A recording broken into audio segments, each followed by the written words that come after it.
Chapter 382. After all, they had been through a life-and-death battle together. Thus, before that incident, both Bai Xiling and Su Gan had great trust in Huang Yongtu. They thought that the four of them were already an inseparable group that they could trust. Thus, when that incident happened, it was easy to imagine the rage and disappointment they felt. How disappointing! To think that we tried our best to save him back then. Bai Xiling said, "The hearts of men are like fingers. The Huang clan has no choice but to side with King Qi," Su Gan said. Compared to Bai Xiling, he was much more open-minded. Coming from a prestigious clan, especially in the capital, it was normal for one to be involved in political intrigue. In his view, there was nothing wrong with Huang Yongtu's actions. However, unlike Huang Yongtu, he had placed his hopes on Wang Chong. In his view, there was nothing wrong with Huang Yongtu's actions, but unlike Huang Yongtu, he had placed his bets on Wang Chong. The fact that Wang Chong had been able to escape the assassination and return safely proved that he had a keen eye. "There's just one thing that I haven't figured out yet. How did you know that the one who leaked the news was Huang Yongtu and not one of us? How did you know that it was Huang Yongtu who leaked the information and not one of us?" Ever since returning from the assassination attempt, Bai Xiling had been contemplating this question. Of the four of them, who was the one who leaked the news about Wang Chong? But no matter how she thought about it, she couldn't think of a single one of them as the mole. But no matter how she thought about it, she couldn't think of a single one of them as the mole. She didn't want to suspect any one of them. In fact, Bai Xiling had even considered the possibility that she might have made a mistake. In truth, it had nothing to do with the four of them. It could just be a coincidence, or perhaps the problem lay elsewhere. But when Wang Chong appeared at Huanxi Inn, the final sliver of hope in Bai Xiling's heart was shattered. At this moment, Bai Xiling only wanted to know how Wang Chong was able to determine that Huang Yongtu was the mole. This question is actually not that difficult to guess. Wang Chong took a sip of the fragrant tea in his hand. His gaze was wise and he seemed to be able to see through everything. "Most people might not know that I'm participating in the training camp mission. But Prince Qi and the Yao clan definitely have a way to find out, and they definitely already know. My departure from the capital this time is the best opportunity for them to make a move, so they definitely won't let it go no matter what. However, as soon as we left the capital, we were protected by the cavalrymen. With 80 cavalrymen, even if they are experts, they can still easily deal with them. That's why their last chance was when they returned from Longxi. If they want to make a move, they must have a spy, and the spy can only be among the four of us." When Wang Chong said this, he sighed. "To be honest, I don't want Huang Yongtu to be a mole. I've even thought that I might be mistaken. The King of Qi and the others won't do anything to me. But it turns out I was wrong. Do you still remember what I told you after returning from the Big Dipper army commandant?" Wang Chong said. "I do. You said that you were going to leave." Su Gan said. Wang Chong nodded, and his eyes suddenly turned cold. "I did it on purpose. Back then, without receiving the royal court's orders, none of you were allowed to leave. So, I told myself that if any of you were to say that you wanted to follow me, you would be the mole. If they wanted to deal with me, this would be their last chance." Hearing Wang Chong's words, Bai Xiling and Su Gan glanced at one another in shock. They had never imagined that when Wang Chong had said those words, he had been thinking about something else. "But what if we wanted to follow you? After all, we came here together. Aren't you being a little too absolute?" Bai Xiling said. Wang Chong's reason might sound reasonable to others, but to Bai Xiling, it wasn't. If that's the case, it's only suspicious. "But do you remember that white pigeon?" Wang Chong sneered coldly. Huang Yongtu wanted to plot against him, but he thought too simply of him. "Is there something wrong with that white pigeon?" Su Gan asked with a frown. He really couldn't see how the white pigeon could be related to this matter. "I understand. Do you think that its timing is too coincidental? Suspicious? Bai Siling said contemplatively. Thinking back, she did have her suspicions back then, but she didn't think too deeply into it. You are mistaken. It's not the timing but the content. Siling, do you still remember the content of the letter? Wang Chong shook his head. Bai Siling frowned as she fell into deep thought.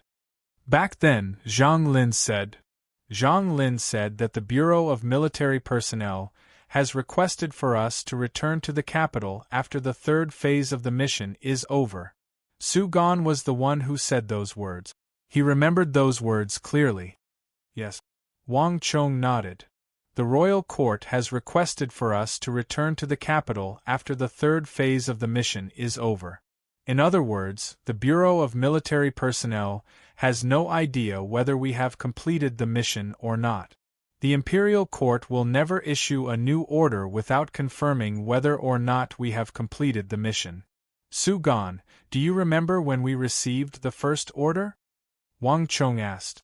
At the first gathering point, after each of us was assigned 20 cavalrymen. Su Gan replied without any hesitation. That's right. The royal court only sent a messenger pigeon after confirming that we had arrived at the first gathering point. This kind of carrier pigeon definitely won't send it to the first gathering point before we arrive. Even though I have no idea how the Bureau of Military Personnel does it, there is no doubt that they have a way of measuring it. And the simplest method is to estimate the time. They estimated that we should have arrived at the first gathering point before receiving the messenger pigeon. Wang Chong said. Siling, do you remember when we received the second messenger pigeon? At the foot of the bandit lair. The royal court ordered us to eliminate the Iron Cloak Highwayman and Iron Cloakly, but by then we had already crossed hands with them. Bai Siling said.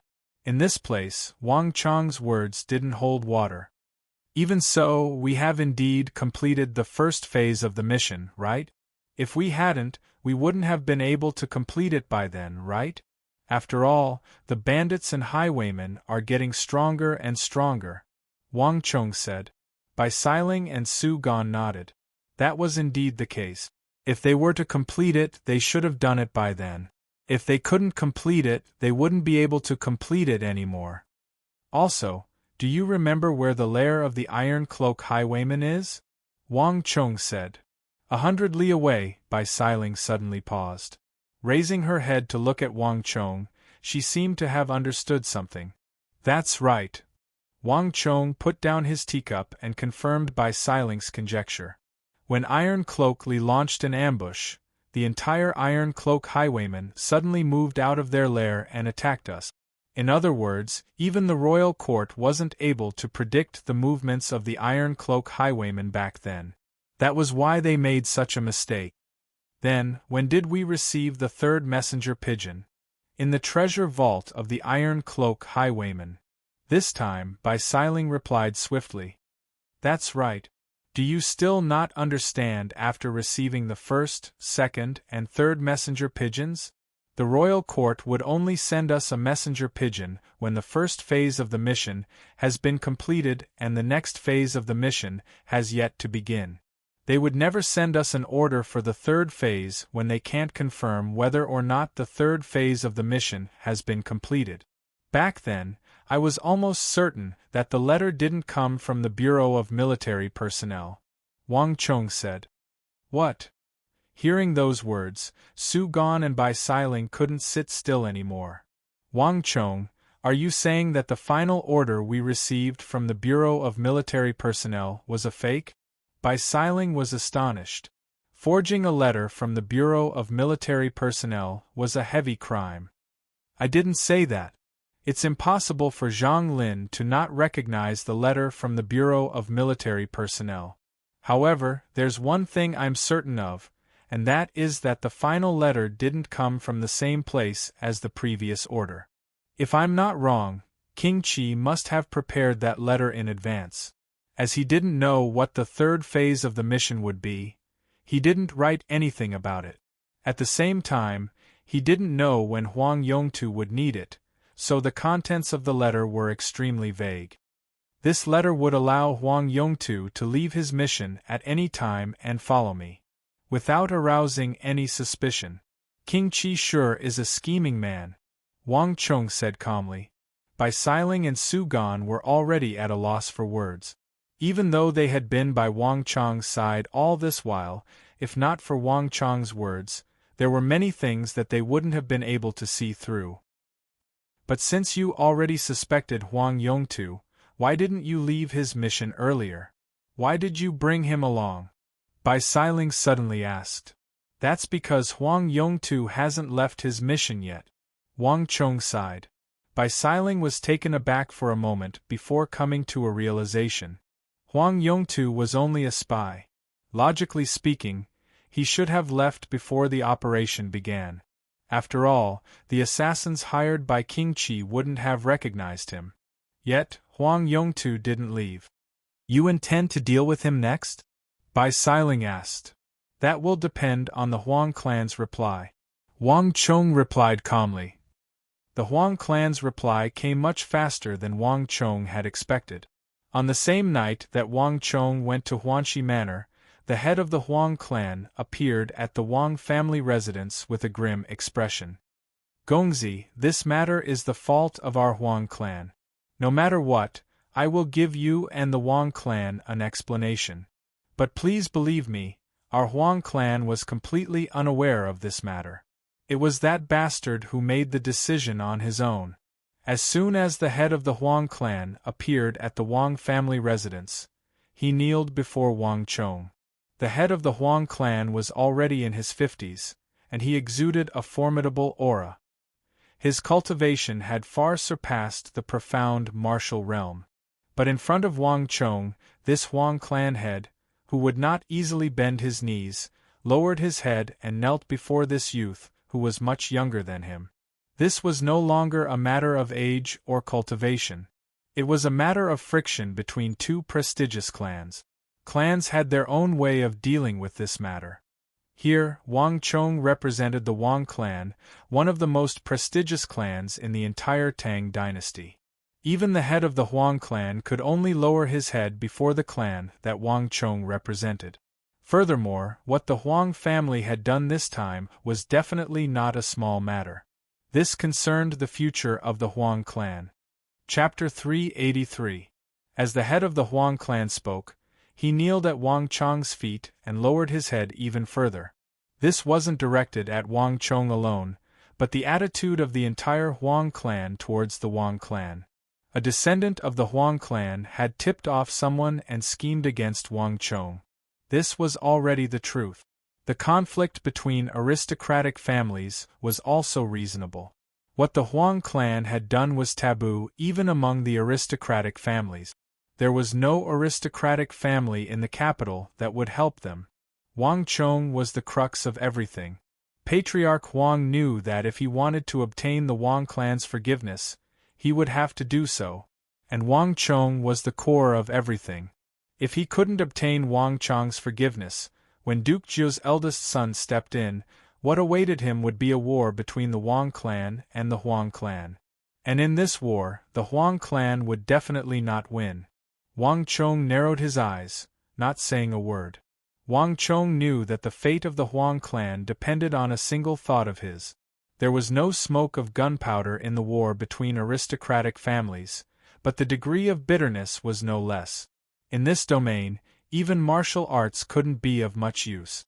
This was the first time Wang Chong had used the power of the clan and grasped the power of the clan. This was also the first time he had grasped the fate of another clan. Wang Chong knew that as long as he shook his head, everything would fall into place. Whether it was Big Uncle or the King of Song, they would definitely stand on his side. Even on Yang Zhao's side, Wang Chong had received a letter from him. As long as Wang Chong willed it, Consort Taizhen would definitely help the Wang clan and suppress the Huang clan in all aspects. After so many things, Consort Taizhen, the Wang clan, and the King of Song had already formed an invisible network of interests. And at the core of this network was Wang Chong. Regardless of whether it was the King of Song or Consort Taizhen, Wang Chong could never be touched. Wang Chong wasn't the only one affected by the Huang family's actions. And there was the king of Song and consort Taizhen. Even the Yao clan and King Qi chose to distance themselves from the Huang clan's matter. Even though they were the initiators. Seeing that Wang Chong had his eyes closed without saying a word, the Huang family's patriarch gritted his teeth as cold sweat dripped down his forehead. If young master is not satisfied, I can get rid of that. No need. Before the Huang family's patriarch could finish his words, Wang Chong interrupted him. The patriarch of the Huang family raised his head in shock. He had thought that Huang Yongtu was dead for sure, but who would have thought? Spare his life, Wang Chong said calmly as he gazed into the distance. No expression could be seen on his face. As for the others, do as you see fit. After saying this, Wang Chong turned around, placed his hands behind his back, and left the guest hall expressionlessly. Not killing didn't mean forgiving.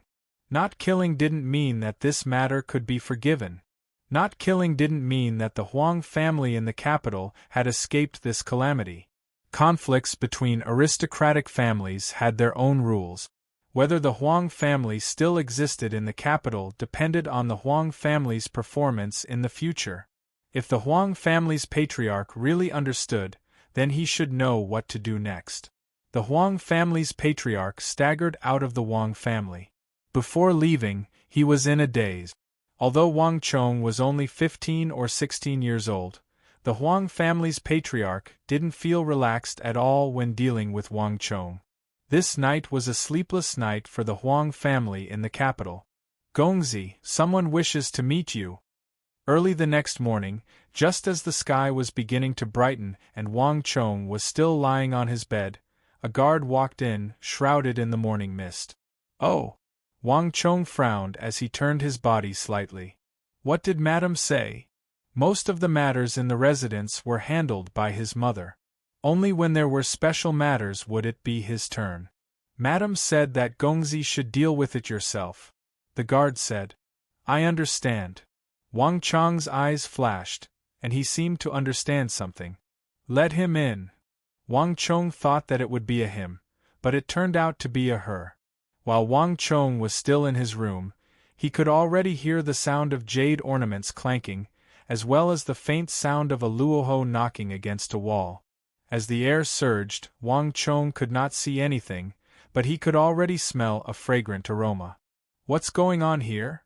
Before Wang Chong could react, the door to the room opened, and a young lady of 17 or 18 walked in, carrying a silver sword on her back. This young lady wore a golden bracelet on her wrist and a white dress. Her skin was as fair as jade, and her posture was exquisite, as if she had walked out of a painting. Even someone like Wang Chong, who was used to seeing beauties, couldn't help but brighten, and his mind went into a daze. However, even though this young lady was extremely beautiful and had a beauty that could topple nations, her face was incomparably cold, like a glacier that wouldn't melt in 10,000 years. Huang Qianer of the capital's Huang clan pays respect to Gongzi.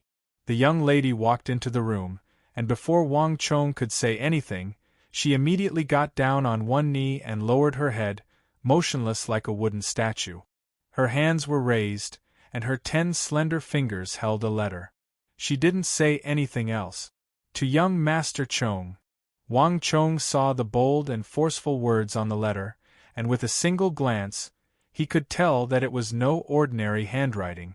Furthermore, the seal of the head of the Huang clan was stamped on the letter, indicating the identity of the sender. What does this Huang clan mean by this? Wang Chong frowned. He couldn't understand why the Huang clan would send someone to deliver this letter so early in the morning. Standing up from the bed, Wang Chong grabbed a black robe and casually draped it over his body. Then, he tiptoed over and took the letter from the white-robed lady.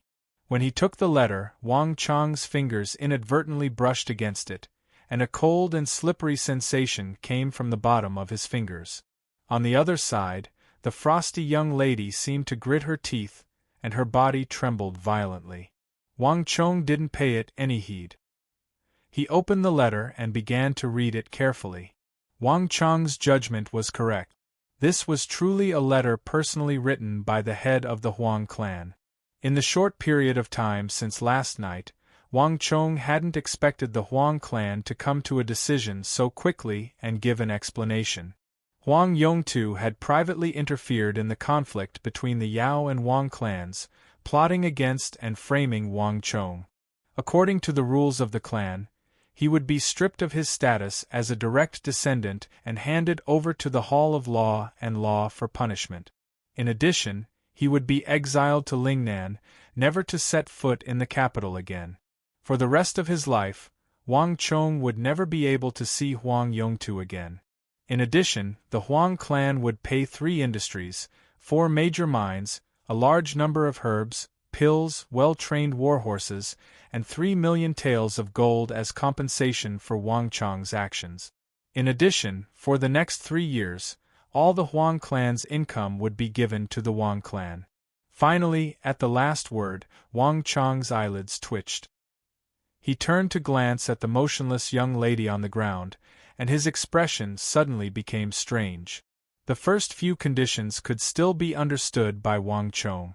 3 million taels of gold, 3 industries, 4 mines, and 3 years' worth of the Huang clan's income. This sort of compensation couldn't be said to be small. In essence, this price was a heavy blow to the Huang clan's strength. But this was how the great clans interacted with one another. Even if Wang Chong wanted to bury the grudge with a smile, his big uncle would never agree. This was because this matter didn't just concern Wang Chong, but the entire Wang clan and the countless great clans in the empire that were paying close attention to this matter. At this point, it was no longer up to Wang Chong to decide. His personal feelings and preferences were no longer important. What was important were the 2 great clans of the capital, the Wang clan and the Huang clan.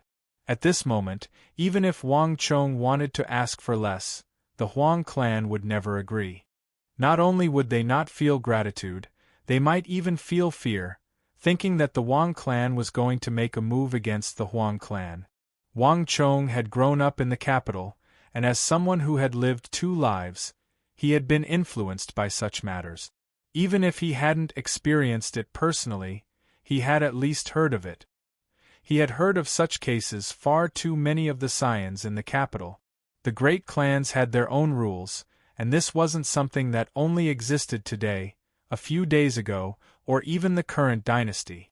Furthermore, it had existed for a very long time. Ever since the dawn of dynasties, empires, and clans, these rules had been silently circulating.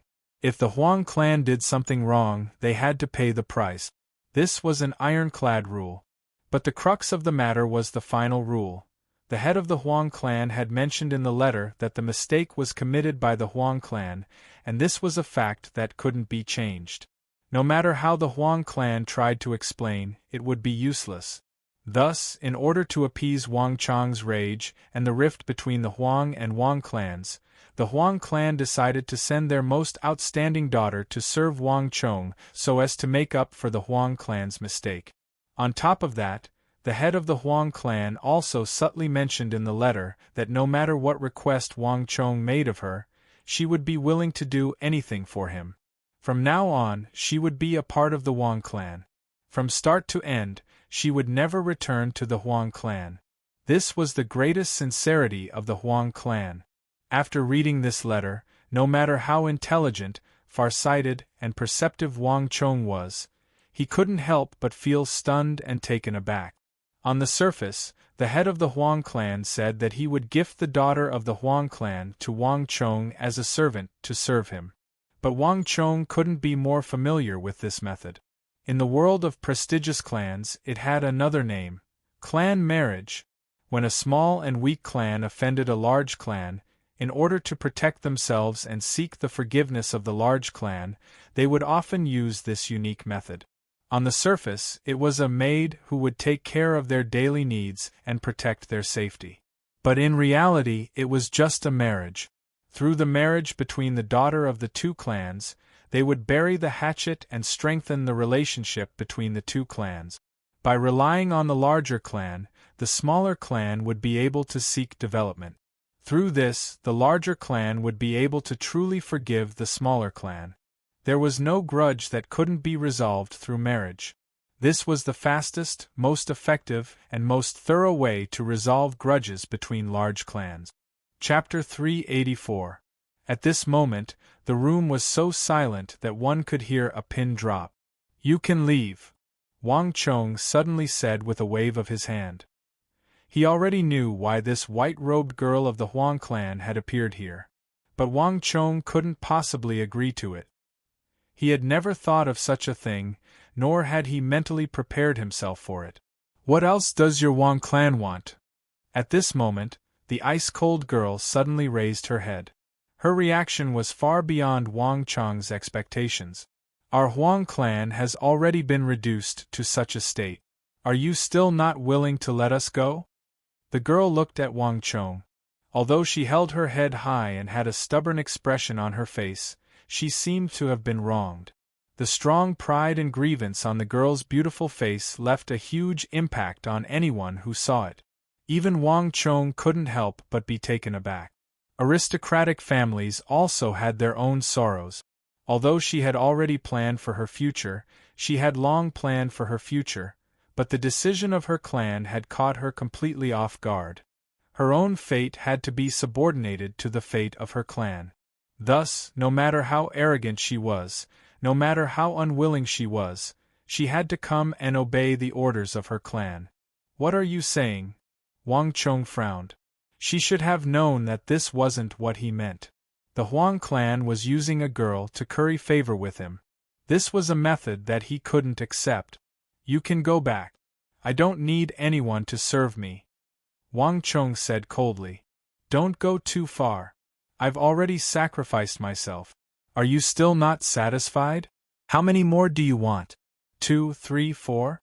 The children of the Huang clan aren't to be bullied by others." Huang Qian'er raised her head high and glared at Wang Chong. She was so angry that her entire body was trembling, and her face was pale. Even the ornaments on her body were clanking. "You!" Wang Chong raised his eyebrows. He knew that Huang Qian'er had misunderstood. His original intention was not to sacrifice Huang Qian'er's happiness, but to think for her sake.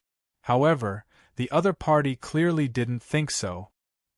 He thought that Huang Xiaolong was a bully, greedy, and wanted more of the Huang family's women to serve him. "You misunderstand. I didn't think that way. What I'm saying is that I don't need your Huang family's additional terms.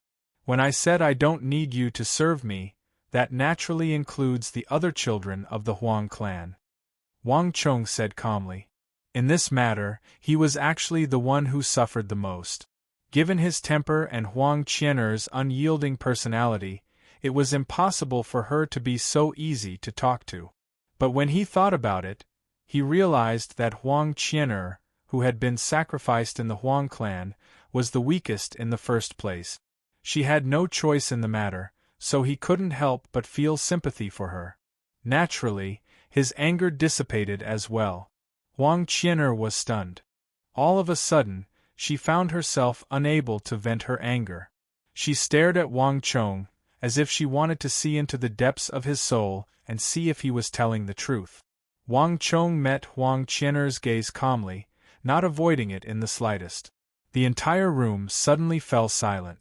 In what seemed like an instant, yet also like countless eons, Huang Qian'er's overbearing and furious gaze finally began to calm down. "Humph, things have already reached this point. Do you think that you're the only one who has the final say?" Huang Qian'er raised her head and said coldly. Wang Chong was taken aback for a moment before he seemed to realize the meaning behind Huang Qian'er's words. A bitter smile crept into his eyes. Huang Qian'er was right. Even though he had started this matter, he couldn't end it on his own. Even if his one-sided words could convince Huang Qian'er, he might not be able to convince the Huang clan. What they needed was not a few words or a one-sided statement from him, but some concrete proof that could reassure them. There was nothing else that could make the Huang family feel more at ease than this. This was better than any words or assurance. Even if Wang Chong wanted to concede now, the Huang clan wouldn't agree. Moreover, with so many great clans watching, his big uncle would likely have a different opinion. It was precisely because he understood this that Wang Chong couldn't help but smile bitterly. You're right. Things have already reached this point, and I'm no longer the only one who has the final say. Wang Chong said. Humph, don't be too smug. No matter what, you won't succeed. I, Huang Qian'er, will never submit. Huang Qian'er glared at Wang Chong and said coldly. It seems like you're very unconvinced? Seeing Huang Qian'er's furious expression, Wang Chong suddenly laughed. Unlike Huang Qian'er, Wang Chong wasn't the kind of person to wallow in self-pity. Since he understood that this matter could no longer be changed, at least from the Huang clan's point of view, Wang Chong very calmly accepted this reality. Even though it seemed impossible to send Huang Qian'er back at the moment, he could at least control what would happen next. As long as he didn't accept, the marriage between the Wang and Huang clan would be impossible. He would just treat it as having a personal maid or maid by his side to protect him. Even though he wasn't used to it, there was still a process of getting used to it. As long as he was magnanimous, it wouldn't matter. Huang Qian'er had no idea what Wang Chong was thinking. Wang Chong's smile was incomparably detestable in her eyes. The Wang clan is a clan of ministers and generals. What kind of ability is it to bully our Huang clan by relying on their power and status? Huang Qian'er's expression was cold, and the corners of her lips curled up slightly. Her voice was full of ridicule. That's right. The superior Wang clan didn't bully the Huang clan, but the oppressed Huang clan plotted against the Wang clan. What do you think about this? Wang Chong sneered. Huang Qian'er's expression froze, and she suddenly found herself at a loss for words. Heh! The Huang clan only failed in their ploy. If not for my luck, I would have escaped this calamity. I'm afraid that your Huang clan has already hooked up with King Qi and the Yao clan. Now, at most, he will fail the mission and be abandoned by the Yao clan and King Qi. So you're saying that your Huang clan is wronged, while my Wang clan and I are fated to die. Wang Chong blushed. Huang Qian'er's lips parted, but she was rendered speechless once more. You're just twisting the facts. This was all Huang Yongtu's idea. Why should our Huang clan bear the burden for him? Huang Qian'er retorted indignantly. Of course, this is just the excuse of your Huang clan head. But if Huang Yongtu succeeds, even if it was his decision alone, the entire Huang clan would have unhesitatingly hooked up with the Yao clan and King Qi. Wang Chong held his hands behind his back and smiled. Huang Qian'er fell silent. Although she wanted to deny it, Huang Qian'er had no choice but to admit that if Wang Chong had really been assassinated, then what Wang Chong had said was not just a possibility, but a certainty. The standpoint of a great clan was bound to follow its own interests. If Huang Yongtu had succeeded in assassinating Wang Chong, then no matter what the Huang clan's original standpoint was, they would definitely disregard everything else to hook up with the Yao clan and King Qi. This was the nature of the great clans. The winner is king, and the loser is in the wrong. So, there's no need to make the Huang clan sound so wronged. Wang Chong said calmly. The room fell silent. Huang Qian'er, who had been extremely indignant a moment ago, was speechless. The winner was king, and the strong preyed on the weak. This was the simplest and most realistic rule among the great clans. Wang Chong was merely stating it out loud. Even Huang Yongtu might not have done it entirely for himself. Most likely, it was for the sake of his clan as well. After all, if the assassination were to succeed, the Huang clan would be the greatest beneficiary. You're letting Huang Yongtu off just like that? A few days later, at Juxian Pavilion. Upon learning of the Huang clan's outcome, Bai Siling felt indignant on Wang Chong's behalf. I also thought that you would have the Huang clan get rid of Huang Yongtu. Su Gan sipped on his tea as he spoke. His expression was calm, as if he was speaking of something unimportant. In truth, he was the closest to Huang Yongtu on the journey to the west. The two of them had formed an alliance, working together to deal with Huang Chong. But at this moment, Su Gan had no intention of pleading on Huang Yongtu's behalf. This wasn't because he was cold-blooded, but this was how the great clans dealt with matters. What Huang Yongtu had done was not as simple as a round of humiliation, a round of abuse, provocation, or a private frame-up. If not for Huang Chong's quick reflexes, digging a hole for himself and hiding deep underground, he would have been dead long ago. Even the Su family would not let Huang Yongtu off, let alone a family of generals and ministers like the Huang family. Huang Yongtu's death was just the most basic part of the deal. Regardless of whether it was for the reputation of the clan or for himself, Huang Yongtu had to die. Regardless of which clan it was, this was how they dealt with the matter. Otherwise, it would be equivalent to encouraging others to assassinate their own clan. As such, the duo was surprised to hear that Huang Chong had spared Huang Yongtu. "Indeed, I could have killed him," Huang Chong replied calmly. "Besides, I did think of doing so, but I gave up on it in the end." "Why?" Bai Siling and Su Gan frowned in incomprehension. Since he had thought of doing so, why didn't he do so? Huang Chong didn't say anything. Instead, he sighed deeply as many thoughts flashed through his mind. "That's because he had many opportunities to make a move on me, but he chose not to do so in the end." Huang Chong wasn't a fool. Huang Yongtu didn't stop at being a traitor or a traitor. In truth, he had tried to make a move himself. At the very least, when he was dealing with the Iron Cloak highwayman, Huang Chong had clearly felt a sharp sensation coming from his back. And in the final battle with the 300 Tibetan cavalry, the battlefield had been a mess, and Huang Yongtu had actually thought about trying to make a move. That was because Huang Chong had felt the sharp sensation coming from his back once more. And the last time, on the main road, Huang Yongtu was closer to him than any other assassin. If the other party were to launch a sudden attack on him, even if he had the White Hoof Shadow's speed, it would have been difficult for him to escape. Huang Yongtu had given up on 3 of the best opportunities to make a move. Inexplicably, Huang Chong recalled the words Huang Yongtu had said back at Huanxi Inn. "I thought of stopping, but it was already too late." This was the reason why Huang Chong had spared him. This wasn't an excuse, but Huang Yongtu's true thoughts.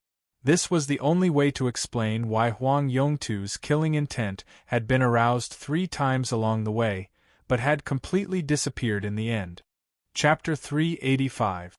After hearing the entire story, Bai Siling and Su Gan couldn't help but sigh.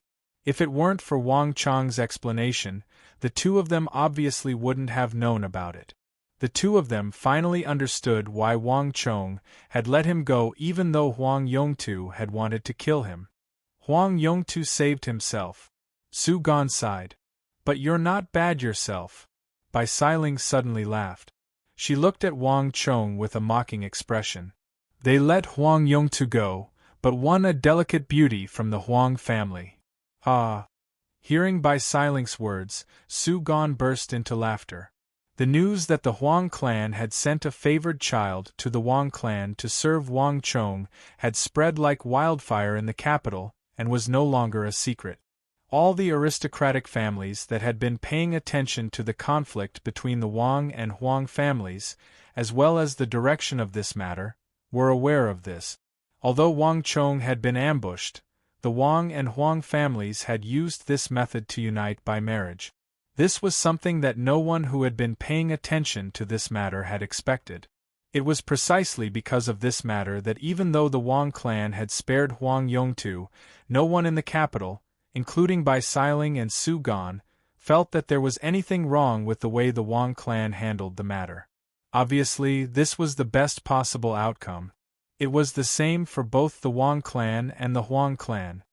"You bastards, what nonsense are you talking about? He's just a guard." Huang Chong looked embarrassed. Ha ha! Seeing Huang Chong's embarrassed look, the two laughed even more unbridled and louder. The most interesting thing was the decision made by the Huang family in the capital. In front of the two of them, Huang Chong had always been wise, intelligent, and opinionated. It was rare to see him in such an embarrassing state. Even Su Gan found it fascinating just thinking about it. You wish. The famous fairy of dainty hands in the capital of the Tang dynasty has become your maid. What else do you want? As Bai Siling spoke, she glared at Wang Chong. Fairy dainty hands? Wang Chong was taken aback. The famous fairy of dainty hands in the capital is actually Huang Qian'er of the Huang clan, the most talented child in the Huang clan. You should know this, right? Seeing Wang Chang's dumbfounded expression, Su Gan's interest was piqued. The capital's Huang clan couldn't compare to the Wang clan, but the Huang clan was still a major clan in the capital. There was no one in the upper echelons of the capital who didn't know that fairy of dainty hands came from the Huang clan of the capital. The capital's Zhao clan's Spear of Crimson Flames, Zhao Yadong, the capital's Huang clan's Fairy of Dainty Hands, Huang Qian'er. These were the most famous beauties in the capital of the Tang dynasty. Regardless of whether it was in terms of appearance or martial prowess, these ladies were truly one in a million. In terms of reputation, Fairy of Dainty Hands, Huang Qian'er could definitely be ranked in the top 3 of the capital, far above even Zhao Yadong. This wasn't just due to Huang Qian'er's younger age and her skin being as white as snow. More importantly, Huang Qian'er's cultivation was higher than Zhao Yadong's. There was no one in the capital who didn't know of the phrase, slender hands, lightning of immortals. Even though the Zhao clan's Spear of Crimson Flames was famous, it was still a far cry from the Huang clan's Lightning of Dainty Hands. In the past 70 years, Huang Qian'er was the only offspring of the Huang clan who had successfully cultivated the Lightning of Dainty Hands. It's her. Wang Chang's heart jolted in shock. Never in his wildest dreams could he have imagined that the Huang Qian'er who had appeared by his bedside early in the morning would be the famous Fairy of Dainty Hands in the capital. In his previous life, Wang Chong had never been able to sneak into the ranks of scions like Su Gan and Bai Siling. Thus, Wang Chong had never come into contact with many of the common knowledge that these scions of the great clans were familiar with. Or perhaps it could be said that he only had a smattering of knowledge. Furthermore, when Huang Qian'er entered the room, she was carrying a silver sword on her back.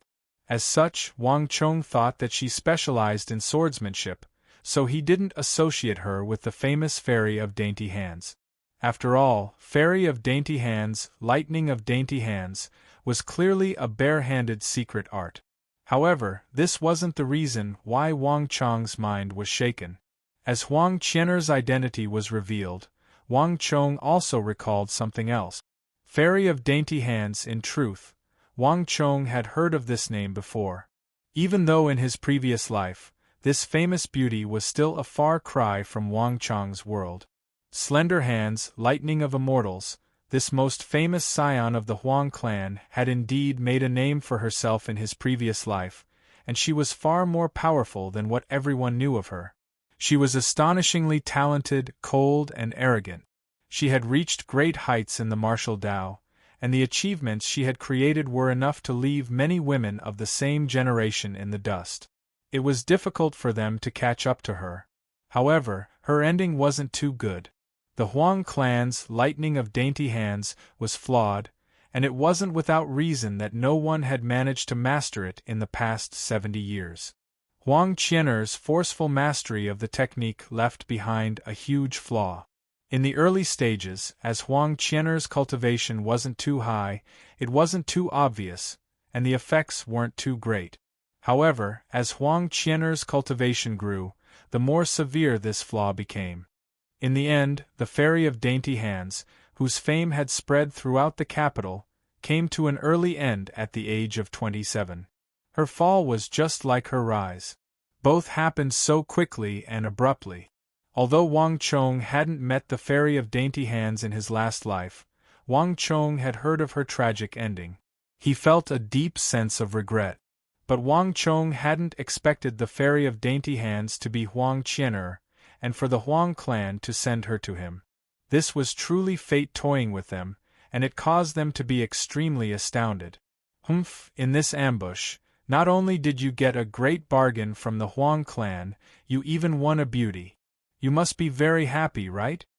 Bai Siling had been staring at Wang Chong this entire time, and seeing that he was sitting on the other side of the table in a daze, she said in displeasure. I'm not. Wang Chong didn't know whether to laugh or cry at the cold expression on Bai Siling's face. What in the world was going on? What he was thinking was completely different from what Bai Siling had said. Su Gan chuckled inwardly. Even a fool could see the jealousy in Bai Siling's heart, let alone him. Siling, Wang Chong, I still have some matters to attend to, so I'll be leaving first. You two continue chatting. Su Gan flung his sleeves and stood up, feigning nonchalance. He wasn't so foolish as to squeeze between the two of them at this moment. Humph. If you want to chat, you two can chat. I'll be leaving first. For some reason, Bai Siling suddenly flew into a rage.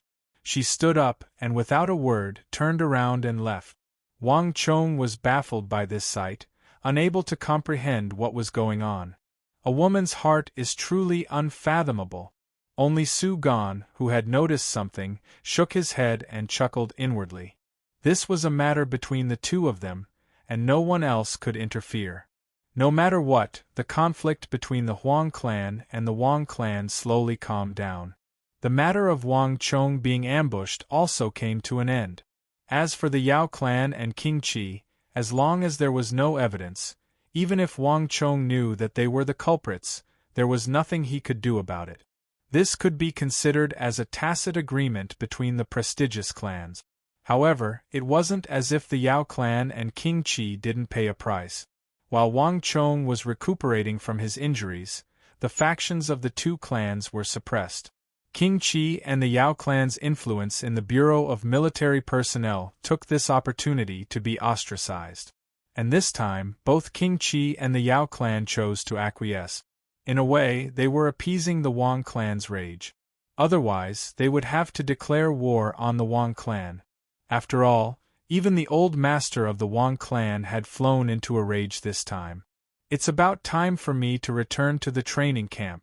Standing at the entrance of the Wang clan residence, Wang Chong's thoughts of returning to the training camp slowly surfaced in his mind. It had been more than 20 days since the training mission had ended, but Wang Chong still hadn't returned to the training camp to hand over his mission.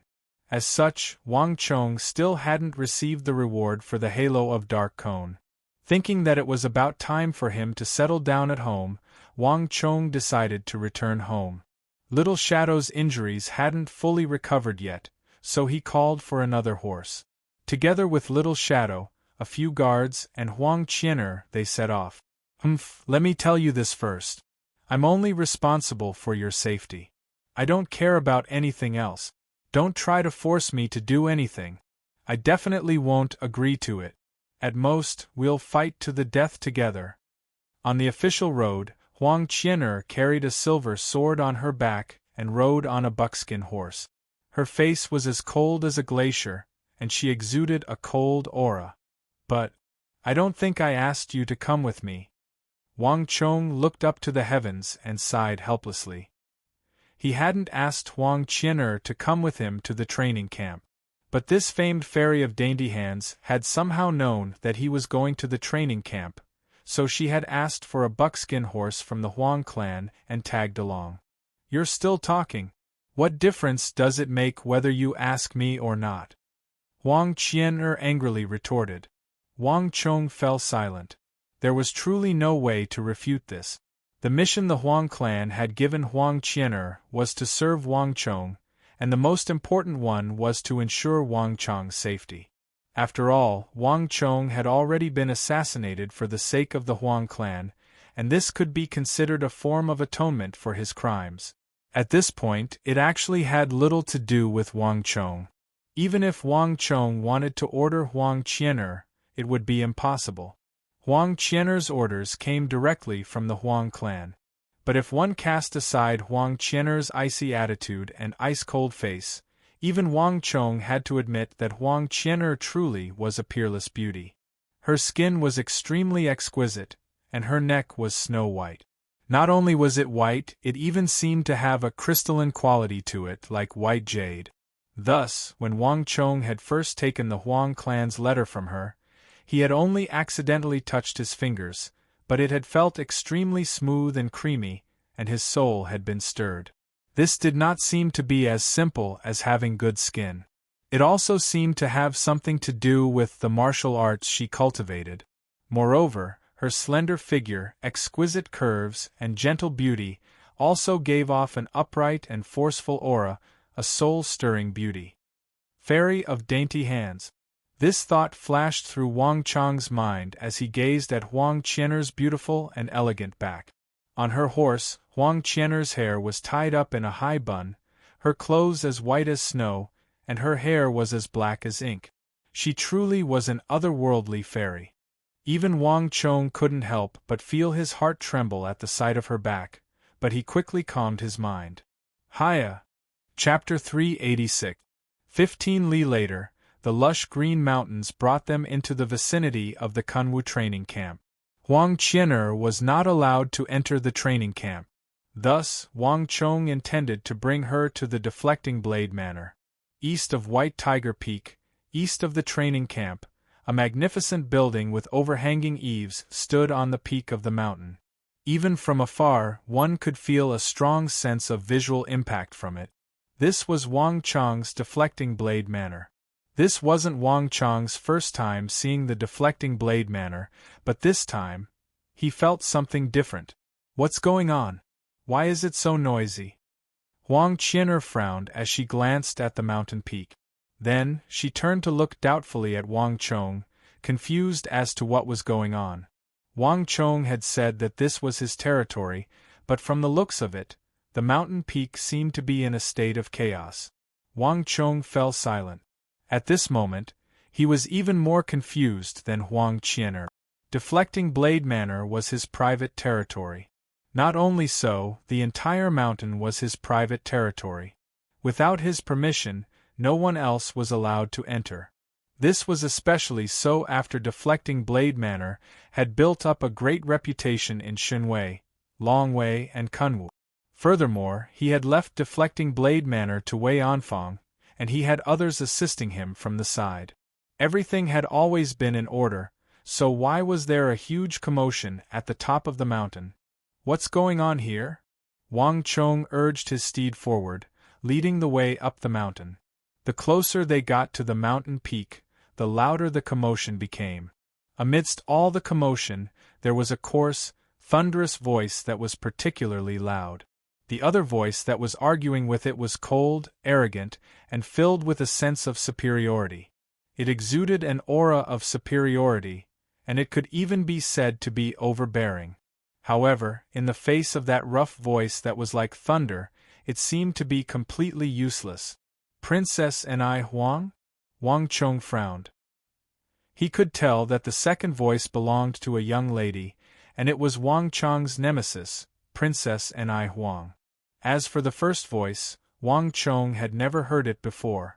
Moreover, Wang Chong was certain that there was no such person on Deflecting Blade Mountain. What the hell is going on? Wang Chong was getting more and more confused. The first voice was clearly that of a troublemaker, but Wang Chong was truly surprised that Princess and I Huang would help the Deflecting Blade Manor. Gallop! Gallop! Wang Chong urged his horse forward. In front of the mountain gate of Deflecting Blade Manor, a commotion broke out. Everyone was focused on those two, and no one noticed Wang Chong and Huang Qian'er, except for one person. Young master. Nie Yan's eyes lit up as he looked down the mountain in surprise. Standing at the side of Deflecting Blade Manor, he noticed that someone was approaching. He had only taken a casual glance, but to his surprise, it was actually Wang Chong. Without the slightest hesitation, Nie Yan turned around and galloped toward Wang Chong, as though he had found his savior. Young master, you're finally here. I'll call Gao Feng and Wei Anfang over. Nie Yan rushed up to Wang Chong's horse with a delighted look on his face. Calm down. Wang Chong waved his hands to stop Nie Yan. Tell me what's going on first. How did the Deflecting Blade Manor end up in such a state? Honestly speaking, Wang Chong was a little disappointed that the deflecting blade manner had fallen into such a state during his absence. This, Nie Yin was taken aback. He scratched his head awkwardly. Actually, we don't know either. Around 2 days ago, a fellow suddenly appeared at the foot of the mountain. His strength and physique are inconceivably powerful. As soon as he arrived, he said that he wanted to meet young master, and his mouth was filled with vulgarities. A few of our brothers in the courtyard couldn't stand by and fought him, but they weren't a match for him at all. Even if all of us worked together, we still couldn't defeat him. We already told him that you're out on a mission, and we told him to come back in a while. But he just refused to leave. He even said that he wanted to tear down our deflecting blade manor. On the first day, he caused a huge ruckus inside, and on the second day, he caused even more trouble, such that even the chess hall was unable to continue operating. Today, he's gambling on the gates, unable to enter or leave. I've reported this matter to Brother Zhao Jingdian, and he came to take a look. He said that this fellow is simply too powerful, and that we aren't a match for him at all. It's best not to provoke him for the time being. Everything will have to wait until young master comes back. Young master, you don't recognize him either? Nie Yin looked at Wang Chong. He had thought that everything would be fine once Wang Chong returned, but from the looks of it, it seemed like Wang Chong didn't recognize him either. The surroundings were quiet, and even Huang Qianer turned to look at Wang Chong. Even though this was a matter of the Wang clan, it had nothing to do with her. But this was simply too much of a blunder. Someone had come knocking on their door, yet they didn't even know who the other party was. Wang Chong fell silent. Upon hearing Nie Yan's words, Wang Chong's first thought was that the Yao clan and King Qi were up to no good, intentionally picking a fight with him. However, he quickly rejected the idea. It hadn't been long since the ambush on the official road happened, so the Yao clan and King Qi should have restrained themselves a little. If they were wise, they wouldn't cause a ruckus at this moment, let alone in such a crude manner. But if it wasn't the Yao clan and King Qi, who could it be? Even if Wang Chong was beaten to death, he couldn't think of any enemies he had offended. Let's go and take a look.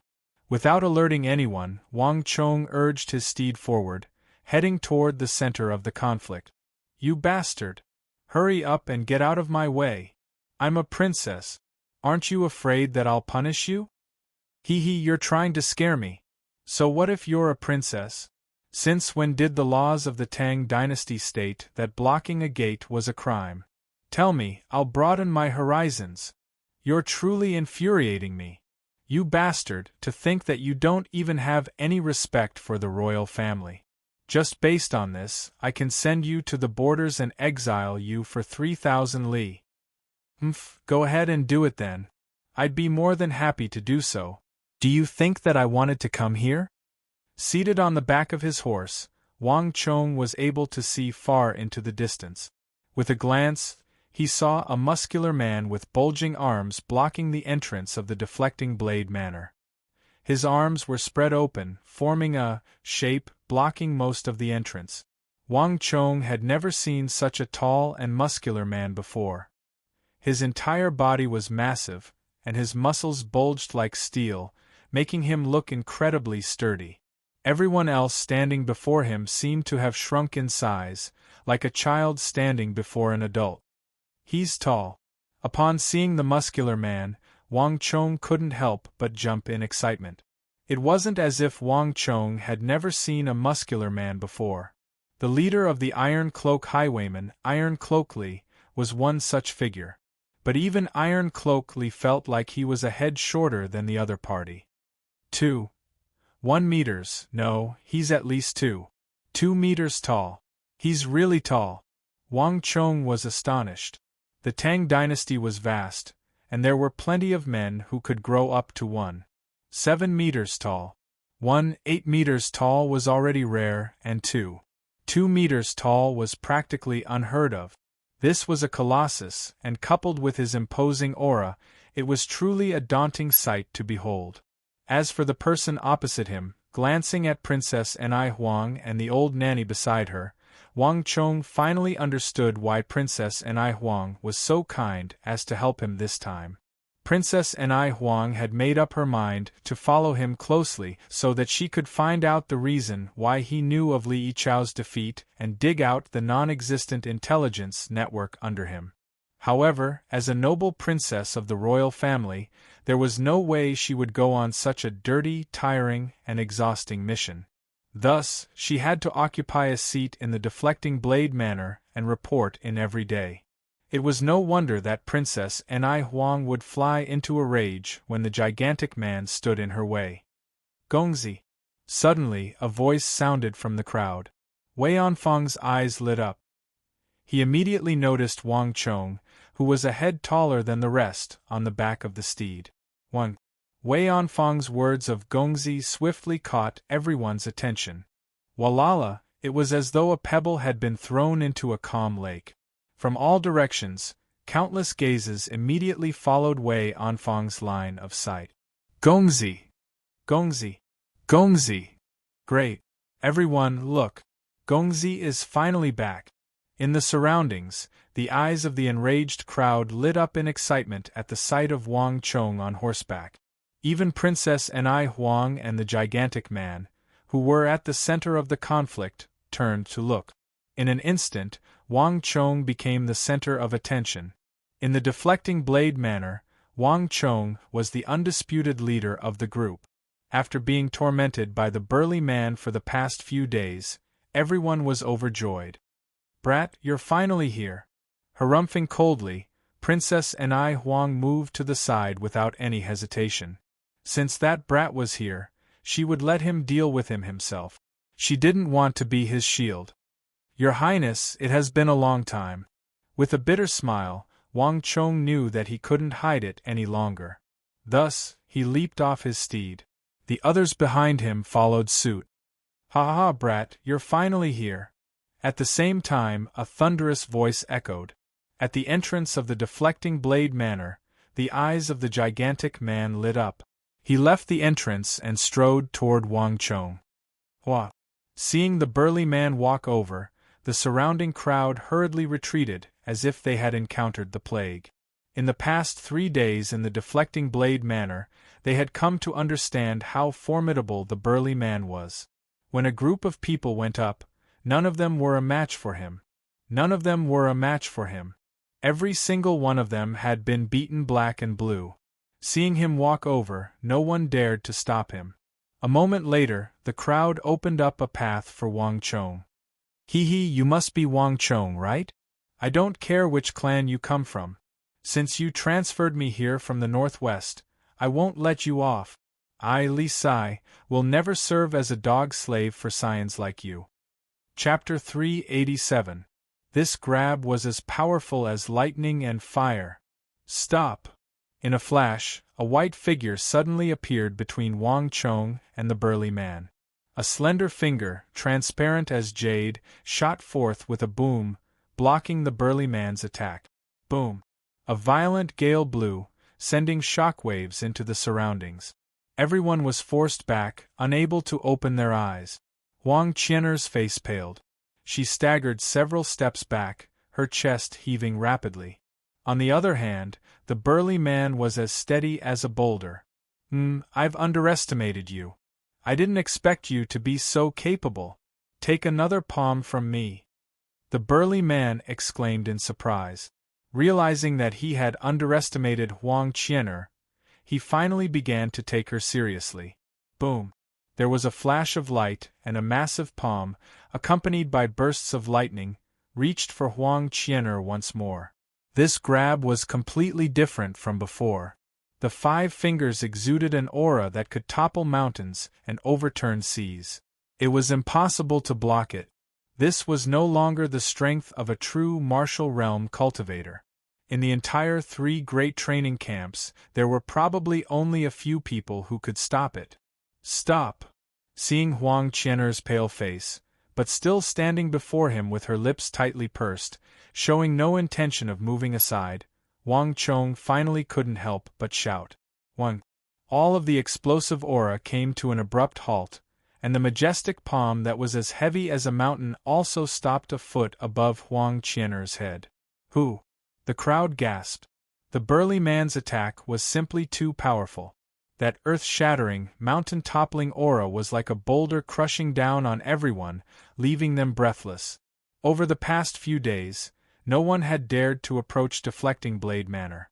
"Humph, lad, what tricks are you trying to pull?" The burly man harumphed coldly and retracted his palm.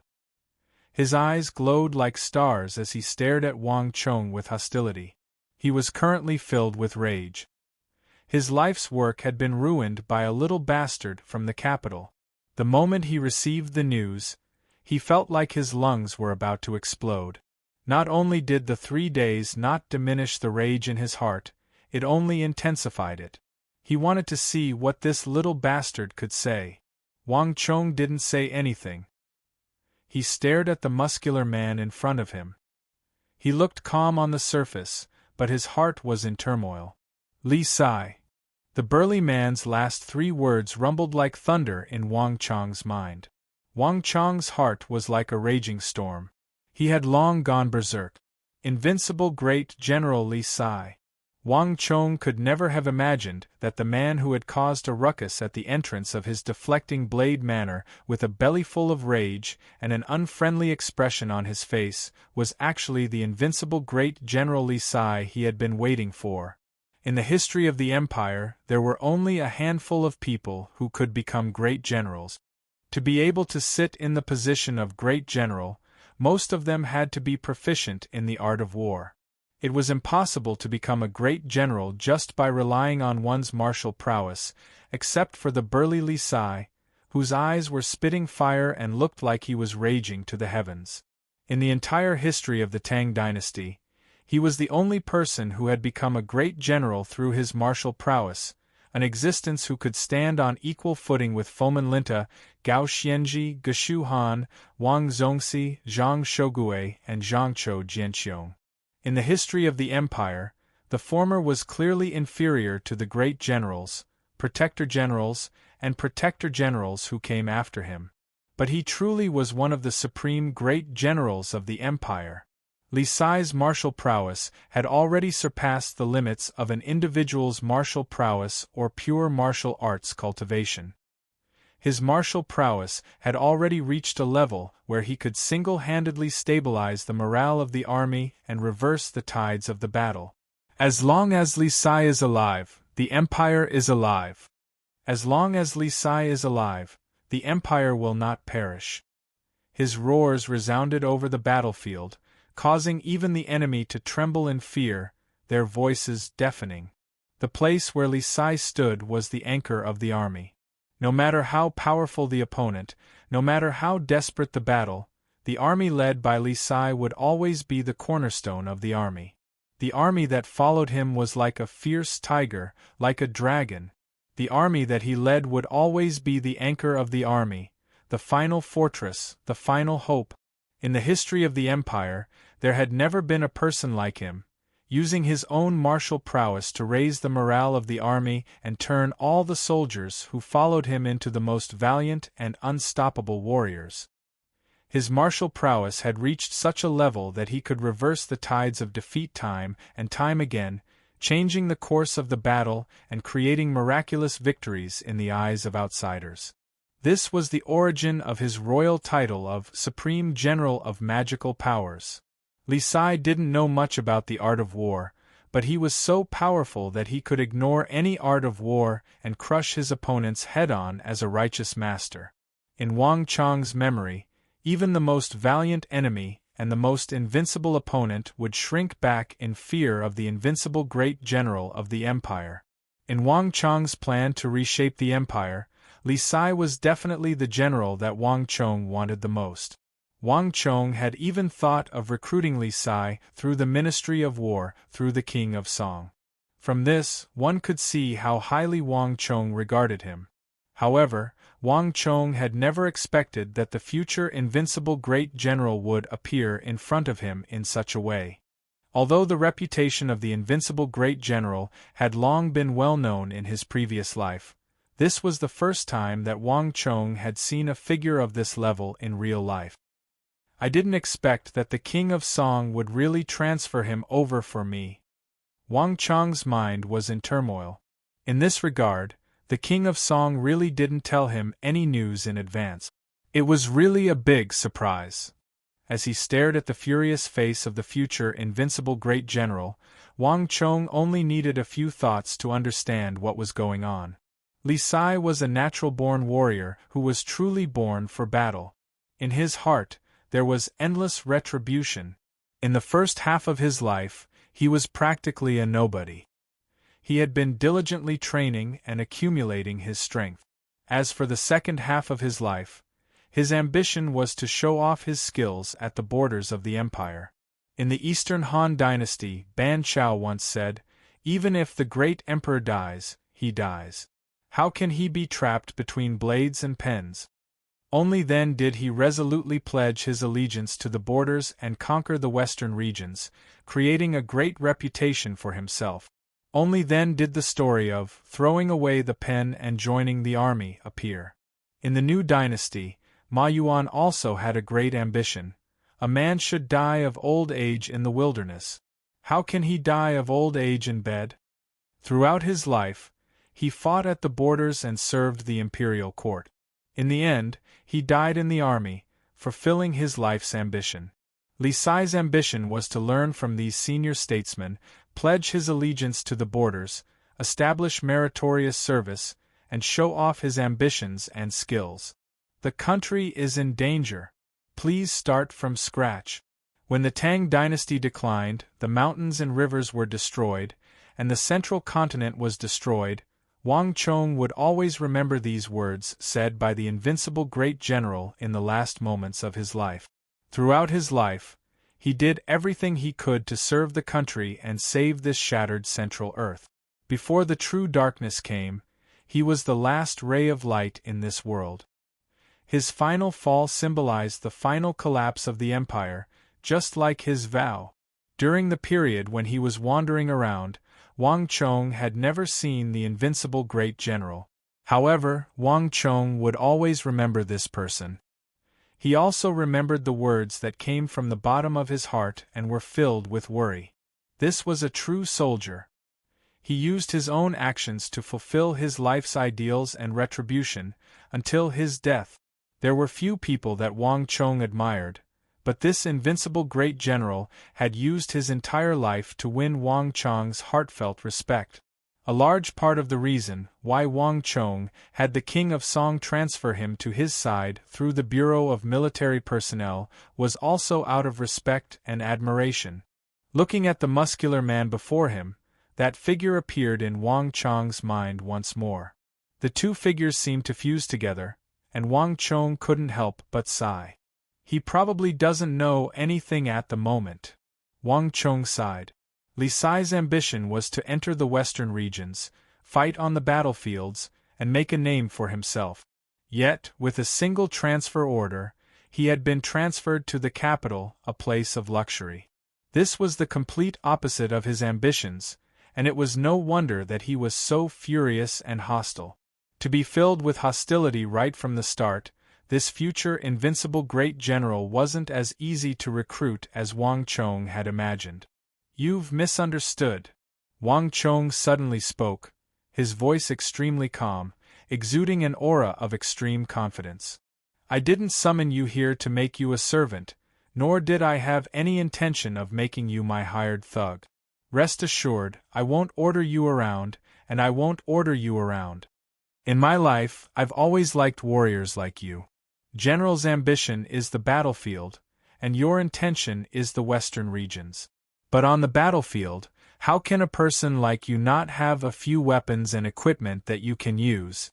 I summoned you here because I admire your reputation and wish to bestow you with some good fortune." "Hey, brat, what nonsense are you spouting in front of me? Do you think I'm a 3-year-old child? What doesn't the army have? What equipment do I need from you?" The 2-meter-tall Li Sai angrily laughed. To him, Wang Chong's words were a joke.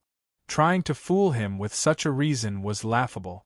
It would be strange if he believed him. "Ha ha. Wang Chong grinned, not getting angry and calmly responding. General, have you heard of woozy steel? What woozy steel or hazel steel? Don't try to fool me. Li Sai swung his arm impatiently. He didn't have a good impression of this young man. Ah! Hearing Li Sai's words, the expressions of the crowd immediately changed, and a few of them even began to laugh mockingly. In the current capital, there wasn't a single person who didn't know of woozy steel. For Li Sai to say something like woozy steel or hazel steel, it was clear that he was ignorant and thought that Wang Chong was deceiving him. The crowd had suffered enough at the hands of Li Sai over the past 3 days, so how could they let go of this opportunity to mock him? A few of them had looks of disdain on their faces. Relying on his strength, this bastard had left them in the dust for the past few days. The crowd was actually blocked outside the gates, unable to enter the deflecting blade manor. Chapter 388. Wang Chong didn't say much. Li Sai had lived in the north for a long time and wasn't in the capital, so it was normal for him to not know about woozy steel. Everyone was just venting their resentment for being bullied by him. Clang! Wang Chong didn't say anything. He drew the sword at his waist and casually swung it. Clang! As the sword swung, a protruding rock on the ground was cut into two by Wang Chong. The rock slid open, and the cut was as smooth as a mirror. After doing all this, Wang Chong casually swung the sword and sheathed the woozy steel sword back at his waist. He was completely nonchalant. "This is woozy steel," Wang Chong said calmly. Facts speak louder than words. No matter how much one said, it wouldn't be as convincing as a casual swing of the sword. Across from Wang Chong, Li Sai was stunned as he stared at the rock. Wang Chong's sword had brushed across the rock as though it was a piece of tofu. He didn't use much strength at all. However, the sturdy yellow mountain rock was neatly cut into two. Li Sai wasn't a swordsmithing expert, but he wasn't ignorant either. The weapon in Wang Chong's hand was clearly no ordinary weapon. What a sharp sword! Li Sai looked at the smooth cut and muttered to himself. He was completely dumbfounded. It wasn't that he hadn't seen powerful weapons before. In fact, he had seen the swords of many generals in the army, and they were all extremely sharp. However, no matter how sharp they were, they couldn't compare to the sword in Wang Chong's hand. Li Sai could sense that Wang Chong had used the sharpness of the sword to cut open the rock, and not his stellar energy or sword chi. One must know that there was a fundamental difference between the two. At this instant, Li Sai had to admit that he was tempted. On the battlefield, many people wore armor. Even some of the heavily armored cavalrymen were wearing thick and sturdy armor made of dark steel. It was extremely exhausting to fight with them, and the same punch would be greatly weakened when it landed on them. Therefore, on the battlefield where killing was fierce, a good weapon was extremely important. Li Sai wanted to find a good weapon, but he didn't have any background, so it wasn't easy to get a good weapon. Moreover, his physique was very tall and his strength was extremely great. Ordinary weapons were simply not suitable for his physique and strength. Therefore, Li Sai did not deliberately look for him. But the weapon in Wang Chong's hand, Li Sai couldn't help but admit that if he had such a sharp weapon on the battlefield, he would definitely be able to kill anything that stood in his way. He would be able to display his strength to 120%, allowing him to display his lifetime's worth of expertise, and even better establish meritorious service. What a pity it's too short! Li Sai's eyes flashed, almost subconsciously. His physique was tall, and his arms were extremely long. Ordinary weapons were not suitable for him at all. If he held a weapon that was not suitable for him, no matter how sharp it was, his hands and feet would be tied, and he would not be able to display his strength. This kind of 3-foot weapon was clearly not suitable for him. Ha ha ha, it's fine if it's too short. I can help you tailor-make a weapon suitable for your height and body shape. Wang Chong's ears were very sharp, and he couldn't help but laugh when he heard Li Sai's ravings. Li Sai's physique, whether it was weapons or armor, had to be extra large. He had already thought of this for him. A fierce tiger should be equipped with the sharpest claws and teeth. The reason why Wang Chong had called him over wasn't to serve him as a slave, but to help him reach greater heights than he had in his previous life. Wang Chong would not only equip him with the sharpest greatsword, but after cousin Wang Liang brought back the meteoric metal, he would also equip him with the sturdiest armor and the best steed. In his last life, the invincible great general was brave and fierce, but his defense was lacking. This had begun when he first entered the army as a small soldier. Because of his combat style, which emphasized offense and not defense, his body was riddled with scars. By the time he became the invincible great general, his body was already riddled with scars. There were saber wounds and sword wounds everywhere, and not a single patch of skin was left unscathed. The invincible great general's death was not unrelated to the various internal injuries that had accumulated over time. Therefore, in Wang Chong's plan, other than equipping him with the Wuzi steel greatsword and helping him gather an army as soon as possible, it also included creating the sturdiest armor. Li Sai's eyes clearly showed his interest, but it was only for a moment. Li Sai quickly regained his senses. "Humph, stinking brat, do you really think you are so kind?" Li Sai stared coldly at Wang Chong said, his face unfriendly. There was no such thing as a free lunch in this world. He did not believe that Wang Chong had transferred him over from the army camp in the north just to gift him treasured swords and sabers for free. One who is unaccountably solicitous is hiding evil intentions. "Ha ha ha, you guessed right. I do have something to ask of you. As long as you do a few things for me, not only can I tailor you a Wuzi steel greatsword and give you the sturdiest armor, I can also send you back to the army camp," Wang Chong said with a smile. Li Sai was currently filled with dissatisfaction. Wang Chong also knew that it was not right of him to forcefully transfer him over from the north. Therefore, Wang Chong did not expect to subdue him right from the start. He would first keep him by his side, then think of a way to convince him step by step so that he would willingly stay by his side and complete the mission he shouldered with him. "Humph, as expected." Li Sai laughed coldly, as if he had expected it. "Haha, if I'm not wrong, you are only a 10-man squad leader in biting, right? To do a good job, one must first sharpen his tools. Following me for 2 to 3 months won't take up too much of your time. Besides, don't you want to go to the Anshi Protectorate? If you still want to go when the time comes, I can help you," Wang Chong said with a smile. "How did you know?" Li Sai's expression flickered in shock. Although he had joined the Biting Protectorate, the place he wanted to go the most was the western regions, where Fu Jiezi, Ban Chao, and the others had fought on the battlefield. But the western regions were filled with Hu, so the Anshi Protectorate did not recruit soldiers in the western regions. All of the soldiers were recruited from Qixi, Biting, as well as from the mainland. They were all dispatched by the imperial court. Li Sai had applied for his position in Qixi, believing that the western regions was closer to the western regions, so the Anshi Protectorate would definitely be given priority. Who could have expected that when the Bureau of Military Personnel came around, he would be transferred to Biting? Although the Biting Protectorate had its share of battles, it was generally peaceful.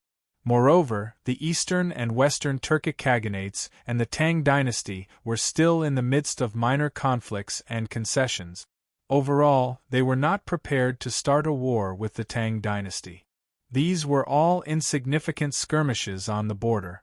In Biting, even with Li Sai's astonishing cultivation, it was very difficult for him to find a place where he could use his skills. This was what troubled Li Sai the most. What he wanted to do the most was to join the Anshi Protectorate and display his skills in the war-torn western regions, establishing his career and fulfilling his ambitions. Although Wang Chong's Wuzi steel sword was very attractive to him, it was not as attractive as those last words. "Brat, you're not joking with me, are you? Do you really have that kind of power?" Li Sai stared at Wang Chong said. Haha, since I can transfer you from biting, do you think it will be very difficult to send you to the western regions? Wang Chong smiled noncommittally. Li Sai's eyes widened. That's right. If this young master could easily transfer him from biting, then he would definitely be able to send him to the western regions as well. If he could successfully enter the western regions, then everything before him would not be so difficult to accept. In that instant, Li Sai recalled the sword at Wang Chong's waist. Li Sai's heart was instantly moved. Heroes loved swords, and as long as one was a true general, there was no one who did not like treasured swords. It was the same for Li Sai. However, under normal circumstances, he wouldn't be able to afford such treasured swords with his wealth. It was impossible for Li Sai not to be moved when he suddenly encountered such an inconceivably sharp weapon. Brat, speak. What do you want me to do? Let me tell you first, I can't agree to your unreasonable request. A gentleman loves money, but he must obtain it in a proper way. I, Li Sai, will never agree to do that kind of shameless thing. Li Sai's words were resolute and decisive. A true man should not be ashamed of the heavens, and should not be ashamed of the earth. This was the way of life between heaven and earth. How could a good man bend his back for 5 buckets of rice? No matter how much he wanted to go to the western regions, no matter how much he wanted to build a career, no matter how much he liked treasured swords and weapons, he could not go against his own principles and the way of life of a true man. Haha, don't worry.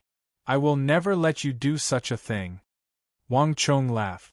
Looking at the giant Li Sai in front of him, Wang Chong really admired him. It is better to obtain something straight than to seek something crooked. Li Sai's character ran through his whole life, even when he was still in decline. A hero was a hero. Although the current Li Sai was far from the powerful invincible general in the future, just a few words were enough to make Wang Chong respect him. Even if he did not become the invincible general in the future, a person like Li Sai was worthy of respect. Humph! Unaware of Wang Chong's thoughts, Li Sai only coldly harumphed. He really didn't have a good impression of this kind of young master from an aristocratic family who only knew how to covet wealth and enjoyment. Speak, what do you want me to do? You'll know when the time comes. Wang Chong smiled, intentionally keeping Wang Chong in suspense. How could he know what he wanted Li Sai to do? 2 to 3 months was just a temporary measure. Let's just drag it out for now. When the time comes, I'll think of something else. He did want to extend the time by a bit, say half a year, 2 to 3 years, or something like that. But the problem was that Li Sai was currently brimming with anger toward him. As long as he opened his mouth, Li Sai would definitely not agree. I'll have to think of something in the future.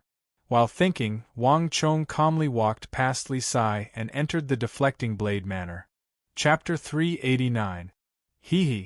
After a moment of contemplation, Li Sai turned around and followed behind Wang Chong. Given that Wang Chong had transferred him here, he couldn't even return to the barracks at the moment. At the very least, before Wang Chong fulfilled his promise and sent him to the western regions, Li Sai wouldn't be leaving for the time being. If that lad dared to lie to him, don't blame him for flying into a rage. Scion of a prestigious clan? He couldn't care less about such matters. To think that this big fellow would be convinced by Gongzi so easily. I thought that he would cause a huge ruckus. A Wuzi steel sword. Given that fellow's height, that should be the weight of 2 Wuzi steel swords, right? That's several 100,000 gold taels we're talking about. If it were you, would you do it? Stop spouting nonsense. When have you ever seen anything that Gongzi can't resolve? That's true. Abu Tong is the son of great General Abusi. Even after being beaten up by Gongzi and hung on a tree, he still couldn't even let out a fart. Discussions could be heard in the surroundings, and they couldn't help but feel a little disappointed. But at the same time, they couldn't help but feel curious as to why Gongzi would place so much importance on that brawny man. Li Sai? He must be a nameless nobody. If he was truly formidable, Why hadn't the capital heard of him before? To think that the Gongzi would use a Wuzi steel sword to win him over.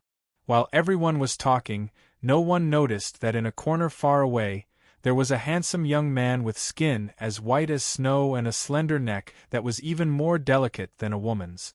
From start to finish, he had been silently watching everything. That lad is a little formidable. To think that he would actually be able to pass.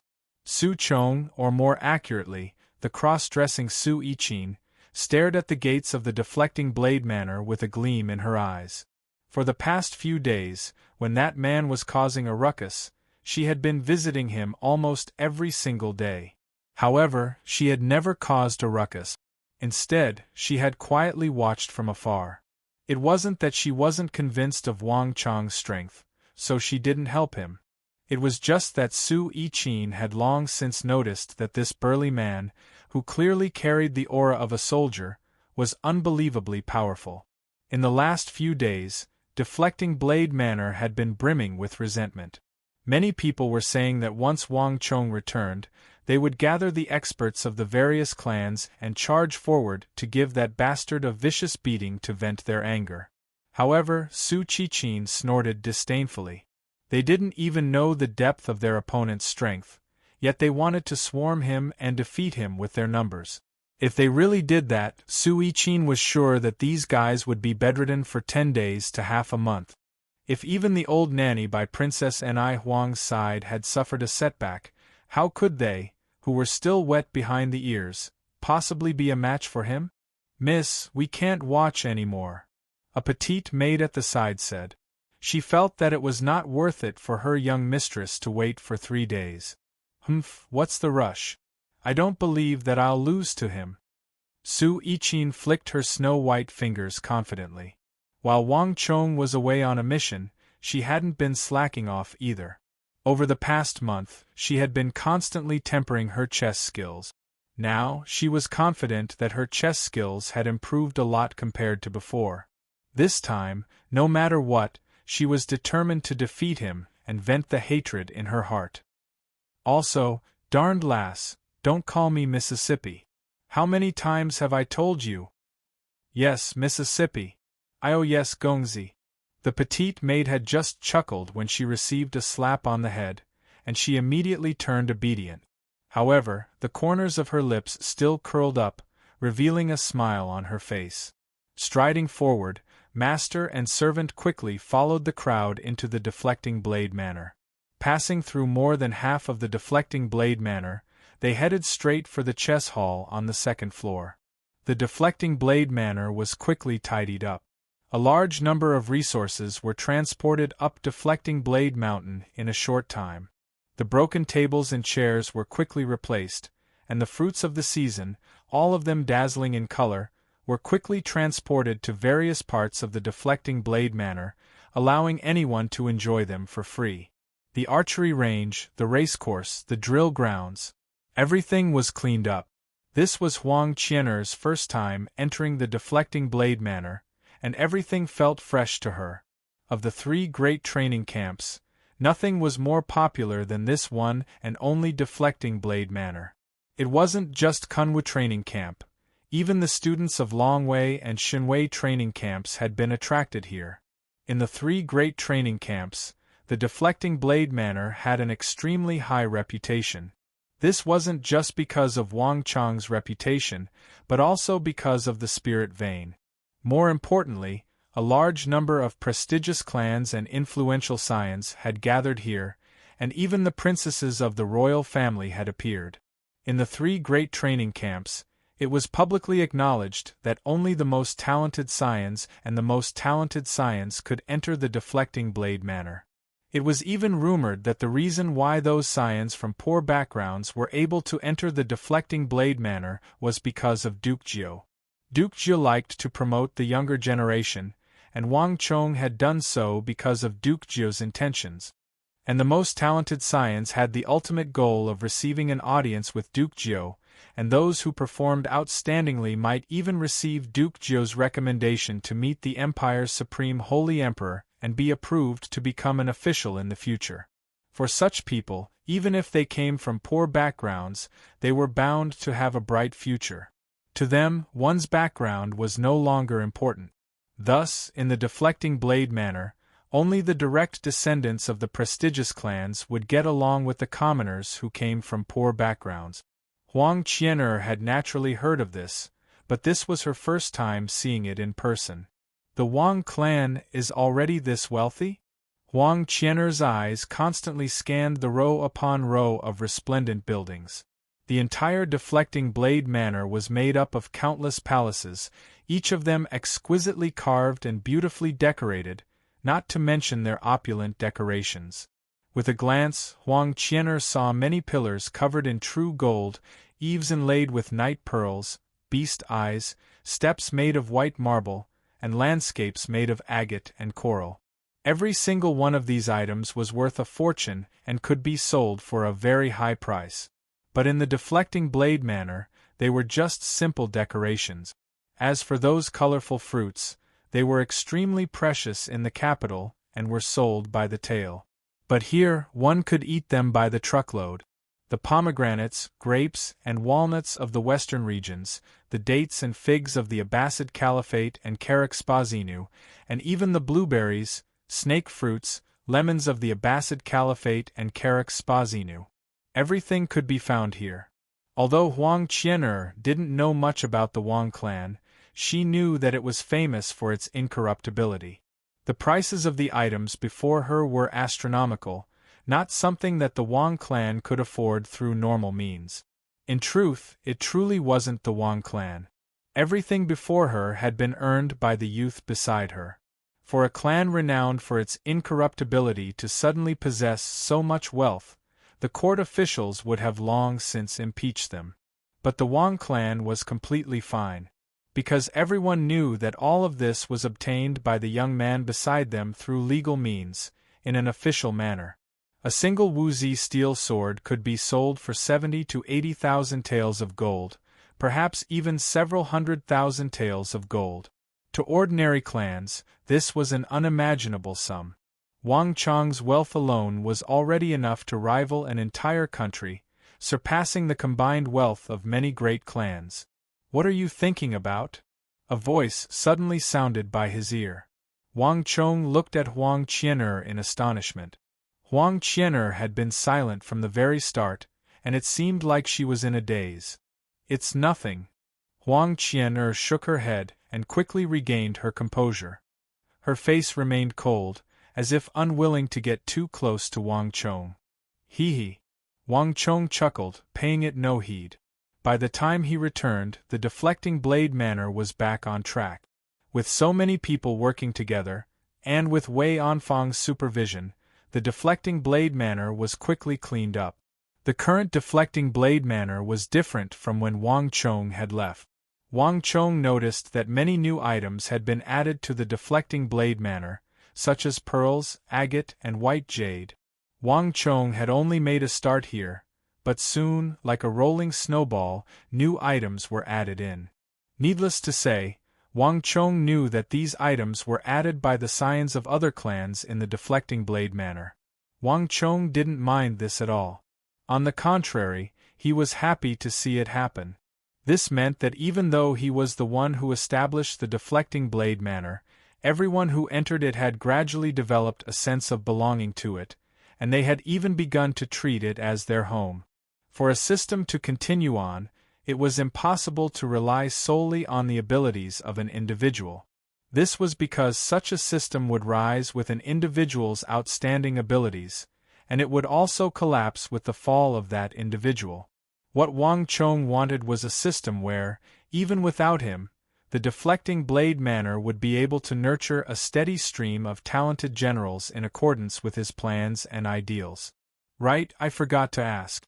Given your abilities, you should be able to join the 3 great training camps, right? Which training camp did you join? Wang Chong asked. It was just a casual question, but Huang Qian'er's complexion immediately darkened. Wang Chong's heart skipped a beat. He immediately realized that he had asked the wrong question. Xunwei. But that is no longer the case. Huang Qian'er coldly said, glaring at Wang Chong with a gaze that seemed capable of killing. "Because the clan has ordered me to withdraw." Wang Chong's face immediately turned awkward. There was no need to ask. It was definitely because of him that the Huang clan had ordered her to withdraw from Shunwei training camp. "If you're willing, I might be able to help you. There's no need. I won't go back." The children of the Huang clan are men of their word, and they would never do something so treacherous. Huang Qian'er interrupted Wang Chong without hesitation. She glared at Wang Chong with the same hateful expression. Huang Qian'er had already planned out her life, but the conflict between the Wang clan and the Huang clan had completely disrupted her plans. For the great fairy of Dainty Hands to be forced to withdraw from the Shunwei training camp and serve as Wang Chong's bodyguard and maid, how could Huang Qian'er not hate Wang Chong? However, she was also a proud person. Even if she was unwilling, she had already made a promise to her clan, so she would definitely fulfill it. Chapter 390. Wang Chong was also in an awkward position. Huang Qian'er was an unexpected outcome of the conflict between the Wang and Huang clan, and it was an outcome that Wang Chong was powerless to change. However, Wang Chong had no intention of chasing her away. Firstly, the protection of the renowned fairy of Dainty Hands would be an additional layer of security. Secondly, Huang Qian'er's thunderclap of Dainty Hands was still a huge flaw. However, Huang Qian'er was currently filled with hostility toward him, so she probably wouldn't listen to anything he said. Wang Chong had to find a suitable opportunity to remind her. "Gongzi, Gongzi." Just as these thoughts were flashing through his mind, a voice suddenly sounded in his ears. Turning around, Wang Chong saw Wei Anfang panting heavily as he rushed toward him anxiously. "Anfang, what's wrong?" Wang Chong asked. Could it be that Princess Anai Huang or Li Sai had caused trouble for him again? In the current deflecting blade manner, the only ones who could give Wang Chong a headache were these two gods. "Gongzi, do you still remember Su Chong?" Wei Anfang asked anxiously. "Su Chong?" Wang Chong blinked his eyes. Wasn't that the Su Yiqin of the Su clan? Her pseudonym was actually Su Chong, and she was here for him. Previously, he intentionally made things difficult for her, but she was the only one who didn't pass. Could she have caused trouble for him this time? Gongzi has been away for too long, so I arranged for Gongzi to test the students in the chess hall so as to send them to the spirit vein. Who could have thought that Su Chong would take advantage of Gongzi's absence to challenge all of the examinees in the chess hall and defeat all of them? That's not all. He challenged all of the examiners in the chess hall as well. He defeated all of them. We're just waiting for Gongzi now, Wei Anfang said. Wei Anfang had no idea what the relationship between Wang Chong and Su Chong was, but it was clear that Gongzi didn't want Su Chong to pass. That was also the reason why he didn't pass all of the examinees previously. But this time, the other party clearly didn't come with good intentions and was purposely trying to make things difficult for the young master. Otherwise, he wouldn't have made such a move. What? On the other side, Wang Chong raised his sword-like eyebrows slightly. He was also slightly surprised. Su Yiqin actually challenged everyone, which was really beyond his expectations. But soon, Wang Chong understood her plan. This guy obviously held a grudge for what happened last time, so he first defeated everyone to prove his ability. If he didn't let her pass, it would prove that he had no foresight, and all the instructors and students he had chosen were not qualified to pass. If she passed, it would be the same as Wang Chong admitting defeat in front of her. Su Yiqin could be considered to have used this method to lift her head and regain some ground, while also defeating her own army. What an arrogant fellow! Wang Chong understood Su Yiqin's plan and couldn't help but laugh inwardly. He had long known that this talented daughter of the capital's Su clan was arrogant and unwilling to suffer any losses, but he hadn't expected that she would use this method to make things difficult for him. However, this fellow was probably going to miscalculate. In terms of chess, she had accomplished something that not even the legendary war god of the Tang dynasty had been able to do, so Su Yiqin was probably even more unlikely. Haha, let's go and take a look. Wang Chong clasped his hands behind his back and grinned. He took the lead and walked in the direction of the chess hall. Boom! As soon as Wang Chong stepped into the chess hall, there was a hubbub. All of the examinees, as well as the examiners, were crowded together, watching something. Peering through the gaps in the crowd, Wang Chong immediately saw a handsome youth. His posture was ramrod straight, and he had a calm expression on his face.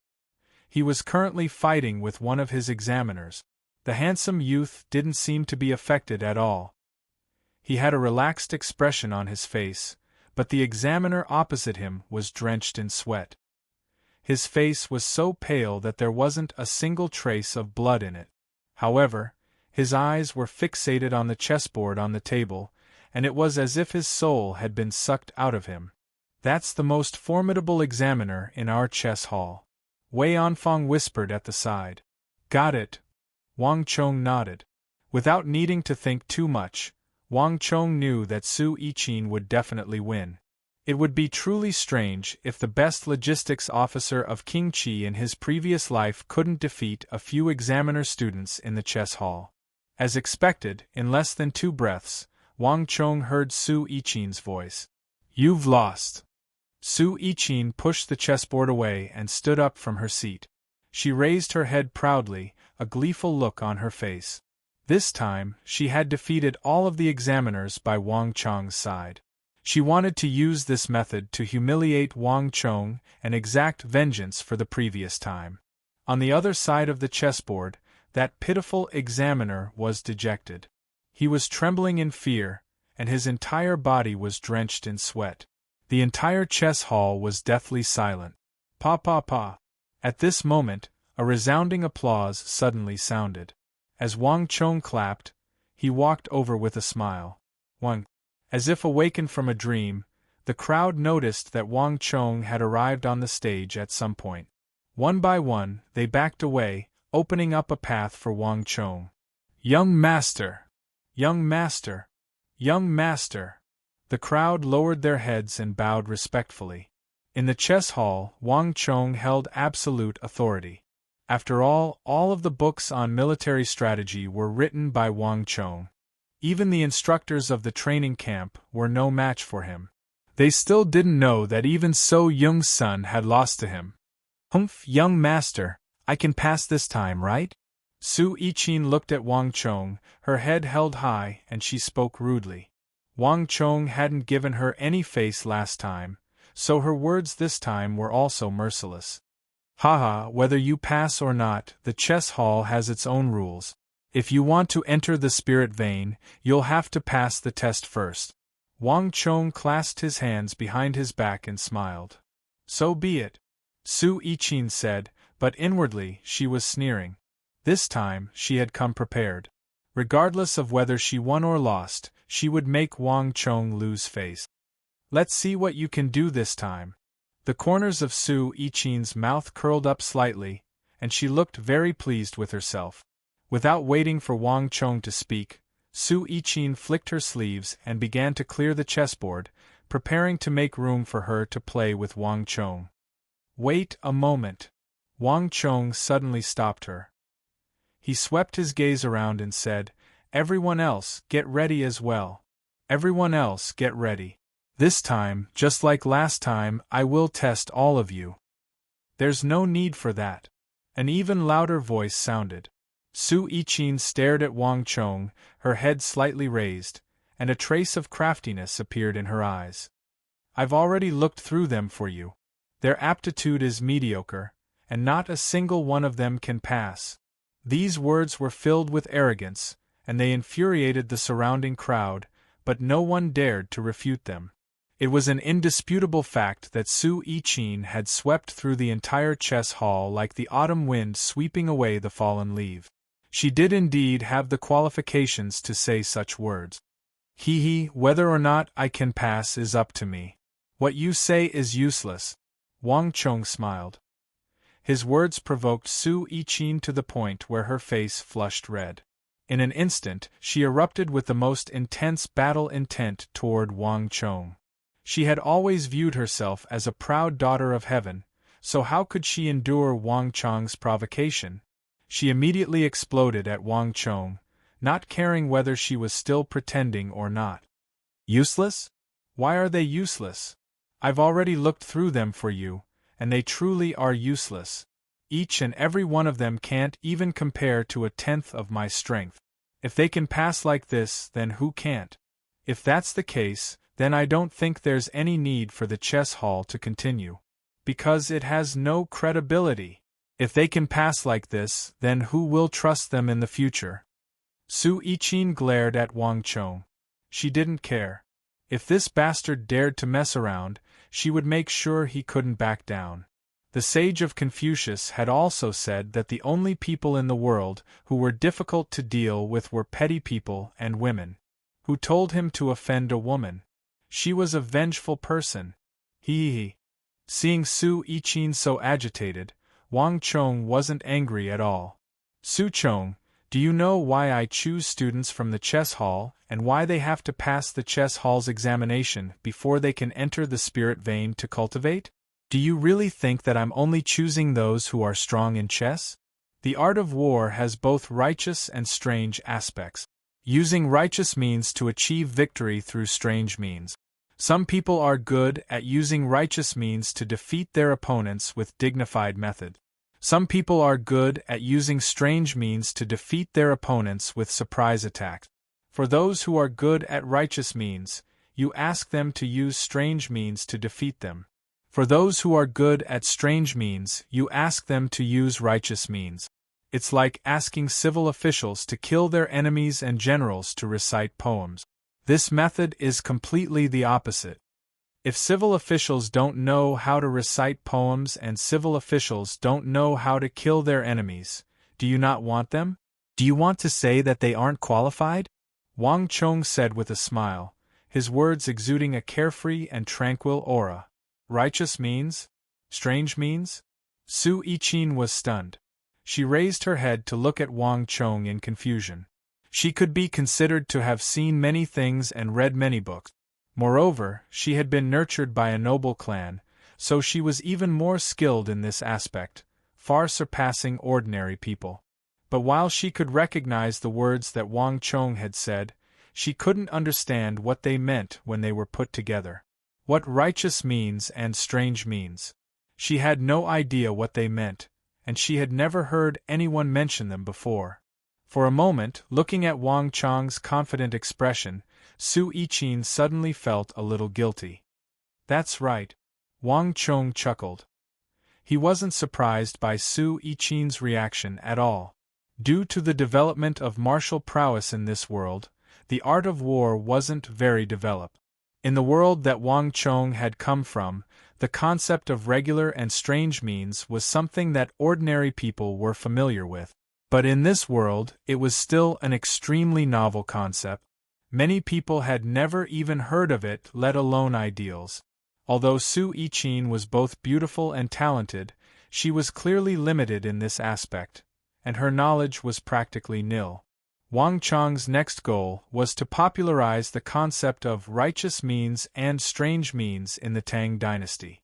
With deflecting blade manner as a foundation, he would be able to raise many generals who were skilled in both righteous means and strange means. Right now, he was only trying out a small part of it. Chapter 391. Humans would always feel a little guilty when faced with things they didn't know. Although Su Yiqin was arrogant, talented, and extremely intelligent among women, it was clear that she was still within this category. That's right. Some of these people are good at being upright, while others are good at being strange. Thus, what I need to do is to find out their special traits and teach them in accordance with their aptitude. I don't need to generalize them. A ruler has its strengths, and an inch has its weaknesses. Don't you understand this logic? Furthermore, even if their current performance is useless, as long as they display sufficient potential, they will still be able to pass my test. Wang Chong faintly smiled. That's great. Thank you, Gongzi. Everyone, quickly set up the chessboard. Before Su Yichin could say anything, the examinees in the chess hall were all roused. Although they didn't understand the words upright and strange, this didn't stop them from understanding one fact. However, this did not prevent them from understanding the fact that they still had a chance to pass the test. When playing against Su Yichin, everyone was defeated by her one after another, their confidence crumbling. They couldn't even lift their heads. No one had expected that they would have a second chance. They all cheered excitedly. What upright and strange. I don't understand what nonsense you're spouting. Since you want to give them a chance, then do as you please. Let's play. Su Yichin couldn't win against Wang Chong with words, nor did she have the confidence to defeat him in an unfamiliar field. Thus, she simply sat down and pulled Wang Chong to the chessboard.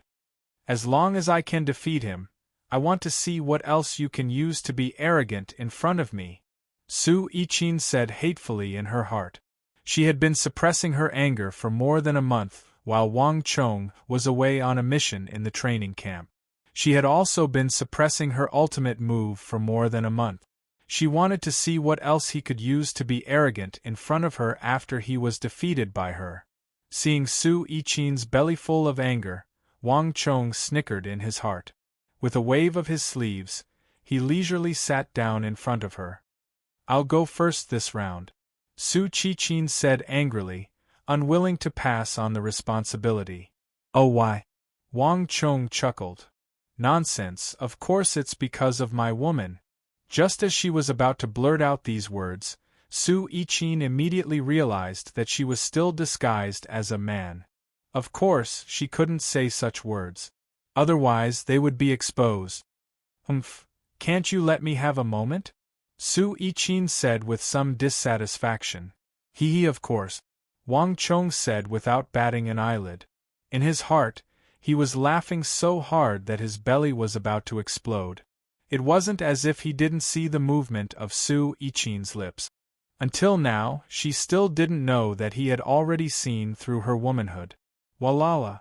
Almost at the same time, the crowd in the chess hall began moving their tables and chairs and placing down their chessboards. A match was about to begin.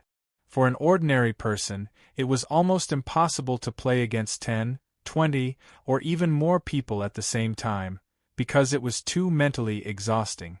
But for the people in the chess hall, they had long since become accustomed to Wang Chong's terrifying ability in the game of chess, and they even took it for granted. This time, the match began with the match between Wang Chong and Su Yichin. Wang Chong played white and Su Yichin played black. Pop! A black stone fell heavily on the corner of the chessboard. As soon as this stone fell, Wang Chong couldn't help but raise his eyebrows. Su Yichin's first move was completely different from last time, and even completely different from all the previous games. As soon as the black stone fell, the style of the entire chessboard changed. There was a strange and fleeting feeling everywhere, completely different from any of the current chess games of the Tang dynasty. Moreover, there was a faint feeling of being targeted at him. Wang Chong raised his head and subconsciously glanced at Su Yichin across from him. He saw that this proud daughter of the Su family had her head slightly raised, a crafty look in her eyes, and there was a faint sense of pride in her expression. Look down on me. This time I came prepared. The corners of Su Yichin's lips curled up slightly. She only needed one stone to know what Wang Chong was thinking. For the past month or so, she had spent almost every day studying the game between her and Wang Chong. Wang Chong's style, the steps he took, and even his train of thought had all been thoroughly studied, and he had a firm grasp on Su Xiaoshuo's style. Right now, she could guarantee that if Wang Chong continued to play like this, she would definitely be able to target him and crush him from start to finish. If she didn't have a certain level of confidence, how could she have challenged Wang Chong? You've really put in a lot of effort. Wang Chong smiled without saying a word.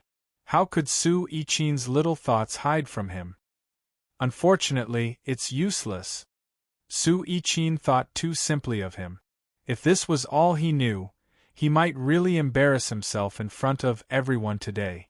However, from the beginning to the end, including the last time, he hadn't used his full strength. Moreover, he didn't only know a single style, path, or game of chess. As the saying goes, virtuous like water, shaped according to the object. His style of chess had long since transcended the path and game of chess. He didn't stick to a single pattern, and he could do whatever he wanted and change according to his opponent. Even if Su Yiqin studied all of his games, she would still only be able to grasp the tip of the iceberg in the end. Clap! Without the slightest hesitation, a white stone fell to the ground.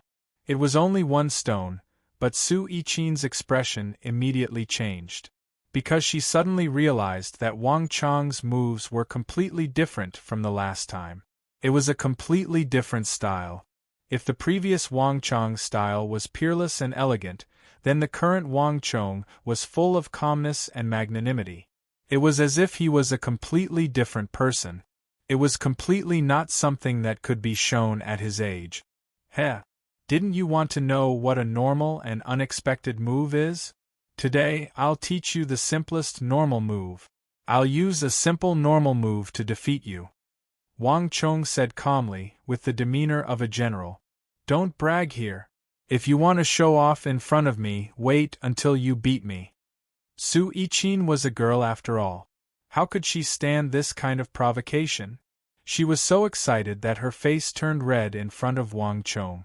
No matter how a person pretended to be, their personality and temper were there. This was something that couldn't be changed. At this time, Su Yiqin had completely forgotten that as a boy, she blushed too often, too much. Wang Chang ignored it and didn't expose her. He continued to play chess with Su Yiqin. Clap, clap, clap. One after another, black and white stones fell onto the chessboard. There were only 5 stones, but Su Yiqin's face immediately turned pale. Because she realized that what Wang Chang said was right. Her painstaking research over the past month had all gone to waste. Because what Wang Chang was using now was a completely different style that he had never used before. It was heavy, but it was extremely offensive. The feeling that Wang Chang gave people now was like a heavy sword without a sharp edge. Although it lacked variations, it was powerful. This caused Su Yiqin to bear a lot of pressure. In fact, the pressure was even greater than when she faced Wang Chang for the first time. The loudest sound is silent. The way of proper warfare is to use a grand army to destroy all obstacles, to attack first. If the enemy doesn't move, I won't move. If the enemy moves, I will move first. You don't even understand the simplest way of proper warfare. Wang Chang lifted his head and looked at Su Yiqin. He smiled and stood up, walking towards the other examinees. There were a total of more than 20 examinees who participated in the selection. Although all of them were defeated by Su Yiqin one by one, and their confidence was almost gone. But among them, there were some who were worth mentioning. What's there to be proud of? I don't believe that I will lose to you. Su Yiqin glared at Wang Chang fiercely. She gritted her teeth and made up her mind. No matter what, she had to defeat Wang Chang. Hee. Wang Chang didn't need to turn his head to know what had happened. He ignored it and walked towards the other examinees. But a white stone landed on the ground. Starting from the first one, Wang Chang's feet almost touched the ground as he placed his stones one after another. There were more than 20 examinees, and Wang Chang only took a short while to finish them off. On the contrary, Su Yiqin didn't move at all. The speed at which she placed her stones was much slower than the others. More often than not, when Wang Chang and the other examinees had already placed 4 or 5 stones, Su Yiqin would only place 1 stone. Moreover, she was considered to be faster. Time passed slowly, and the progress of the other examinees soon caught up to Su Yiqin. However, Su Yiqin's complexion was getting paler and paler. The more she studied Wang Chang's chess style, the more she felt that there was a sharpness in Wang Chong's chess style. Every time Wang Chong placed a stone, it was a moment filled with suspense and fear for her. Su Yiqin was still able to deal with it at the start, but when Wang Chong's momentum grew, Wang Chong's chess board would immediately be swept into disorder. She was completely routed, and she could only tangle with Wang Chong in the corners. "I won't lose, I definitely won't lose." Su Yiqin clenched her fists, her face pale. Someone as proud as her would never accept losing to the same person twice. Moreover, it was a kid who was even younger than her. Su Yiqin definitely couldn't accept this kind of dodging. But just as Su Yiqin was in utter disarray and struggling bitterly, there was a clap on the chessboard. Wang Chong's white stone sounded. The first examinee to pass today had appeared. "Congratulations, you've passed." "That's great." Following a burst of excited cheers, an examinee jumped up in joy. "What kind of joke is this? That guy can pass?" Su Yiqin was already filled with anger, and when she saw Wang Chong let her defeated opponent pass, she finally couldn't hold it in any longer. "Do you know how bad this guy is? He lost at least 100 points to me, and he was utterly routed, but you actually let him pass? If someone with this kind of aptitude can pass, then who else can?" Su Yiqin's face was full of dissatisfaction. "Then how many points did he lose in the end?" Wang Chong said calmly. 96 points. Su Yiqin was taken aback. "That's it. That's why he was able to pass." Chapter 392. "Thank you, Gongzi." That student did not think much of it. He bowed repeatedly to Wang Chong's back and left happily. He had thought that he had no hope this time, but he had actually passed. "Go for it." Wang Chong did not turn back. He waved his hand at the student. Everyone had their strengths and weaknesses, and while playing chess with that student, Wang Chong had long ago discovered that he possessed a tenacity that allowed him to display extraordinary strength. When you thought that he would lose, he did lose. But it was not what you thought. He definitely lasted a lot longer than you expected. That was why Wang Chong had confidently asked Su Yiqin how many points he had lost in the end. A moment later, the second person to pass appeared. "Congratulations, you passed." Wang Chong smiled at a joyous student from Longwei training camp. "Thank you, Gongzi. Thank you, Gongzi." That student nodded repeatedly. "Are you kidding me? He could even pass it. He doesn't even know how to play Go. This guy doesn't even know the simplest rules of Go." It was one thing for Wang Chong to pass the first one, but seeing that Wang Chong had passed the second one as well, Su Yiqin could no longer hold back her rage. She felt that Wang Chong was purposely making things difficult for her. She had played with this guy before. Most of the time, he did not even understand the scale of the game. She had to remind him before he would know. And every time, he would laugh foolishly. It was infuriating. It was fine if other people passed, but if Wang Chong did not give her a convincing reason, she would not be able to accept it. This was simply messing around. You only saw him play randomly.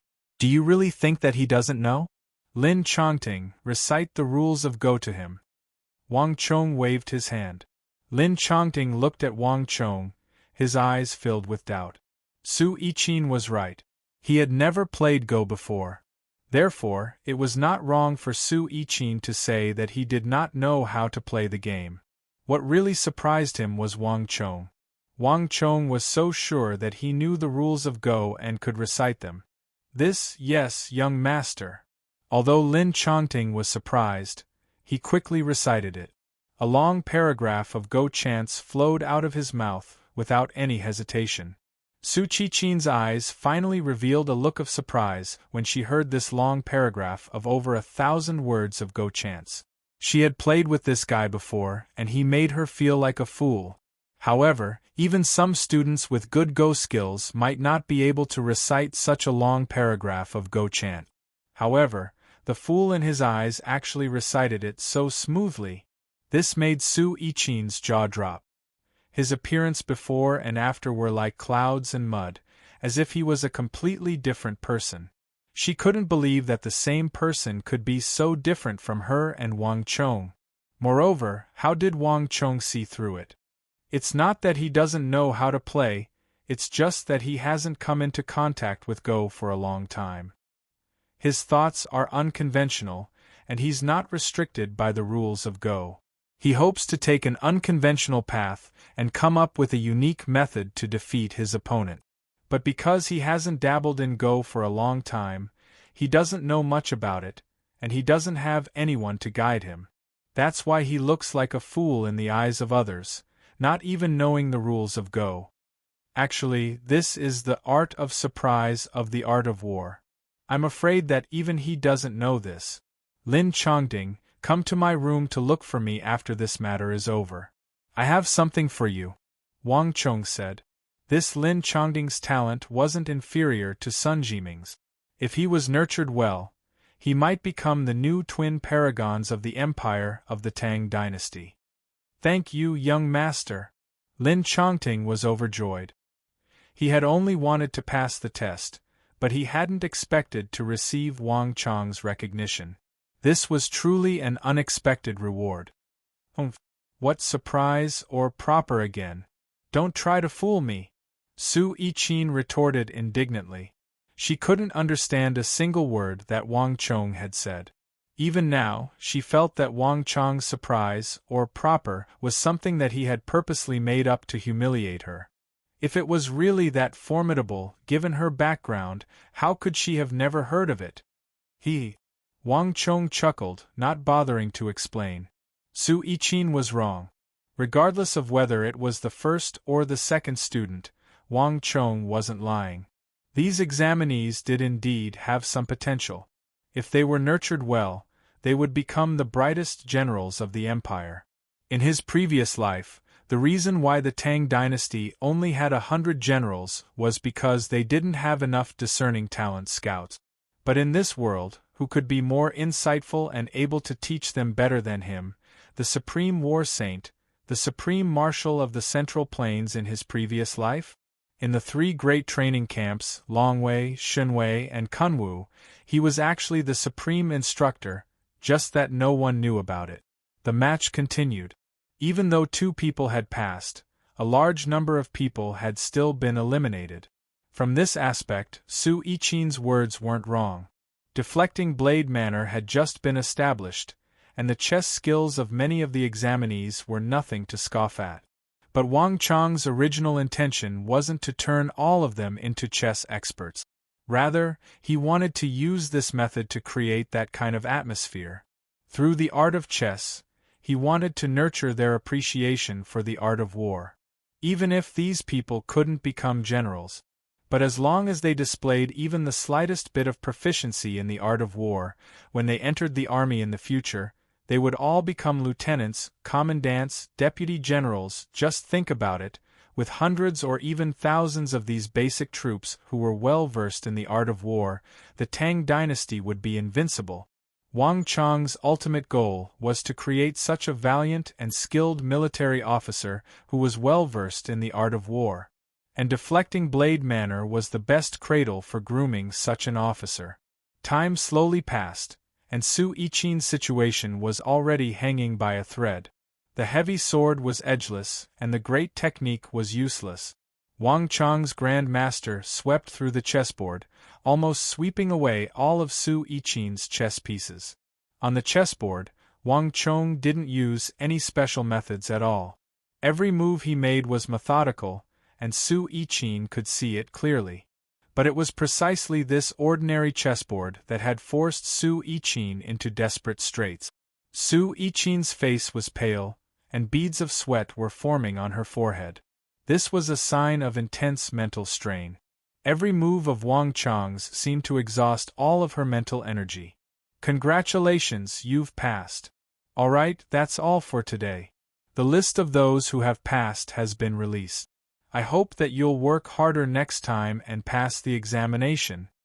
Wang Chong's voice suddenly sounded by her ear. Upon hearing this voice, Su Yiqin finally couldn't hold back her anger any longer. Wang Chong, what do you mean by this? Su Iqin raised her head and flew into a rage. What do you mean by the list of those who have passed has been released? Are you saying that I didn't pass? All of the dissatisfaction in her heart exploded. While she was still playing, Wang Chong had already announced the list of those who had passed. Didn't that mean that she hadn't passed? Everyone here, from the examiners to the examinees, had been defeated by her one by one. Could it be that she was inferior to these ordinary examinees? Don't you know? Take a look at the chess jar beside you. How many chess pieces are there? Wang Chong wasn't angry at all. What chess pieces? Su Iqin was at the peak of her anger. But in the next moment, she touched the chess pieces in the jar beside her. It was as if a bucket of ice water had been poured over her head. Su Iqin's entire body froze, and she suddenly couldn't say anything. The black chess jar beside her was empty. There were only 4 or 5 chess pieces left. Wang Chong was right. This round had indeed ended. Take a look at the other jar beside you. How many white chess pieces are there? Wang Chong said. Her heart calmed down. Su Iqin didn't need to turn her head to know that the other jar must be empty as well. In this round, Wang Chong's chess moves were steady and steady. But for some unknown reason, the pressure he gave off was unbelievably huge. In this round, Su Iqin actually didn't manage to eat any of his chess pieces. Her gaze swept over the chessboard. Su Iqin felt bitter in her heart. On the vast chessboard, the center was almost entirely occupied by Wang Chong's white chess pieces. Only a few corners and scattered spots were occupied by her black chess pieces. It looked extremely pitiful. In that instant, Su Iqin vaguely understood something. Clatter, clatter.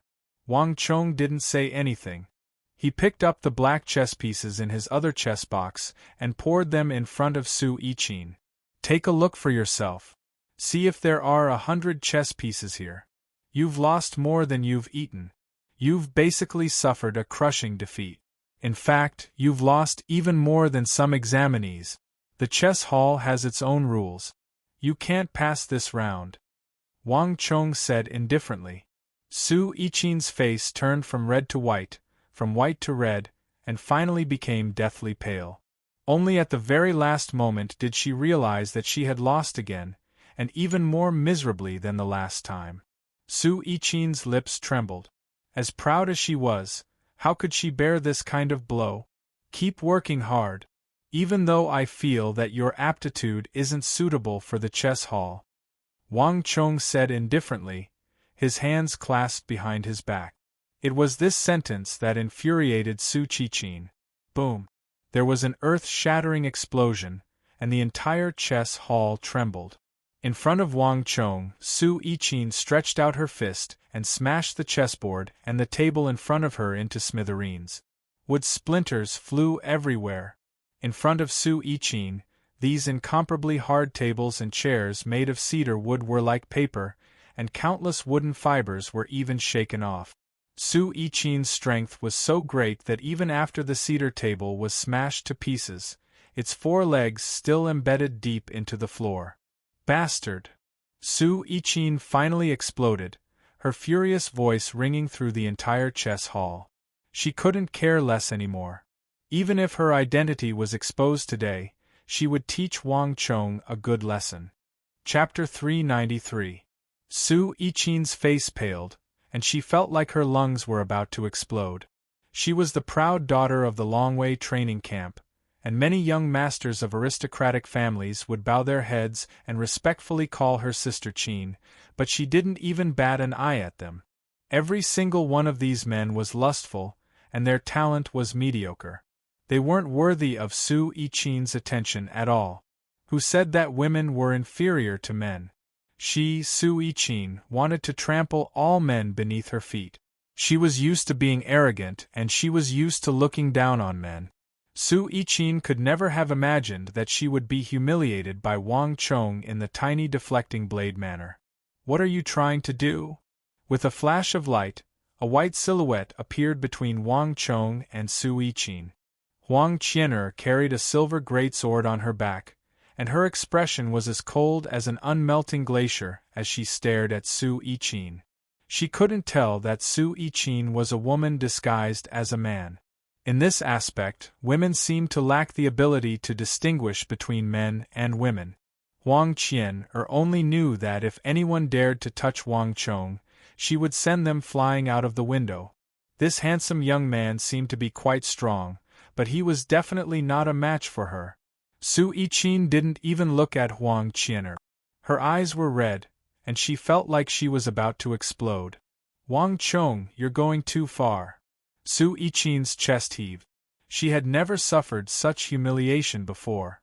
If Wang Chong didn't give her an explanation, he shouldn't blame her for beating him up into a pig's head and hanging him on a flagpole. Hee. Seeing Su Yichin explode in anger, Wang Chong's lips curled up into an almost imperceptible smile. Su Yichin wasn't mistaken about one thing.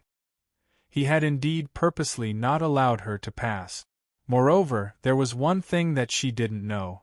Wang Chong was deliberately provoking her and making her fly into a rage. As the most talented woman in the Tang dynasty and the best in logistics, Su Yichin's ability had reached a certain level. In the Tang dynasty, almost no one could compare with her. If anyone could obtain the help of Su Yichin and the Su family, it would be like adding wings to a tiger. At least in terms of logistics, there was nothing to worry about. Before the troops and horses move, the rations and fodder move first. A war that would last for 2 months would require 2 years to prepare the logistics and rations. The importance of logistics was obvious.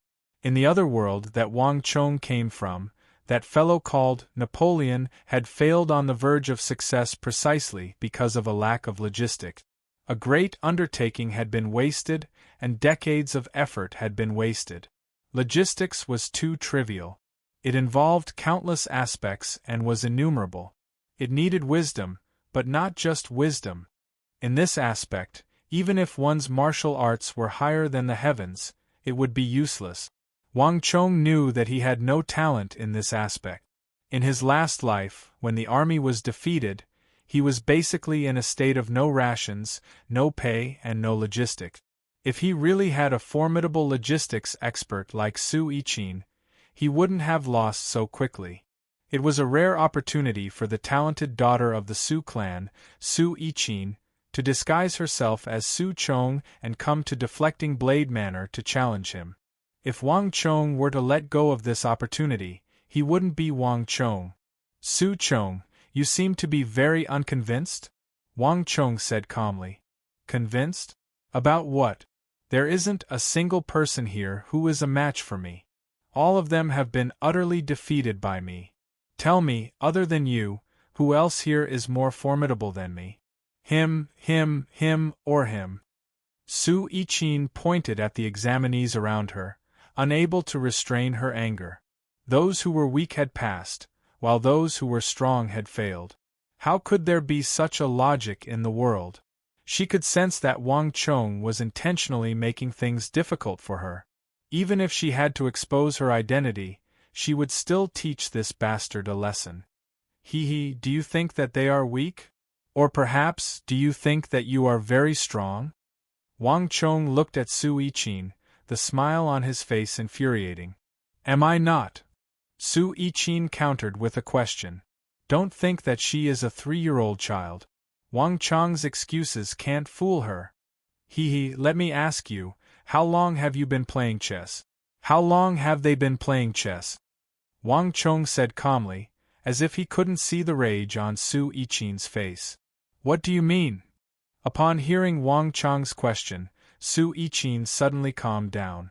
If I'm not wrong, Su Chong, you have been playing chess since you were young, right?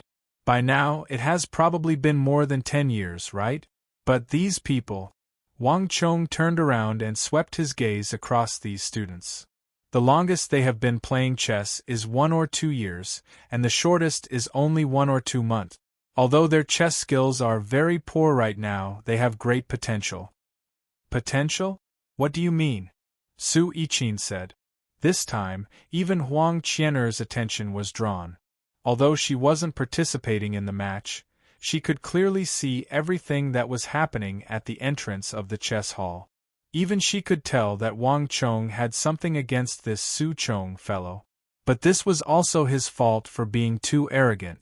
Huang Qian'er had thought that Wang Chong would find a random reason to deal with him, or perhaps use his identity as the master of deflecting blade manner to order him to leave.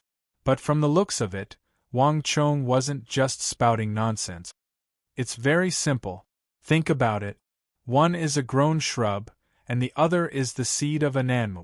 If you want to build a house, do you want a bush or a seed of a nanmu tree? Wang Chong stared at Su Yiqin. What do you mean? Are you saying that I'm that shrub?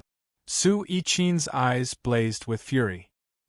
Although it's just a metaphor, that's more or less what I mean. Although the students I chose aren't good at chess, they are like nanmu seeds. As long as they are nurtured properly, they will have limitless potential. Even you. Although your chess skills are very high, this is basically the limit of your achievements. Your potential has already been completely unearthed, and there's no more room for growth. This is the reason why I eliminated you, Wang Chong said calmly. Bastard. Su Yiqin finally exploded. Although Wang Chong had said so much, he was basically saying the same thing. Your strength has reached its limit, and there's no more room for you to grow. How could someone as proud as Su Yiqin be able to stand it? I'll kill you no matter what. Su Yiqin was on the verge of insanity. Without a second thought, stellar energy surged from her body as she reached out to grab Wang Chong. This casual grab had actually created a thunderous roar, and even Wang Chong couldn't help but widen his eyes. Boom. But in the next moment there was a loud boom, and a slender palm as translucent as white jade slashed in, accurately striking Su Yiqin's arm. Boom. Stellar energy shot out in all directions. Su Yiqin's furious strike had actually been blocked by Huang Qian'er. Young master, I advise you to conduct yourself with dignity, Huang Qian'er said coldly, a dangerous glint in her eyes. Even now, she had no idea that she was facing a girl just like her. Like a bucket of cold water had been poured over her, Su Yiqin suddenly calmed down. Who are you? Humph, I was wondering who it was. So it's you, fairy of dainty hands. When did you run over and become someone's servant? Su Yiqin hadn't recognized her at the start. But when she realized that the icy beauty at Wang Chong's side was the famed fairy of dainty hands, Huang Qian'er, her entire face changed. Many people believed that beauties would have a good relationship with each other, but it was the exact opposite. Beautiful women hated other women the most, especially women as beautiful as themselves. Who are you? You recognize me? Humph, I don't care who you are, but if you dare to touch him, don't blame me for being rude. Even though I don't like him either, Huang Qian'er coldly said. Wang Chong speechlessly rolled his eyes. Why did she add that last line? Wouldn't it have been better if she hadn't? He really couldn't understand these women. Su Chong, it's useless. You won't be able to do anything here. Moreover, as I said, your potential has reached its limit, and that's it. If you're not convinced, you can leave now. Wang Chong didn't miss this opportunity to add fuel to the fire. You bastard, you want me to leave? I'm not leaving. It would have been better if Wang Chong hadn't said anything, but now that Wang Chong had said it, Su Yiqin actually didn't want to leave. Her personality would never allow her to be led away by Wang Chong. Furthermore, with Fairy of Dainty Hands, Huang Qian'er around, she knew that she couldn't do anything rash. Of the direct descendants of the great clans of the capital, Huang Qian'er was ranked third. Although Su Yiqin wasn't convinced, she had to admit that Huang Qian'er's strength was probably above hers. In a fight with her, she wouldn't be able to gain any advantage. Humph, don't get too happy. Aren't you trying to say that this is all I'm capable of and that I can't defeat you? Just you wait, I'll definitely trample you beneath my feet and return the humiliation you gave me 100-fold. After saying that, Su Yiqin turned around and left, not staying for a moment longer. Gongzi, should we chase him out? There's no need for such a person to remain here. Wei Yanfang suddenly approached from the side and whispered. Hearing those words, Wang Chong couldn't help but smile. Wei Yanfang was indeed a blockhead who didn't know how to flirt. Why would he chase away a beauty like Su Yiqin? He couldn't wait to stay. There's no need to bother with him. Men, clean up the place. Also, arrange for the students who just passed to be sent to the spirit vein. Yes, Gongzi. Wei Yanfang nodded his head and agreed to it. After leaving the chess hall, Wang Chong headed straight for the training camp.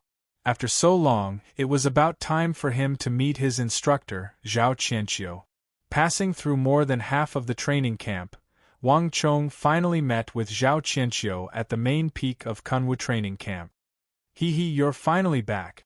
Upon seeing Wang Chong walk in, Zhao Qianqiu's eyes lit up. He immediately stood up from his seat and walked toward Wang Chong with widened strides. Upon seeing Zhao Qianqiu, Wang Chong couldn't help but sigh.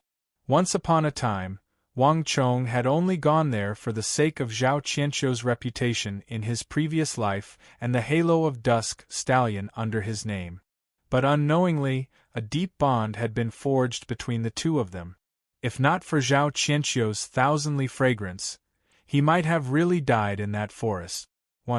Taking in a deep breath, just as Zhao Qianqiu was about to walk over, Wang Chong suddenly got down on one knee and bowed respectfully to Zhao Qianqiu with the most solemn military etiquette. "Teacher, thank you." Wang Chong's voice echoed in the hall.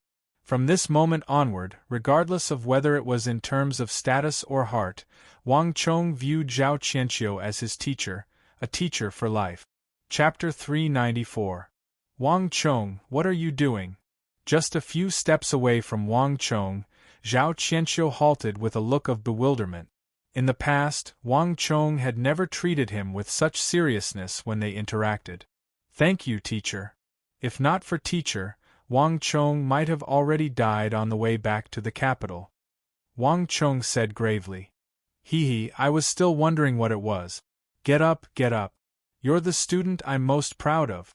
Do you really think that I didn't prepare anything for this training camp mission? Zhao Qianqiu chuckled nonchalantly. Wang Chong didn't say anything more and stood up. Naturally, his thoughts and state of mind were different from what Zhao Qianqiu had imagined. However, there was no need for him to speak of this. Come. How are you feeling? How is your recovery? Zhao Qianqiu asked. After rescuing Wang Chong from the forest and sending him back to the Wang clan, Zhao Qianqiu hadn't visited the Wang clan much.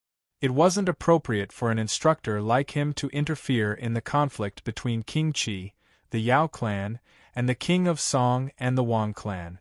A soldier was a soldier, and it was best for him to stay out of politics. This was also an unspoken rule of the military. A true soldier would try to stay as far away from politics as possible. Besides, after sending Wang Chong back to the Wang clan, he would be well taken care of even without Zhao Qianqiu's presence.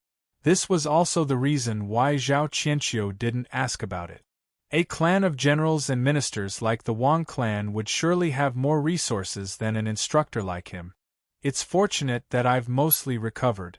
There shouldn't be any repercussions, Wang Chong said as he sat on a chair.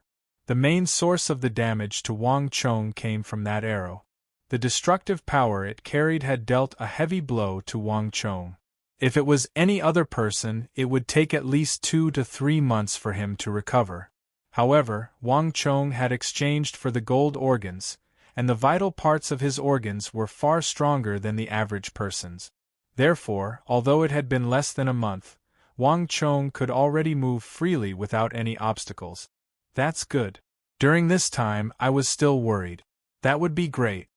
Saying so, Zhao Qianqiu returned to his seat and flicked his sleeves.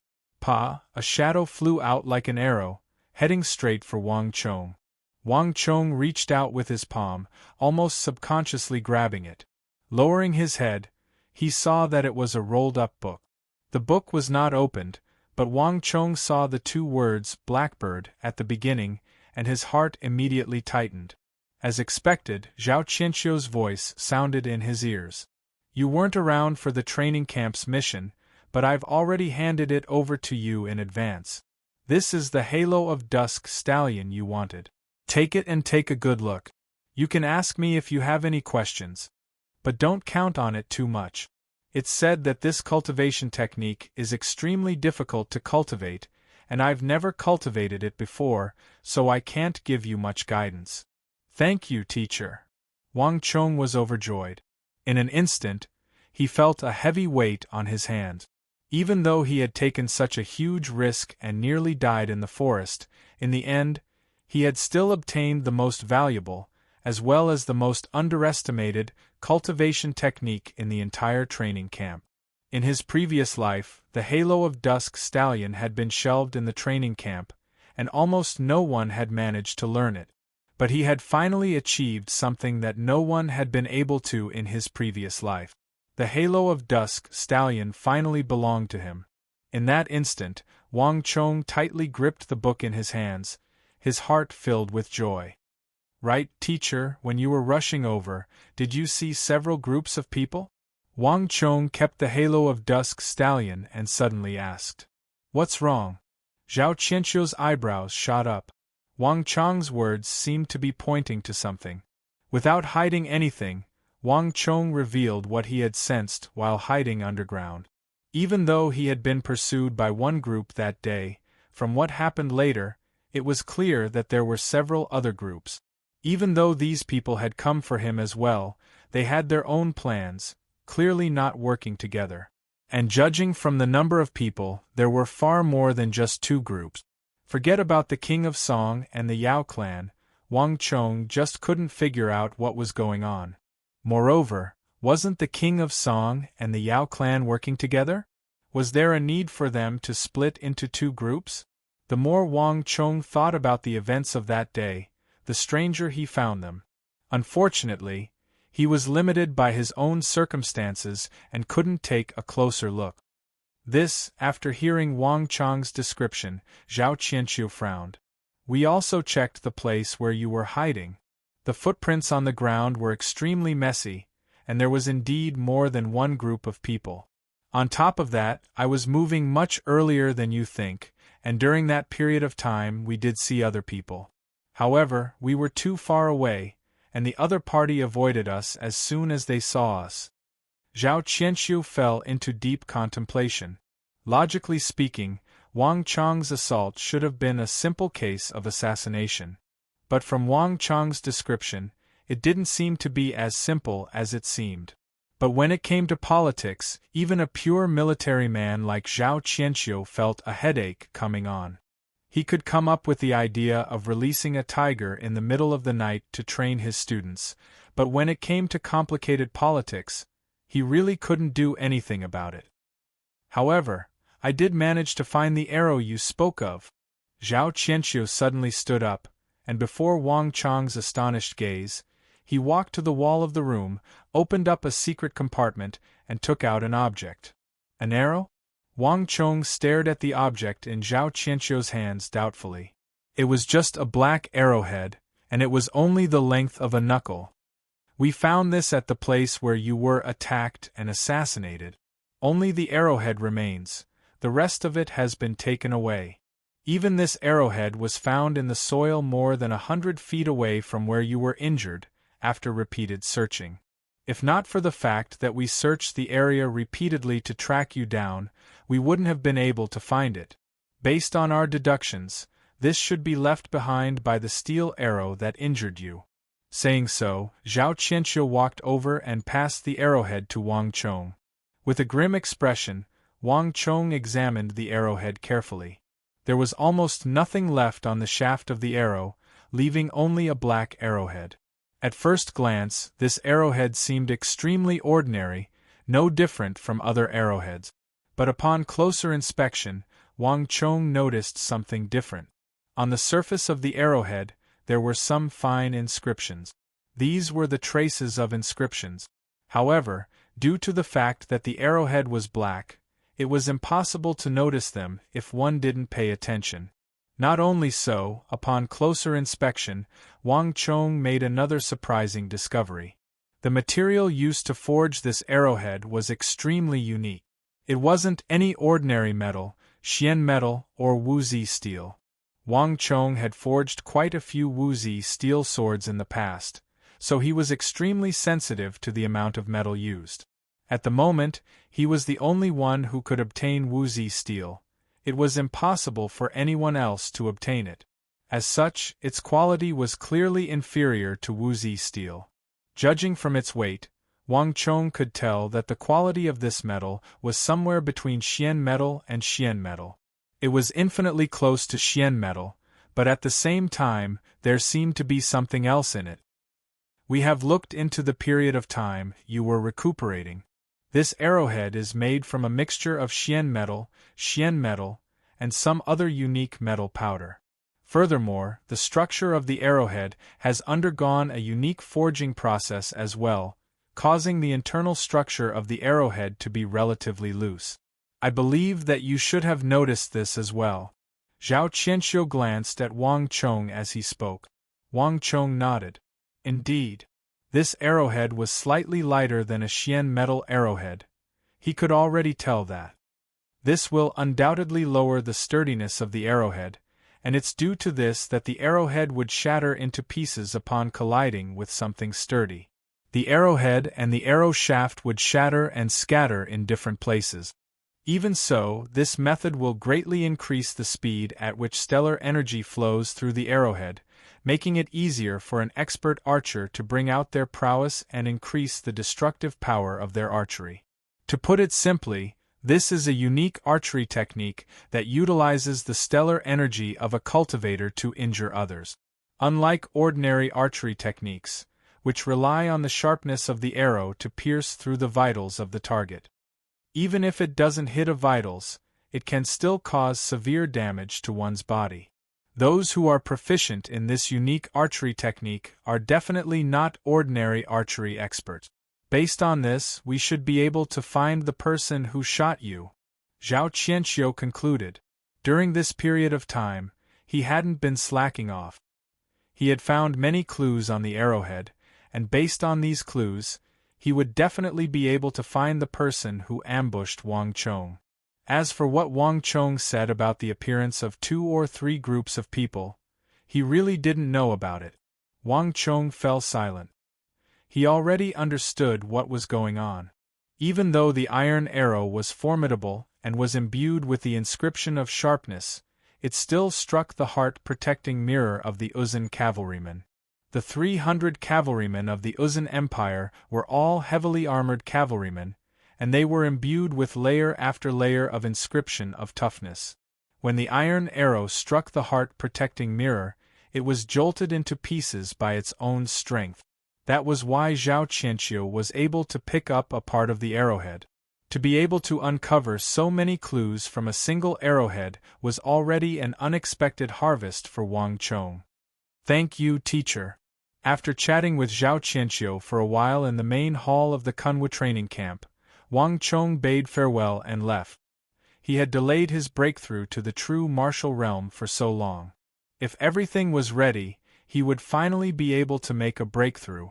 After leaving the main peak, Wang Chong returned straight to the Deflecting Blade Manor. In the Deflecting Blade Manor, Wang Chong had a cultivation chamber that belonged to him. Compared to the training camp, the Deflecting Blade Manor belonged to him.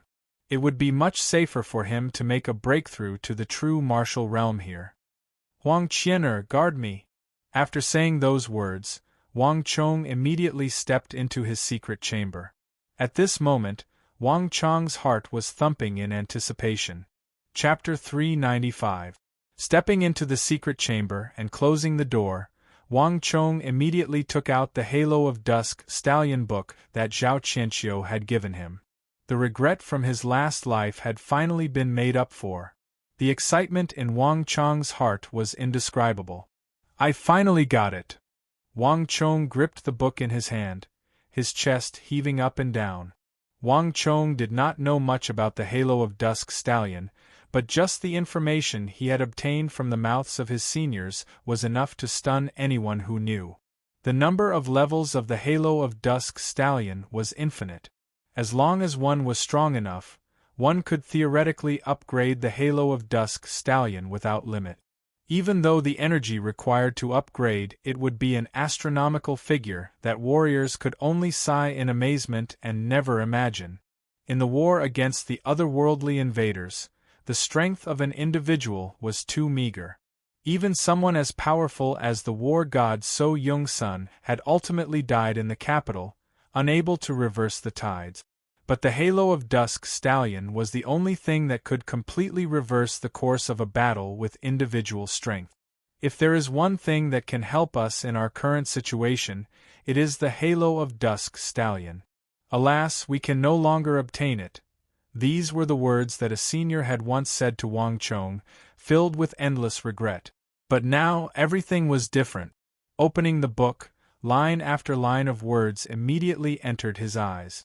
They were not the ancient seal characters commonly used in ancient supreme techniques, but the regular script that Wang Chong was all too familiar with. This was clearly not the original, but a hand-copied copy. In the 27th year of the Great Sui's reign, Yu Hanzitong received the order of the Holy Emperor, the Son of Heaven, to hand-copy this book. The first majestic paragraph on the slightly yellowed paper caused Wang Chong's eyes to twitch, and an indescribable feeling welled up in his heart. It's actually a handwritten copy from the Great Sui dynasty.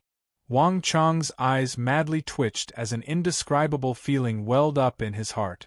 This Halo of Dusk Stallion was actually a manuscript from the era of Emperor Wen of the Sui dynasty. Wang Chong had not expected this. But what surprised Wang Chong even more was the 3 words in this paragraph. Han Zitong. Not many people knew about this person, but his other name was known by everyone. Even after hundreds of years, his name was still very well known among the children of the aristocratic families. Han Qinhu. He was one of the 4 great generals who served under Emperor Wen of the Sui dynasty.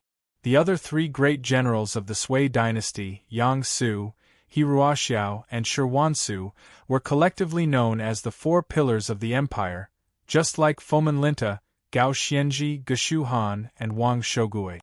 However, the reputation of the 4 great generals of the Sui dynasty was far above the latter. Han Qinhu, in particular, was a master of both the pen and the sword.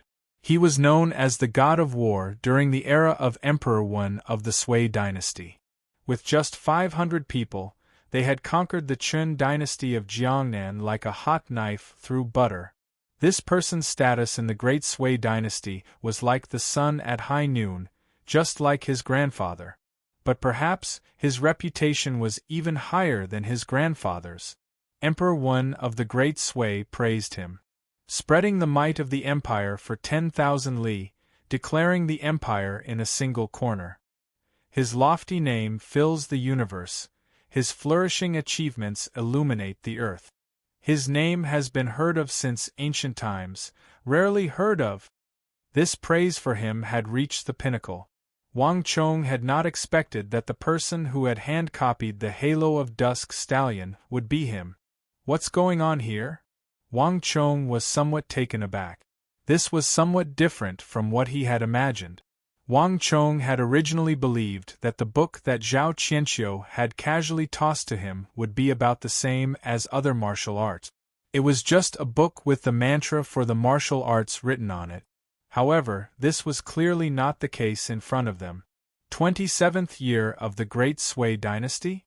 Hand-copied on the orders of the Holy Emperor, the Son of Heaven? Just what's going on here? The Halo of Dusk Stallion might be formidable, but surely Emperor Wen of the Sui dynasty didn't have to order a great general like Han Qinhu to hand-copy it? Wang Chong's brows were fiercely twitching, his mind in turmoil. The holy emperor that Han Qinhu spoke of could only be Emperor Wen of the Sui dynasty. In the final years of the Sui dynasty, the emperor was renowned for his tyranny and had single-handedly caused the world to descend into chaos, resulting in the Tang dynasty replacing the Sui. But in the early years of the Sui dynasty, the politics were clear and the economy and commerce flourished. History called it the reign of founding emperor. This was completely different from the final years of the Sui dynasty. Even though the Tang had replaced the Sui, the history books had to admit that although the Sui dynasty was corrupt, Emperor Wen was a rarely seen wise sovereign. But what Wang Chong did not understand was why Emperor Wen had ordered an imperial great general like Han Qinhu to handcopy the Halo of Dusk Stallion. Wang Chong suddenly had a feeling that this Halo of Dusk Stallion was not as simple as he had first imagined. Or perhaps the fact that the Halo of Dusk Stallion had not been passed down, resulting in it becoming extinct, was not as simple as negligence or a lack of a suitable successor. Perhaps there was an even deeper reason behind the loss of the Halo of Dusk Stallion.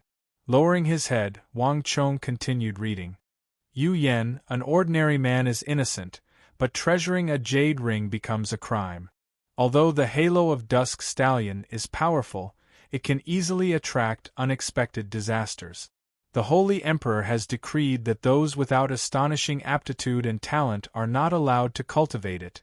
Those who are not the pillars of the empire are not allowed to cultivate it.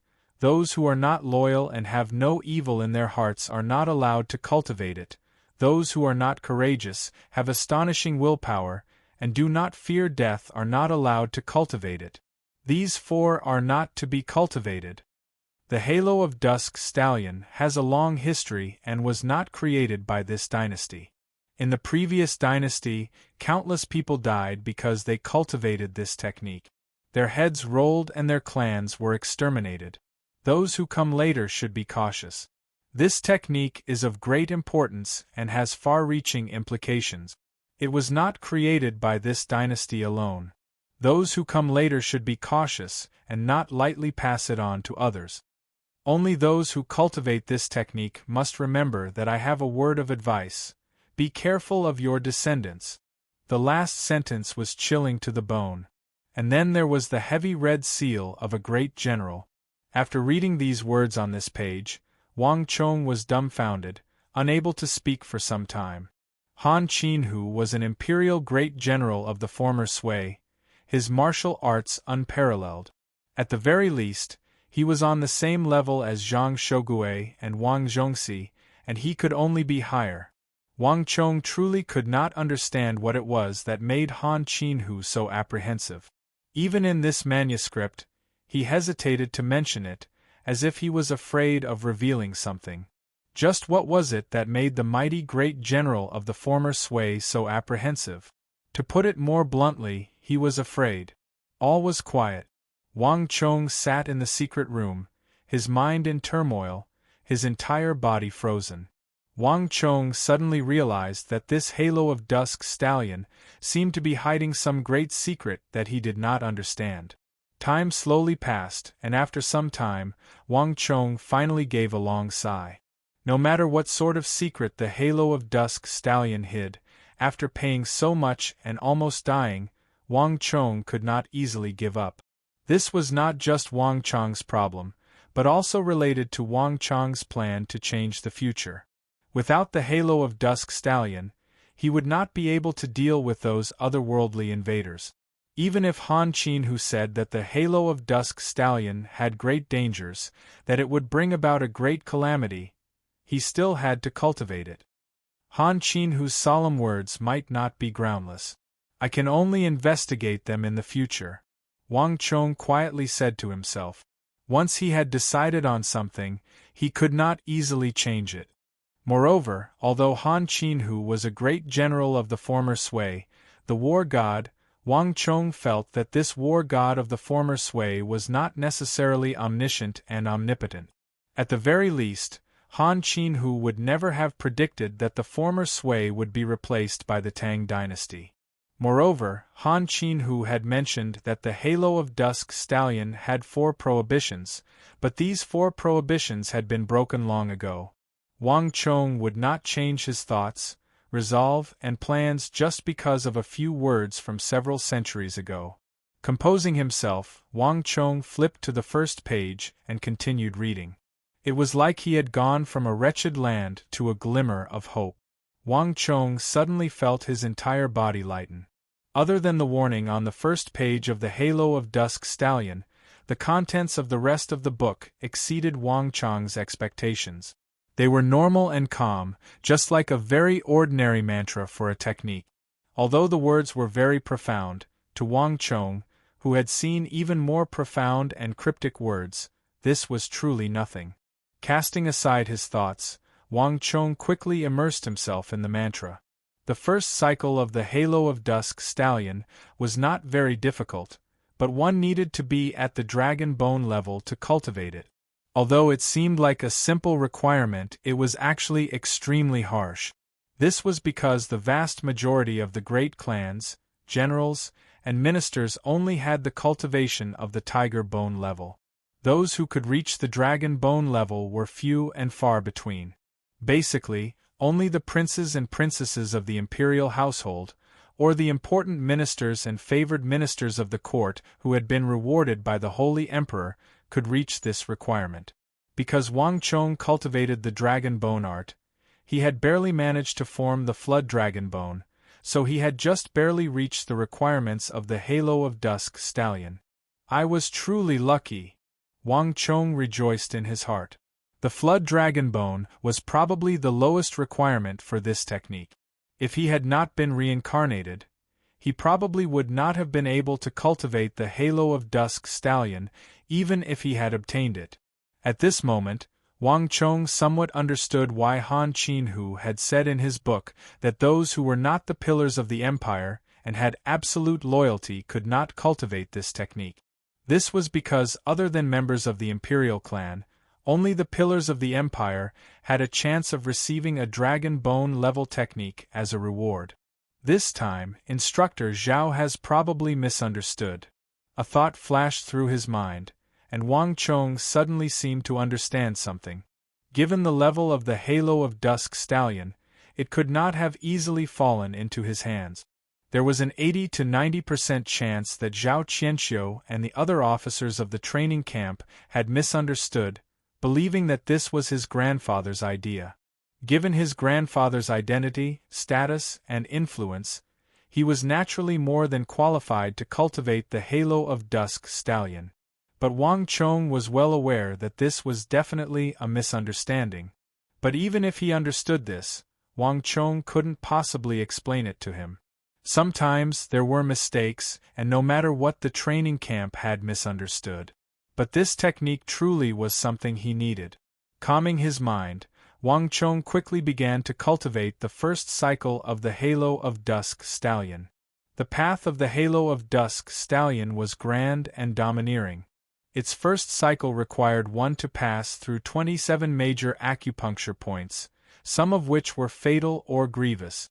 Let alone a true martial realm expert, even a profound martial realm expert would find this path fraught with danger and find it difficult to accomplish. But Wang Chong was different. What he possessed was the knowledge and experience of the Holy Emperor realm. Buzz. Chapter 396. With the vision and experience of the Saint Martial realm, driving the first layer of the Halo of Dusk Stallion was a daunting experience without any mishap. Cack-lack. The crisp creaking of bones came from his body, and with a rumble, the 27 acupoints opened one by one. Several hours later, as the final acupoint was opened, the first circulation in Wang Chong's body finally took shape. At Wang Chong's dantian, the quantitative change turned to qualitative change. A green-black circulation the size of a thumb suddenly took shape. Although small, it was incomparably heavy. It exuded an aura as heavy as a mountain and a light as sharp as a blade. The Halo of Dusk Stallion. At this moment, the aura exuding from Wang Chong's body became several times heavier, and a brand new energy surged through his body. Not only that, when Wang Chong formed the Halo of Dusk Stallion, the quantitative change turned to qualitative change, and the final condition for breaking into the true martial realm was fulfilled. Boom! The laws of the world seemed to have been touched, and Wang Chong felt his mind shake, as if his entire soul had been jolted out of his body. At the same time, a brand new energy, imbued with the laws of the world, surged into his mind from space-time. Like rain after a long drought, Wang Chong's psychic energy, origin energy, and physical strength all instantly swelled by twofold. Not only that, the invisible energy that had been imprisoning Wang Chong this entire time also exploded. Wang Chong had already reached a bottleneck in the origin energy realm, but at this moment, as the barrier of cultivation shattered, a brand new world appeared before Wang Chong. There were no longer any obstacles in front of Wang Chong. Wonderful! Wang Chong leaped up from the ground. This wasn't the first time he had reached the true martial realm, but this surge in strength still made Wang Chong extremely excited. From the origin energy realm to the true martial realm, Wang Chong had finally obtained his wish. However, before he could rejoice for long, Wang Chong groaned and fell to the ground. At the same time, something unexpected happened. Boom! Fierce winds blew in the secret chamber. Not long after breaking into the true martial realm, the halo of dusk stallion within Wang Chong's body, which was as heavy as a mountain, suddenly unleashed a terrifying and unimaginable suction force. It was like his body had fallen into a black hole. The stellar energy in Wang Chong's body surged in reverse, all of it madly surging toward the fingernail-sized halo of dusk stallion. Not only that, but all of the origin energy in the depths of the void also surged in with Wang Chong as the center. Wang Chong had never experienced such a terrifying suction force before. Even his flesh and blood were being sucked in and kneaded into a ball. In an instant, Wang Chong's forehead was drenched in sweat. Bang! The door to the secret chamber was violently smashed open. Almost at the same time that Wang Chong fell to the ground, Huang Qian'er, who had heard the commotion inside, rushed in from outside. "What happened to you?" Huang Qian'er shot forward and grabbed Wang Chong's arm. At this moment, Wang Chong's face was pale and his body was drenched in sweat. He looked unbelievably weak. He had said that he was going in to cultivate and that she would guard him for a while. Huang Qian'er had never imagined that Wang Chong would cultivate to this extent. Damn it! He can't have gone berserk, right? Huang Qian'er's complexion was extremely ugly. The Huang clan had sent her to protect Wang Chong. This was no longer just a matter of her relationship with Wang Chong, but the safety of the entire Huang clan. But if Wang Chong's cultivation went berserk, how could she explain this to the Wang clan and her clan? No matter how formidable she was, she couldn't protect him from a cultivation deviation. Just what are you thinking? Wang Chong didn't know whether to laugh or cry as he looked at Huang Qian'er's ever-changing complexion. He didn't need to think too much to know what Huang Qian'er was thinking. Don't worry, I'm not as bad as you think. You're also a true martial realm cultivator. Can't you sense my pulse? Huang Qian'er's mind was in a mess, but Wang Chong's reminder also made her realize what was going on. Grabbing Wang Chong's wrist, Huang Qian'er sensed the pulse in Wang Chong's body, and she immediately felt embarrassed. Although Wang Chong's breathing was weak and his face was pale, his pulse was very stable. There was no sign of cultivation deviation at all. Humph, why are you squatting on the ground if you're fine? Huang Qian'er's face reddened as she flung Wang Chong's arm to the ground. Then, she stood up with a cold expression. Please, do I look like I'm fine? Wang Chong was truly infuriated. He had only said that he hadn't gone berserk. When did he say that he was fine? That's your problem. Since I won't die, I'll be going out. Huang Qian'er harumphed and walked out with a cold expression, still carrying her silver sword on her back. Looking at Huang Qian'er's cold back, Wang Chong could only smile bitterly. This woman was truly a loyal one. But Wang Chong really had no time to bicker with Huang Qian'er over such things. This is troublesome. Wang Chong smiled bitterly as he looked at the halo of dusk stallion in his body. Zhao Qianqiu had already said that cultivating this technique would place a heavy burden on the body. It would consume a large amount of origin energy and stellar energy, and it would even cause one's martial realm to deteriorate. But Wang Chong had not expected the consequences to be so severe. Not only did he not have a true martial realm cultivation, He had also fallen from True Martial Tier 1, Origin Energy Tier 9, Origin Energy Tier 8, all the way to Origin Energy Tier 7. Just the first layer of the Halo of Dusk Stallion had caused him to fall by 3 realms. This is going to be bad. This is only the first layer, and I've already fallen by 3 realms. Won't the further I go, the more formidable it will be? Wang Chong sat on the floor and smiled bitterly. The most basic first layer of the Halo of Dusk Stallion had already caused one to fall by 3 realms. What would happen to the later layers? Wang Chong finally understood why so few people had been able to successfully cultivate such a powerful technique in his last life. It seems like I have to make a trip to the spirit vein, Wang Chong said to himself. His strength had fallen from True Martial Tier 1 to Origin Energy Tier 7. This was a massive weakening. Fortunately, he had reached this level before, so as long as he had enough Origin Energy, he could still cultivate from Origin Energy Tier 7, Tier 8, Tier 9, all the way back to True Martial Tier 1. All he needed was a little more time. However, the difficulty would be completely different from before. It would be much easier. After resting for a moment in the secret chamber, Wang Chong walked out. The autumn air was crisp, and smoke billowed from the spirit vein. Thick Origin Energy had condensed into visible white steam. Wang Chong sat cross-legged in the white steam, his eyes tightly shut. His body was faintly discernible, and he seemed peaceful and calm. From all around, surging Origin Energy was pouring into Wang Chong's body at an astonishing rate. After settling the matters in Deflecting Blade manner, Wang Chong rushed to the spirit vein on the same day to cultivate. The Origin Energy here was so thick that it far surpassed that of Shunwei, Longwei, and Kunwu training camp. And the Dragon Bone art and Barbaric God art that Wang Chong had cultivated allowed Wang Chong to cultivate several times faster than an ordinary person. In just 5 or 6 days, Wang Chong had returned from Origin Energy Tier 7 back to Origin Energy Tier 8. The process was unimaginably easy.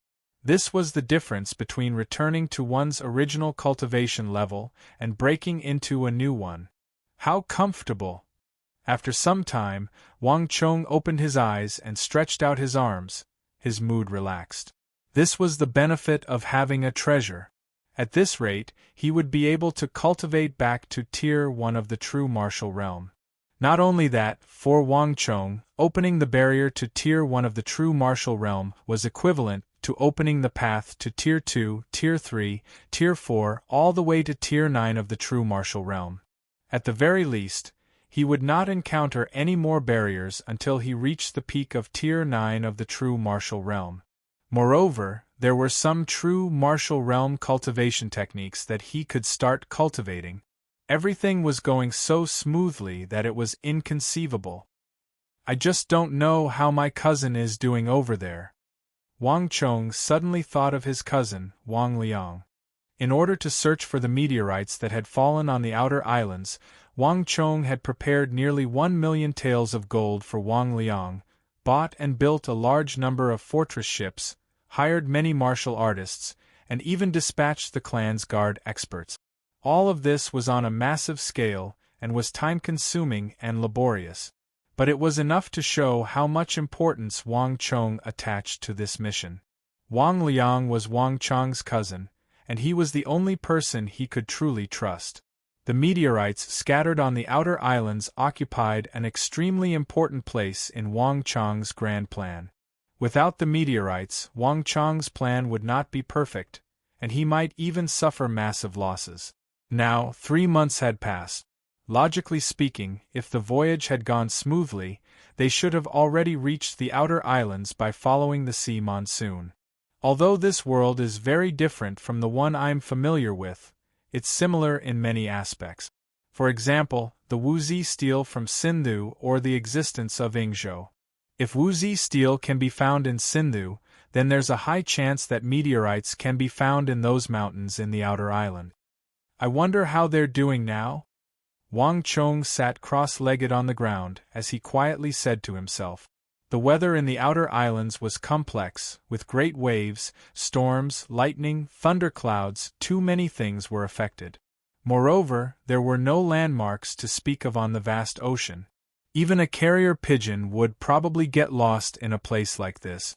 Sending messages was extremely inconvenient, so he could only wait for Wang Liang and the others to return. "I hope that everything goes well," Wang Chong quietly said to himself as he quickly closed his eyes. Right now, there was a limit to what he could do. He could only silently wait and pray that everything went well. Whoosh! With a gust of wind, the spirit vane quickly calmed down. "Reef! Reef! Watch out for the reef at the bottom of the sea. Helmsman, full rudder to the left. Hurry! Watchman, tighten the rope on the flagpole. Lower the sail halfway, hurry! Everyone, hold on tight to the rope. Hurry and get moving. The waves are coming. Watch out. Rumble!" Following a deafening roar, a huge wave that was several hundred meters tall crashed down from above, toppling mountains and overturning seas. With a loud crack, a mast broke, and at the same time, 7 or 8 sailors were thrown off the ship by the huge wave. In the blink of an eye, the 7 or 8 sailors disappeared in the waves. Not even the slightest sound could be heard. Rumble! The sky was filled with thunderclouds, lightning flashed, and thunder rumbled. Torrential rain continued to pour down, forming a dense line of rain between heaven and earth. On the mainmast of the ship, Wang Liang gasped for breath, inwardly rejoicing. "I dodged another calamity." This thought flashed through Wang Liang's mind, and he suddenly rejoiced that he had listened to his cousin Wang Chong's advice. This ship was made of the sturdiest wood, and the nails on the ship's body were also far more than normal, although the cost of doing so was still high. However, this ship had withstood the huge waves time and time again, saving his life time and time again. Chapter 397. Crack! Another bolt of lightning flashed through the dark clouds overhead, striking Wang Liang awake. With no time to rejoice at having just escaped disaster, Wang Liang immediately issued a string of orders. "Change course. Lower all the sails except for one. Helmsman, keep an eye on the situation ahead. All sailors, get into position. Whether or not we can survive will depend on ourselves." Coils of rope tied Wang Liang to the mainmast. It was precisely by relying on these coils of rope, soaked in seawater, that Wang Liang was able to protect himself in the storm and issue one order after another. From a tender youth to a dark-skinned captain, only Wang Liang knew what he had experienced in the last 4 or 5 months. The crew on the ship was now less than a third of its original size, and many of the guards of the Wang clan and those his father had assigned to him had died.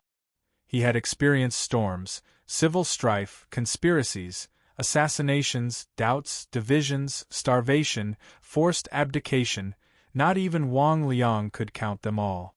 This was an arduous journey that Wang Liang had narrowly escaped with his life, one that no historical records could record. From the self-confidence and smugness he had felt when he first left the port to the calm and tranquil life he had now experienced, only Wang Liang knew what he had experienced. When he first set out, he knew almost nothing about sailing, but now, he was the most experienced captain of the entire fleet. To achieve this level of accomplishment in 4 or 5 months was something that an ordinary person could brag about for the rest of their lives. But Wang Liang had no such thoughts. Life could temper a person, but it could also make a person. Only he knew where this astonishing skill had come from. He knew nothing about sailing. His only advantage was learning. He studied day and night, forgetting to eat and sleep, doing his utmost to learn. From the helmsman to the sailors, all the crew members were his opponents in learning. In these 4 or 5 months, one disaster after another and one death after another had taught him how to rapidly grow on the ship. Watch out! The second wave. Careful! Although he had escaped disaster, the disaster was far from over. In front of the might of nature, the abilities of humans were insignificant. Whether it was a true martial realm expert, a profound martial realm expert, or an ordinary sailor, in front of the vast might of the world, they were all equal, there was no difference. In the face of the power of nature, everyone was as insignificant as ants. Once they fell from the ship into the boundless ocean, even if they were in the Xian martial realm, only death awaited them. If they wanted to survive, they had to be of one mind, work together, and cross the river together. But what Wang Liang was worried about was not this vast and unparalleled might of nature, but the elusive and unfathomable human heart. For 4 to 5 months, he drifted on the ocean, set foot on the island again, and returned disappointed again and again. Wang Liang had not found the meteoric metal Wang Chong had spoken of on these small islands. From the initial trust, to the longing for the treasure, to the disappointment, suspicion, and forced abdication. Now, the secret of the extraterrestrial meteoric iron was no longer a secret to some of the higher-ups in the fleet. But everyone was suspicious. Even the Wang clan's own guards were shaken, and some were even roped in by their opponents. How could a person who had never been out to sea, who had never been there, know that there would be meteorites thousands of miles away? If there were meteorites, why had the fishermen of the other seas never discovered them? At the end of the day, this was just nonsense. The suspicion of Wang Chong, the suspicion of Wang Liang, the suspicion of the purpose of the fleet had never ceased. And with the deaths of so many crew members, the suspicion only continued to grow. Wang Liang's position as captain was now in jeopardy. Wang Liang was well aware that if he could not make any progress, what awaited him would be the same as the others, thrown into the depths of the ocean to be fed to the sharks. Boom! The crashing of the massive wave interrupted Wang Liang's thoughts and the tranquility of the fleet. Amidst the shrill screams, several more figures were washed off the ship by the waves. Wang Liang opened his mouth, and was just about to issue a new order to adjust the fleet. A moment later, there was a heaven-shaking boom. It was like an invisible giant hand had smashed into the bottom of the ship. Wang Liang felt a pain in his chest. He felt like those coils of rope were digging into his flesh, and his organs were about to be jolted out of his body. Not good. The ship has hit a reef. In the time it takes for a spark to fly off a flint, he heard a panicked voice. This was the last sound Wang Liang heard. His vision went black, and he knew nothing else. Splash. It was the sound of the surging of the sea. It seemed like only the snap of a finger, but it also seemed like 10,000 years. Wang Liang finally woke up from his coma. The seawater slowly surged under his body. Wave after wave of water surged over, and then receded. There seemed to be some tiny creature crawling on his body. Cough, cough. Wang Liang coughed a few times, spitting out a mouthful of rising water and sand. When he opened his eyes, he saw blue water and sand. Several small crabs the size of a fingernail were crawling on his hands and body. How could I be here? His chest ached and his head felt swollen. Wang Liang couldn't understand why he was here. His last memory was that the ship seemed to have hit a reef, and he had been thrown off. Was I thrown off the ship? Wang Liang's heart tightened, a hint of fear emerging in his heart. In the vast sea, without a ship, one could only wait for death. He struggled to his feet, and a moment later, Wang Liang was struck dumb. Just a few thousand feet away from him, a huge ship crashed head-on into a vertical cliff. The ship was half-tilted beneath the water, motionless.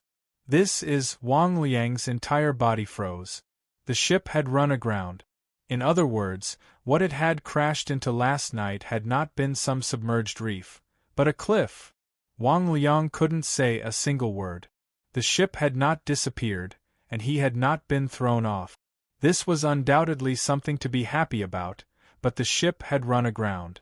The only silver lining in this misfortune was that the ship had not sunk. As long as he used some techniques to fix the leak, the ship could still continue its journey. Temporarily putting aside his thoughts, Wang Liang struggled to make his way to the island. His first priority was to find the rest of the crew.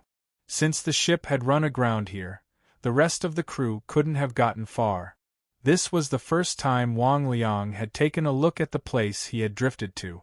This was a lonely island. Strange rocks, each as tall as 2 or 3 people, stood on the island like a strange forest of stones. He didn't know if it was an illusion, but when the sunlight shone down from above, Wang Liang suddenly felt like the tops of these stones reflected a gloomy metallic luster. No, it wasn't an illusion. Wang Liang's eyes swept over the nearby rocks that had fallen off, and his entire body shivered. Under the mottled and peeling surface of the strange rocks, what was revealed was not brown rock, but pieces of metallic luster. This was the typical luster of metal ore. Wang Liang had once specially investigated for this operation, so he was extremely familiar with the color of this metal ore. Could it be, as this thought flashed through his mind, Wang Liang could no longer suppress his excitement. But Wang Liang did not act rashly. After so many trials, he had gone from hope to disappointment, then to hope, then to disappointment. Wang Liang was already used to it. These were just metal ores, not necessarily the meteoric metal Wang Chong spoke of. He had already seen these kinds of metal ores, iron ores, copper ores, and of varying quality.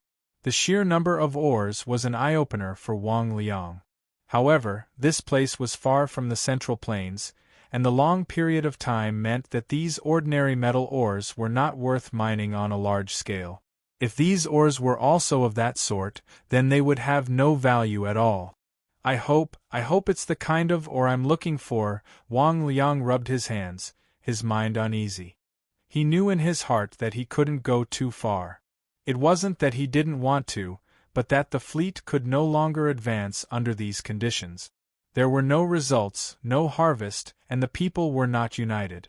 Food and water were all running out, and even the sturdy ship he had built with so much care had been severely damaged. He probably wouldn't have many chances to explore. He took in a deep breath and calmed his mind. With a clang, Wang Liang finally unsheathed the Bai sword on his back. Wang Chong had given it to him before the operation. There was no way to distinguish meteoric metal from its color, and Wang Liang was not a professional blacksmith, so he could not distinguish it with the naked eye. But Wang Chong had taught him the simplest method. If one used the Wuzi steel sword to chop at it, if one could cut it in half or sink it several feet deep, then it was just ordinary metal, ordinary ore, and had no value at all. But if one could block the chop of Wuzi steel, or if the Wuzi steel could cut through it, it would only be able to cut into a relatively shallow layer. There was no question that this was meteoric metal. This was the simplest method of distinguishing meteoric metal. If it could block the chop of Wuzi steel, then even if it wasn't meteoric metal, the quality of this metal was infinitely close to that of meteoric metal. Clang! In the sunlight, a cold light flashed, and with Wang Liang's uneasy heart, the sword slashed at the exposed part of the jagged rock. For a moment, time seemed to drag on in Wang Liang's eyes. Clang! As the sword swept past, Wang Liang saw that the Wuzi steel sword in his hand was stuck half an inch into the jagged rock, unable to go any further. Wang Liang suddenly froze. All the sounds in the world disappeared in that instant. The entire world was silent, and even time seemed to have stopped at that moment. Half an inch, half an inch. As he watched the Wuzi steel sword finally get stuck in the rock, Wang Liang's breathing almost stopped. Clang clang clang clang clang clang clang clang clang clang clang clang clang clang clang clang. In the next moment, Wang Liang seemed to have gone mad. His eyes red, he suddenly pulled out the Wuzi steel sword and madly hacked at the jagged rock again and again.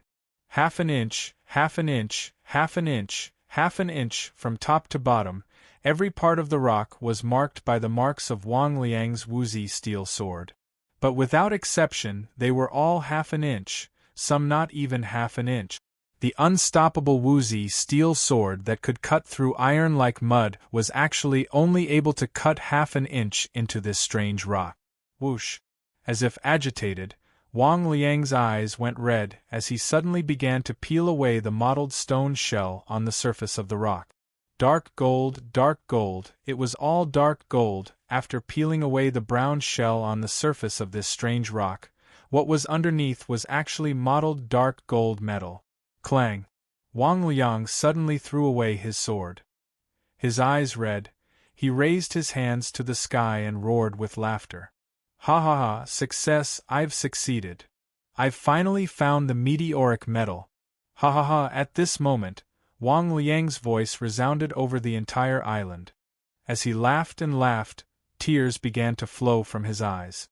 After so many trials and tribulations, after so many narrow escapes, he had finally found the meteoric metal that Wang Chong had spoken of in the outer islands. From childhood to adulthood, he had finally surpassed himself, truly accomplished something inconceivable. Chapter 398. Wang Liang's laughter alarmed the entire island. Slowly, one figure after another appeared in the stone forest. All the crewmen who had been washed up on the island were alarmed by Wang Liang's laughter.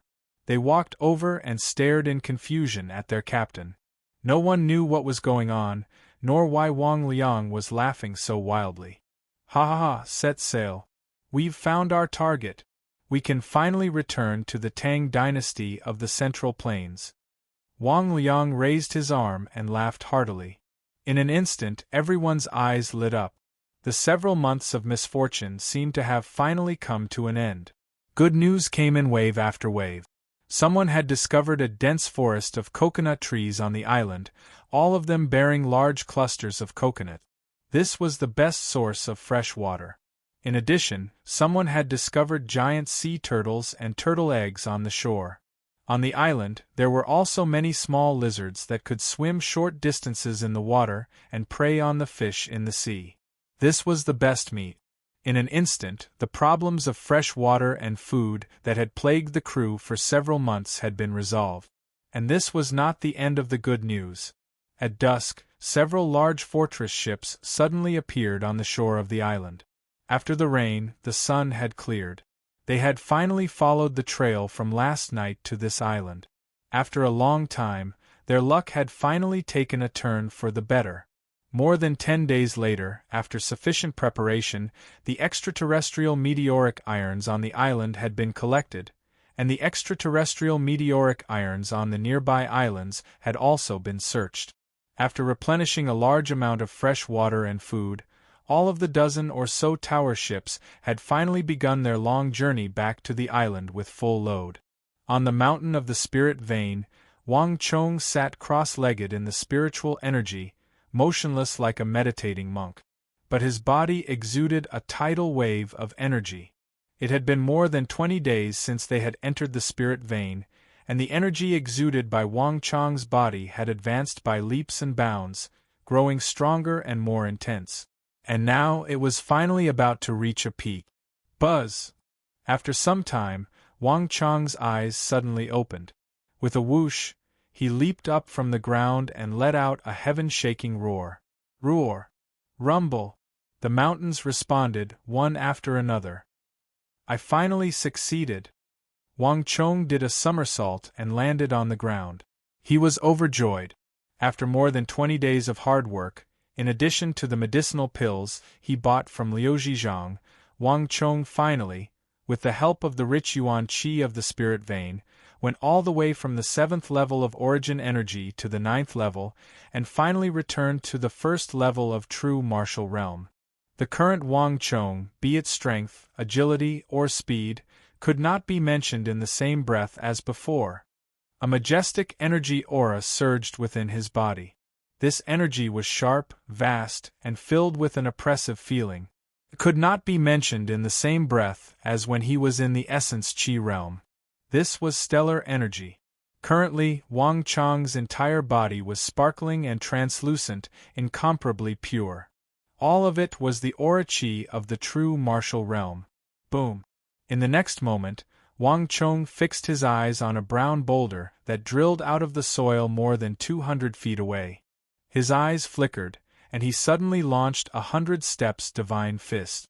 This time, it was no longer pure yuan qi. Instead, it was a bright mass of stellar energy that streaked across the sky like a comet. Boom! gravel flew everywhere, the earth quaked, and the sky swayed. The top of the brown boulder suddenly exploded into pieces. The explosion set off a gale that blew the grass, shrubs, and leaves within a radius of more than 10 feet away. Even the white yuan qi mist drifted along, forming a huge vortex. Good! Seeing this, Wang Chang's eyes brightened. He suddenly opened his feet, and a thick stream of stellar energy flowed out of his body. Wang Chong took up a stance on the spirit vein, and began a series of fist technique. Shoulders and knees united, hands and feet united, eyes and heart united. Each of Wang Chang's moves was explosive, trembling, and shaking. The moves were not profound, but in Wang Chang's hands, they were immensely powerful. The vast stellar energy caused the air in a radius of several dozen zhang around Wang Chong to surge along with his fists like waves, shaking the air around him. The true martial realm did not have the strength to summon the spiritual energy of the world, but the stellar energy on Wang Chang's body could already indirectly affect the surrounding air current. Boom boom boom. As Wang Chong stomped down, dirt and dust flew into the air. He was like a dragon in human form. Now, I can try out my halo of dusk stallion. Wang Chang's eyes brightened, and he suddenly let out a heaven-shaking whistle. The whistle continued for a long time. After some time, the neigh of Nei's horse came from the bottom of the mountain, followed by the galloping of hooves. Neigh! In the thick fog, a muscular black silhouette appeared, its mane flapping in the wind.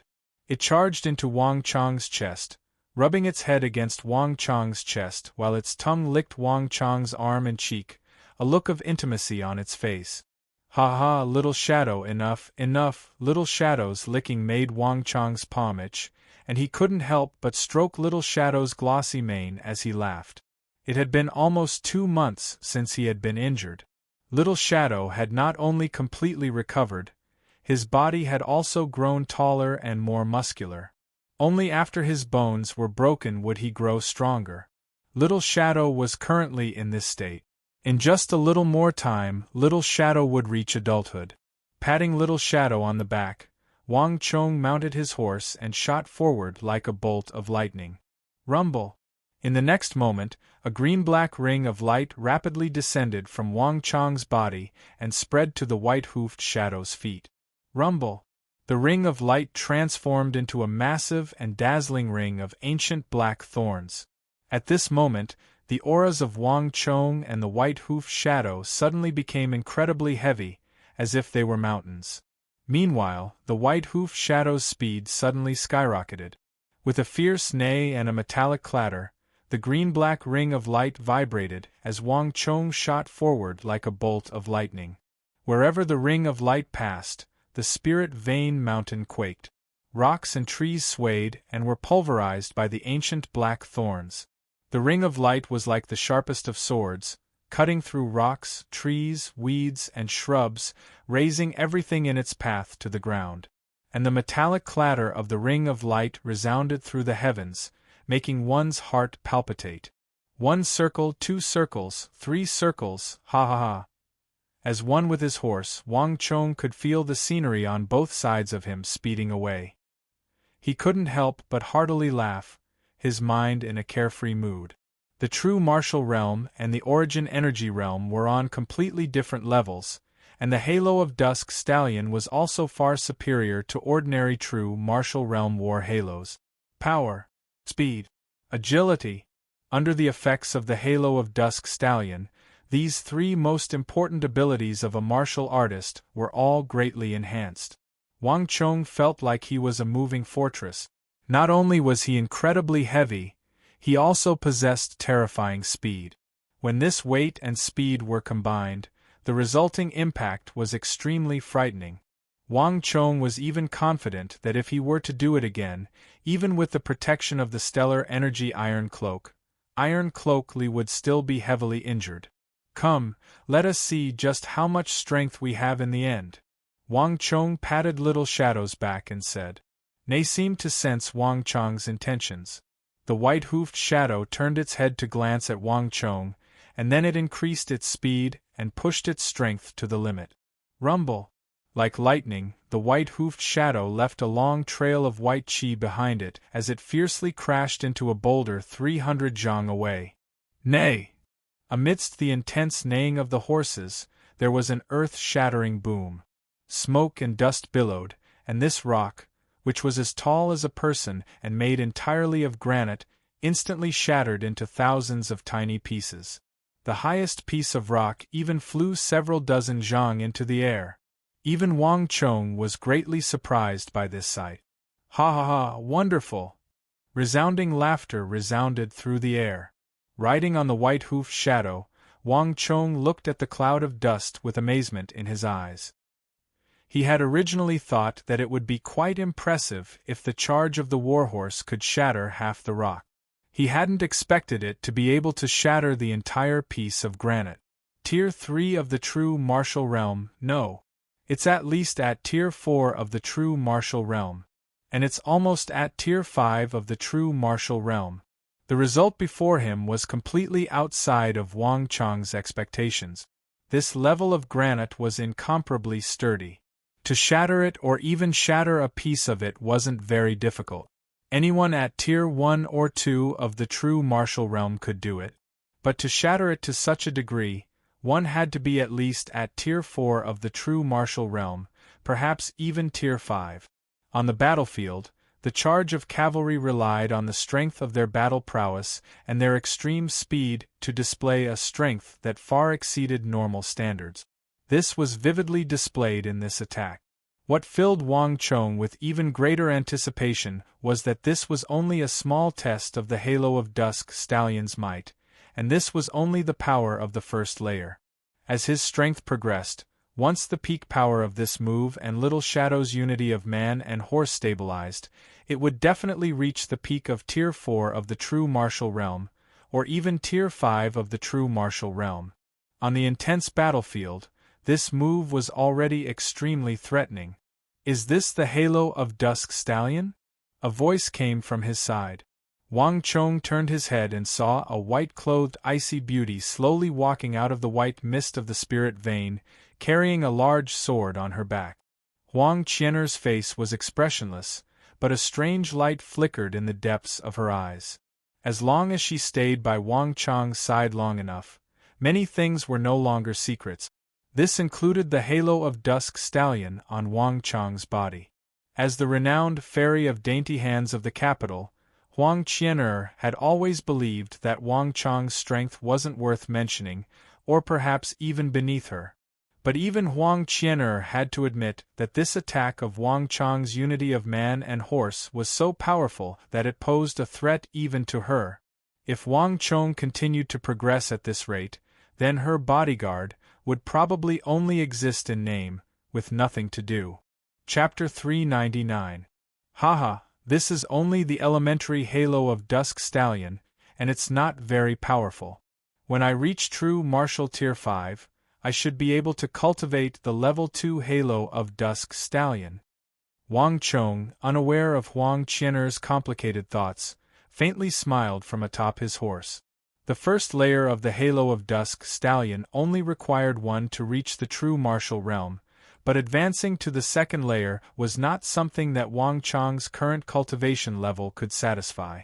Instructor Zhao was right. This secret art was indeed difficult to cultivate. Walala! Just as he was speaking, an air-piercing sound came from above him. This sudden voice attracted the attention of both Wang Chong and Huang Qian'er. The two of them looked up and saw a white carrier pigeon descending from the sky, flying towards Wang Chong. This is Wang Chong's eyelids twitched, and he subconsciously stretched out his hand, allowing the pigeon to land on it. Wang Chong undid the leggings on the pigeon's legs and took a look. He couldn't help but laugh. Good news really comes one after another. The corners of Wang Chong's mouth curled up, revealing a joyful smile. The letter was written by Aloyo and Arloja, but the message was about the faraway Hyderabad mine in Sindh. After the gold was delivered, the deal was completed. After spending several months to increase production, the high priest of the Hyderabad mine in Sindhu had already prepared all the 1,000 june of Hyderabad ore that Wang Chong needed, and he was transporting it as quickly as possible to the capital of the Tang dynasty. There was a time difference between Sindhu and Hyderabad. Judging from the date on the letter, it was written more than a month ago. In other words, the team transporting the Hyderabad ores had been on the road for at least 20 days. It seemed that in another month or so, he would be able to receive the ores from Sindhu and Hyderabad, although there weren't many of them at first glance. However, Wang Chong was well aware that this was probably the largest Hyderabad ore transaction in the world so far. Even the Abbasid Caliphate and Karak Spazinu would not be able to obtain more than him. The production of this metal ore was too low. Everything is on track. As long as the ores from Hyderabad were delivered, I can forge at least 1,000 Wuzi steel swords. This amount is already enough to equip an entire troop and be used in actual combat. At this moment, Wang Chong sat on the back of his horse, gripping the letter tightly. His heart was filled with relief. The Hyderabad ores had only been discovered for a short period of time. To be able to forge 1,000 Wuzi steel swords in such a short period of time was probably the greatest achievement in the history of the Great Tang, not even in the foreign countries. In his last life, the powerful Mamelukes had yet to appear, but he was already one step ahead of them, gaining the qualifications to construct the first 1,000-man Wuzi steel army. These 1,000 soldiers weren't very powerful when placed against an infantry army of tens of thousands, hundreds of thousands, or even hundreds of thousands. However, Wang Chong was well aware that as long as these 1,000 Wuzi steel swords were given to the elite cavalry, they would be able to display the full might of these 1,000 Wuzi steel swords, and they might even be able to influence the outcome of a battle. It had been a long time since he had come into contact with Aloyo and Arloja, and it was finally time for his efforts to bear fruit. "What's wrong?" Wang Qianer looked at Wang Chong said. "Nothing." Wang Chong chuckled as he crushed the paper ball in his hand into powder. The relationship between the Wang and Huang clans was no longer as hostile, and the Huang clan had even expressed their allegiance. However, there were some core matters that Wang Chong still didn't want Wang Qianer to know. At the very least, before she truly obtained his trust or trusted him enough to enter the corps, Wang Chong still wanted to keep some secret. Wang Qianer's expression turned cold, and with a cold snort, she turned around and left in displeasure, continuing to cultivate. Wang Chong had opened up a special cultivation area for her on the spirit vein. By following Wang Chong, Wang Qianer had also benefited greatly. As he watched Wang Qianer's figure slowly vanish into the mist, Wang Chong chuckled and turned around, heading to another area where he was training. To Wang Chong, cultivating back to Tier 1 of the true martial realm was just the beginning. Next, by borrowing the dense spiritual energy of the spirit vein, he could begin his other plan for reaching the true martial realm. As the mist churned, Wang Chong's figure quickly vanished into the spirit vein. Thud! While Wang Chong was once more cultivating in the spirit vein, in the capital, a black falcon flapped its wings and flew into the Yao residence like an arrow. A few moments later, an experienced steward dressed in black rushed into the depths of the Yao residence, carrying a letter. In the depths of the Yao residence, Yao Guangyi, the head of the Yao clan, was seated upright and still. Next to him was a thin and haughty elder with a goatee and the appearance of a strategist. When the steward walked in, Yao Guangyi was drinking tea with the goatee elder. The steward froze for a moment before quickly lowering his head and walking up to Yao Guangyi's side. After whispering a few words into Yao Guangyi's ear, he handed over the letter.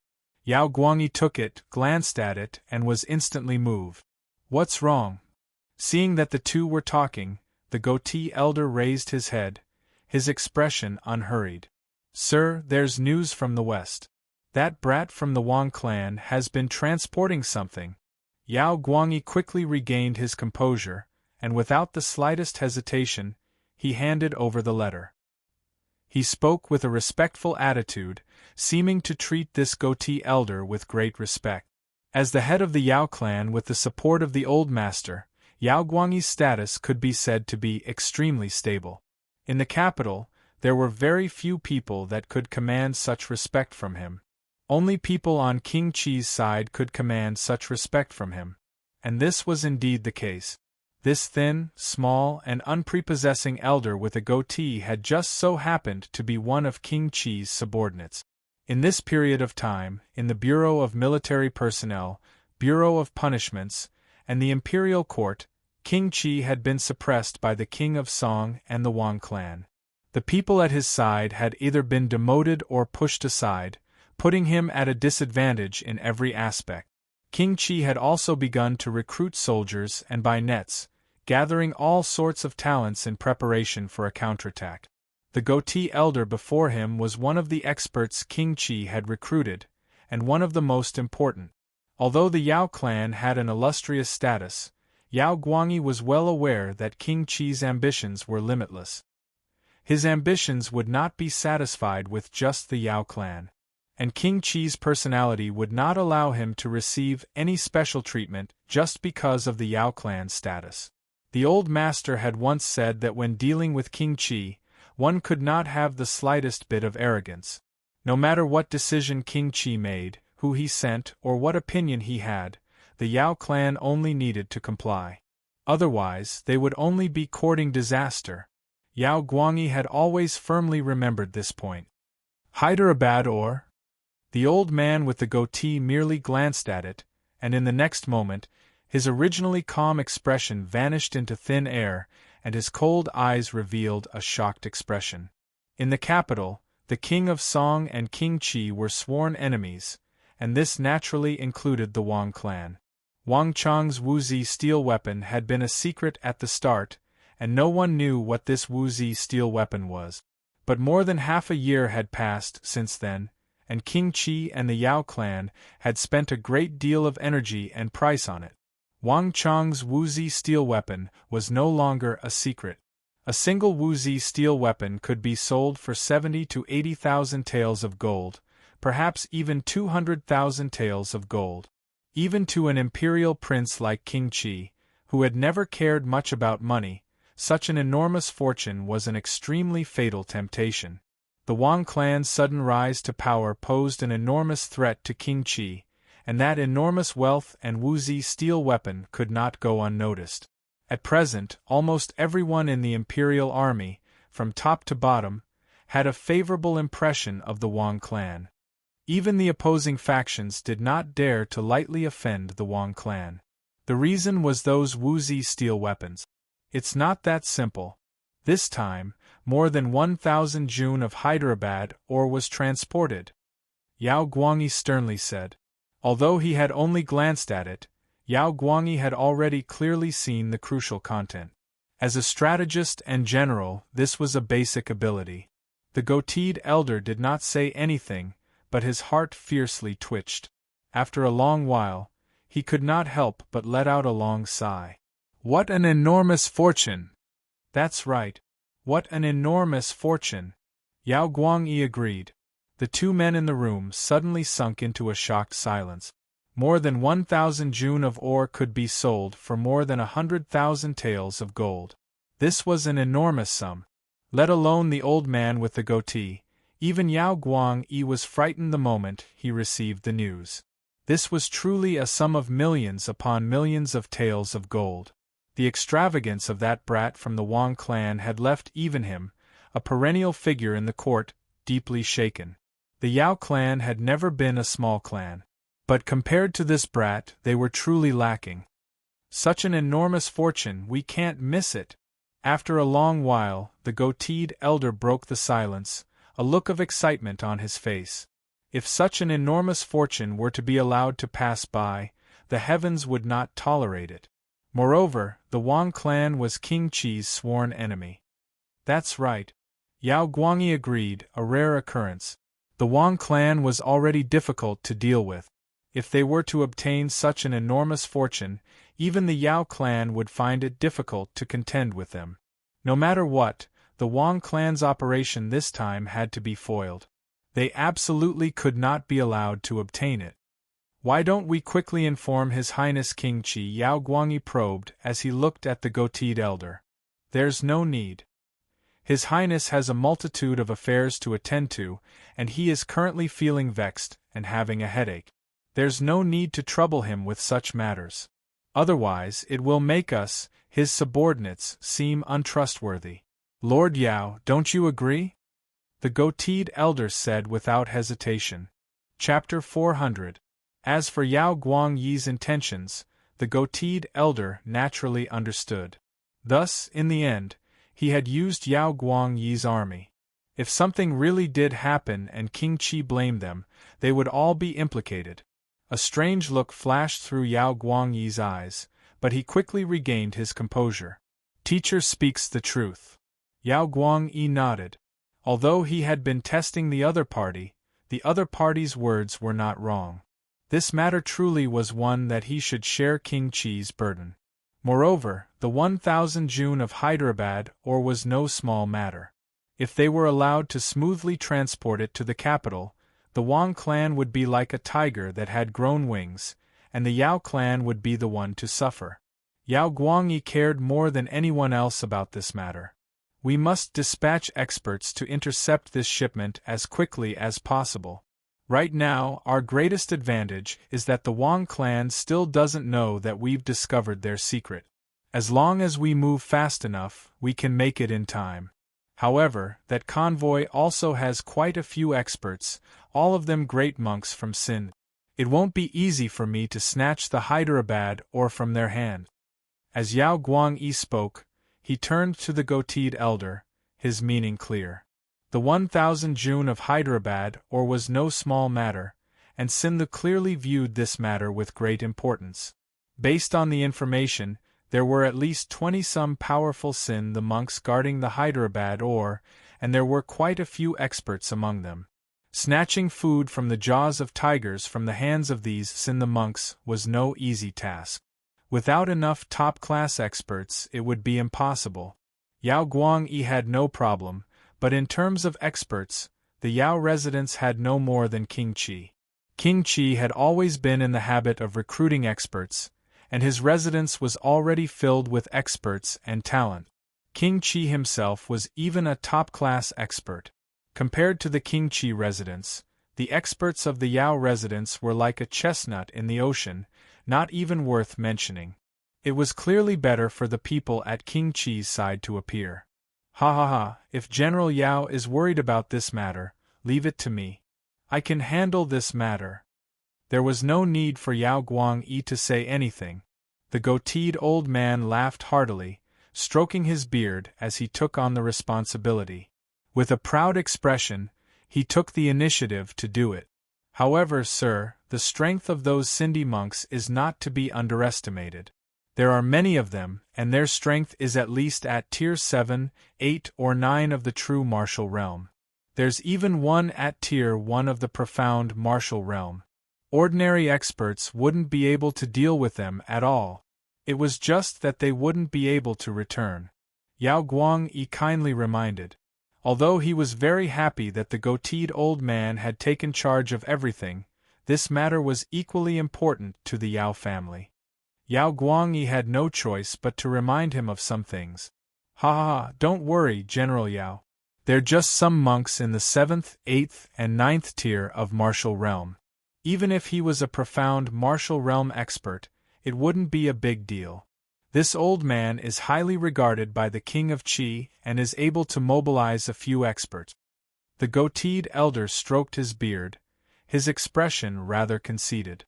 Yao Guangyi nodded slightly, not daring to underestimate this old man. To be able to obtain King Qi's trust, these people naturally had their own outstanding qualities. Since Sir says so, this Yao can rest easy. If possible, I hope that Sir won't mobilize the experts of the estate. The previous ambush has already attracted the attention and dissatisfaction of the Wang clan and the King of Song. If we leave behind any evidence, not even His Divine Majesty will be able to answer, Yao Guangyi warned. Yao Guangyi warned. It hadn't been long since Wang Chong had been ambushed on the official road and nearly lost his life. If King Qi and the Yao family were to make another move and leave behind evidence, even the Holy Emperor would begin to feel dissatisfied. Having served in the imperial court for so many years, Yao Guangyi was well aware that the Holy Emperor simply didn't care about these minor details, nor did he have the heart to care about them. But there were some things that could only be done once. If one went too far, even His Majesty wouldn't ignore them. His Majesty just didn't want to pay attention to some things, but he definitely wasn't feigning ignorance. Anyone who believed that His Majesty was truly muddle-headed would truly be a fool. General Yao, be at ease. We won't attract the attention of the Wang clan and the King of Song. The goateed elder waved his hands without hesitation as he proudly declared. As a steward of the King Qi residence, if he didn't even have such means, he would have wasted King Qi's trust. Oh! Yao Guangyi's eyelids twitched. For the first time, he was astonished. Forgive this Yao for speaking out of turn, but where did Sir find such an expert? To deal with this group escorting the Hyderabad ores, one had to be a profound martial realm expert at the very least. An expert of this level was no small matter, and even the Yao clan would find it difficult to invite them. Haha, General Yao, I won't hide it from you. I do know a few people on the road. I wonder if General still remembers that Iron Cloak Li who lived near Longxi? The goateed elder stroked his beard. Iron Cloak Highwayman? Yao Guangyi's eyes flashed. He still had a deep impression of the Iron Cloak Highwayman who had nearly killed Wang Chang's group. Alas, they had failed on the verge of success. Otherwise, they wouldn't be in so much trouble right now. Does Sir know such an individual? Yao Guangyi immediately understood. Ha ha ha, General Yao's reaction is truly fast. No wonder King Qi thinks highly of you. Indeed, I do happen to know such an individual. However, this person is much more formidable than the leader of the Iron Cloak Highwaymen. On the road to the western regions, this person is without a doubt the King of Bandit. His cultivation has long reached the profound martial realm, and he has countless experts under his command. With this person's appearance, no matter how formidable the King of Song and the Wang clan are, they won't be able to implicate us. The goateed elder stroked his beard, a shrewd glint in his eyes. Yao Guangyi was greatly surprised by these words.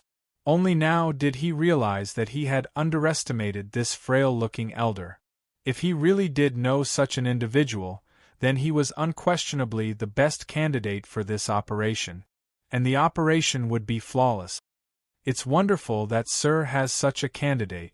As long as we can seize that batch of ore, the Wang clan is certain to suffer a heavy blow. Yao Guangyi nodded, his mind much more relaxed. This is not a small amount of wealth. Once this matter is over, we can transport this batch of ore to the capital. If His Highness King Qi can obtain the aid of this batch of Hyderabad ore, he will be like a tiger that has grown wings, and he will definitely value us even more. The goateed elder nodded. This was his ultimate goal. Yao Guangyi froze, and then he bitterly smiled. Sir's idea is quite good. But it's not very practical. Oh? Is General Yao not tempted? This is hundreds of millions of taels of gold. The goateed elder said with a frown. Ah, Sir misunderstands my meaning. Yao Guangyi helplessly said. It's not that I don't want to use this ore, but that even if we get our hands on it, it's useless. In the entire world, only that brat can run the business of Wuzi Steel. This is also his exclusive business. Although he had spent a great deal of effort to understand, this person clearly did not have a very good understanding of the Yao clans and King Qi's opponents. General Yao, what do you mean?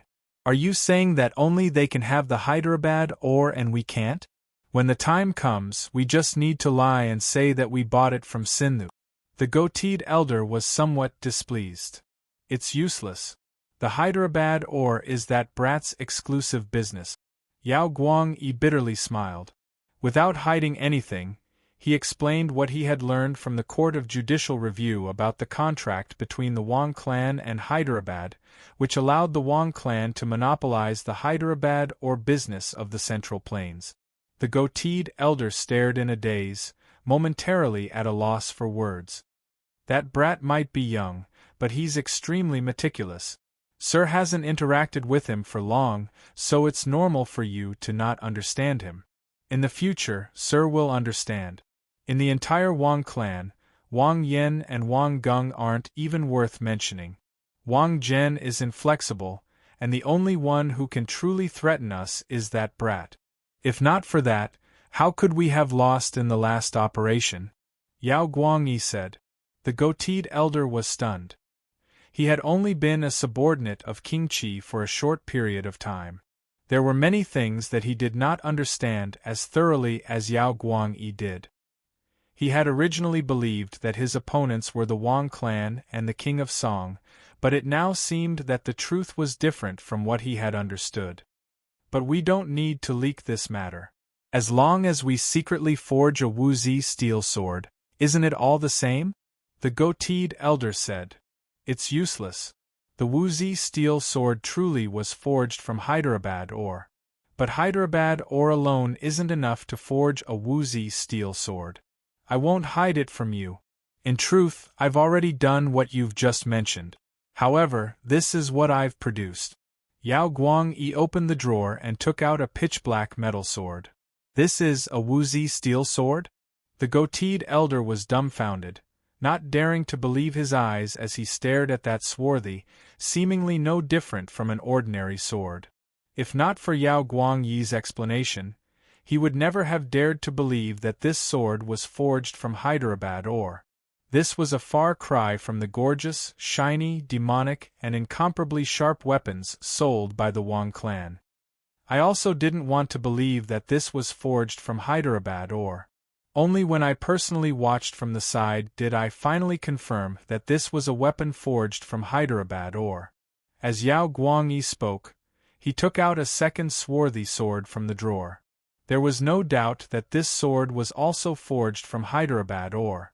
Although these iron swords were very short, only about a foot long, they all looked exactly the same, and all of them were unremarkable. But doesn't the capital's Zhang clan also produce Wuzi steel swords? As long as we forcefully abduct a few people and have them help us practice our swords, wouldn't it be the same?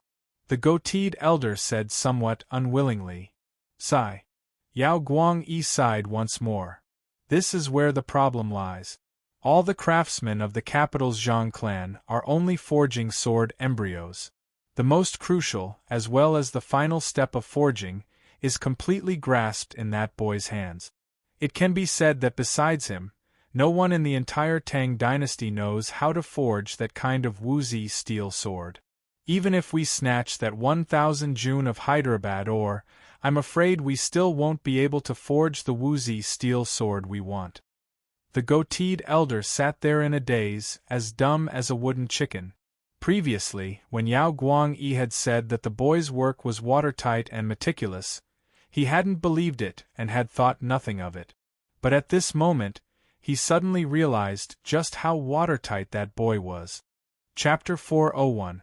This is 1,000 June of Hyderabad ore, a fortune worth nearly 100 million taels of gold.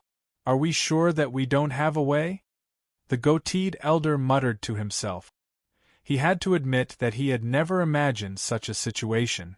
There was clearly such a good opportunity, such a large piece of meat, but he just couldn't eat it.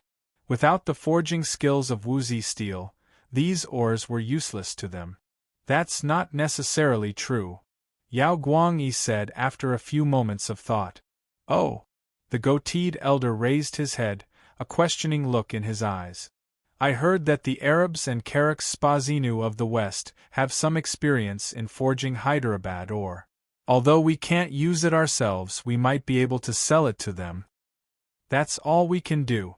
The goateed elder sighed. Although he didn't have much understanding of Hyderabad ore, he knew that the difference between raw material and finished product was enormous. A finished Wuzi steel weapon was worth tens of thousands of taels in the Central Plains, but in raw ore it would only be worth a few hundred taels. This was far from what he had expected, but it was better than nothing. After all, they wouldn't be able to use it in their hands. The two swarthy objects in Yao Guangyi's hands were the best proof of this. I'll notify the other side and have them seize the ore as quickly as possible. Have them bury it on the spot. Once this matter has passed, we'll contact the Arabs. Let's just let them have the Hyderabad ore. The goateed elder reluctantly said. Yes, that's all we can do. Yao Guangyi also sighed. Although he had appeared calm, how could Yao Guangyi not be moved by the prospect of 100 million taels of gold brushing past his hand? His words were indifferent, but his heart was filled with regret. If weeds aren't cut by the roots, they'll grow back with the spring breeze. Although we've robbed them of this business, this isn't a long-term solution. The goateed elder lightly rapped the table twice, his eyes turning to Yao Guangyi. General Yao, your Yao clan has many connections. Can't you think of a way to cut off this business of the Wang clan from the source? If we could cut it off at the source, wouldn't we be able to solve this problem once and for all? The goateed elder said. Yao Guangyi's eyes lit up and he was greatly tempted. Sindhu was weak and impoverished, unable to compare to the Central Plains. If a group of experts were to be sent to the Hyderabad mine to control the mine from the source, it might really be the end of the matter once and for all, a real plan to wipe out the family. The only problem was that Sindhu was far from the Central Plains, and he wasn't familiar with the terrain. It would probably take at least 3 to 4 months. But the benefits were also obvious. Although the Yao clan and King Qi could not touch the Wang clan, much less Wang Chong, they could still send experts to Sindhu to make trouble. Even if the Holy Emperor knew about it, he would not blame him. There were some things that couldn't be said as long as they didn't fall out. There was no need to worry about the Holy Emperor. Yao Guangyi's gaze was used to looking at his own country, dealing with the affairs of the Central Plains. Here, he was inferior to the goateed old man. He had just arrived, but his vision was even more far-sighted. That's a good plan, mister. However, I'm afraid that our Yao clan won't be able to do this alone. I'm afraid we'll need mister's help. Yao Guangyi said. General Yao, be at ease. I'll make arrangements for King Qi. The goateed old man stroked his beard and smiled. For the first time, the two of them had reached an agreement on this matter. Flap flap. A few moments later, a black falcon flew out of the capital like a bolt of lightning. At almost the same time, the experts of King Qi and the Yao clan set out from the capital, meeting up and heading toward the distant Sindh. The winding mountains stretched out in a continuous chain. After passing through Longxi and heading northwest for several thousand miles, there was a vast desert. The mountain winds howled, and traces of weathering and desertification could be seen everywhere. This was Qixi, the only path to the western regions. Qixi was under the rule of Qixi Protector General Fomenlinta, the imperial great general. But not even Fomenlinta had much control over this region. The vast Gobi Desert was a product of nature. Before the power of nature, even the power of the empire paled in comparison. Many bandits, brigands, and bandits had grown around the Qixi Desert. The desert was the best barrier. As long as one plunged into the desert, not even the imperial army would be able to reach them. And in the northwest of the Qixi Desert was a place called Mount Cheongqi. Heat waves surged, and sand was everywhere. In this place called Mount Cheongqi, it was unknown how many bandits and highwaymen were stationed here. Beneath their feet, dazzling halos could be seen. Who knew how many true martial realm experts there were at Tier 4, Tier 5, Tier 6, and even Tier 7 and 8? Rumble! It was noon, and the world was filled with billowing white waves. It was the hottest time of the day. Suddenly, the ground beneath the surrounding sand began to shake, and waves of rumbling came from all directions of Mount Cheongqi. The sand was shaking violently, and the ground was shaking incessantly, as if something huge was about to drill out of the ground. Nay! The warhorses neighed. All the warhorses in a radius of several dozen li sensed this uneasy aura and began to move restlessly, some even standing on their hind legs. Warhorses were far more sensitive to this sort of aura than humans. However, unlike their steeds, all of the bandits and highwaymen who sensed this sight began to howl in excitement. Many of the brigands even took out their wineskins and began to guzzle while laughing, their eyes brimming with anticipation. Ha ha ha, it's exactly the same as yesterday. It's time for the gang master to train again. Extreme heat, extreme yang, and extreme toughness. Where else could there be a better place for the gang master to train than this desert? Ha ha, look at these new brats. We haven't even started, but they're already so scared. How can they follow the gang master like this? That's right. Come. Throw a few of them into the sea of sand. With this bit of courage, they don't have the right to follow the gang master. The bandits excitedly laughed, the anticipation in their eyes deepening. Rumble! With a tearing sound, with Mount Cheongchi as the center, the sea of sand began to seethe and suddenly crack open. The next moment, boom boom boom! Hundreds of rocks, large and small, densely packed together, seemed to come to life as they rose from the ground under the influence of an invisible power. Boom! Boom! Boom! The large rocks weighed nearly 1,000 jin, while the small ones weighed several dozen jin. After rising into the sky, they did not fall back down, but instead hung motionlessly in the air. In an instant, all of Mount Cheongchi fell silent. Even though they had seen this miraculous sight countless times, every time they saw it, they still felt a powerful shock and impact. It was like seeing it for the first time. This is incredible! What a miracle!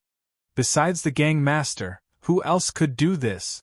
On the ground, countless gazes were filled with envy, fear, and deep reverence as they stared at this miraculous sight. A true martial tier 4 bandit didn't even realize that the wine in his wineskin had spilled out and soaked his clothes. This was no miracle, nor was it some unfathomable might of the heavens. Everything was the result of human effort. It was the power of their gang master. Whoosh! The wind howled, sending sand and rocks flying. Almost at the same time as the boulders flew out of the ground, the world's origin energy in all directions seemed to be attracted by something, surging majestically towards the center of Mount Cheongchi. Clang! The loud sound of steel rang in everyone's ears. Just as everyone was looking up, a huge black steel rushed down from the top of the mountain like a wave, stopping halfway up the mountain. Then there was another roar, and the second ring of black steel rushed down again, covering the first ring of steel and continuing to expand outwards 1, 2, 3. A total of 7 enormous and heavy black thorny halos enveloped the entire Mount Cheongchi. The last one, which was also the largest, even released a heavy aura that was as heavy as the earth. These 7 massive halos of thorns combined to form the most primitive and powerful ring of light. The Ring of Earth.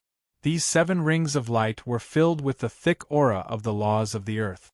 In front of this ring of earth that was as heavy as a wall, the true martial tier 7, 8, and 9 martial artists were all insignificant.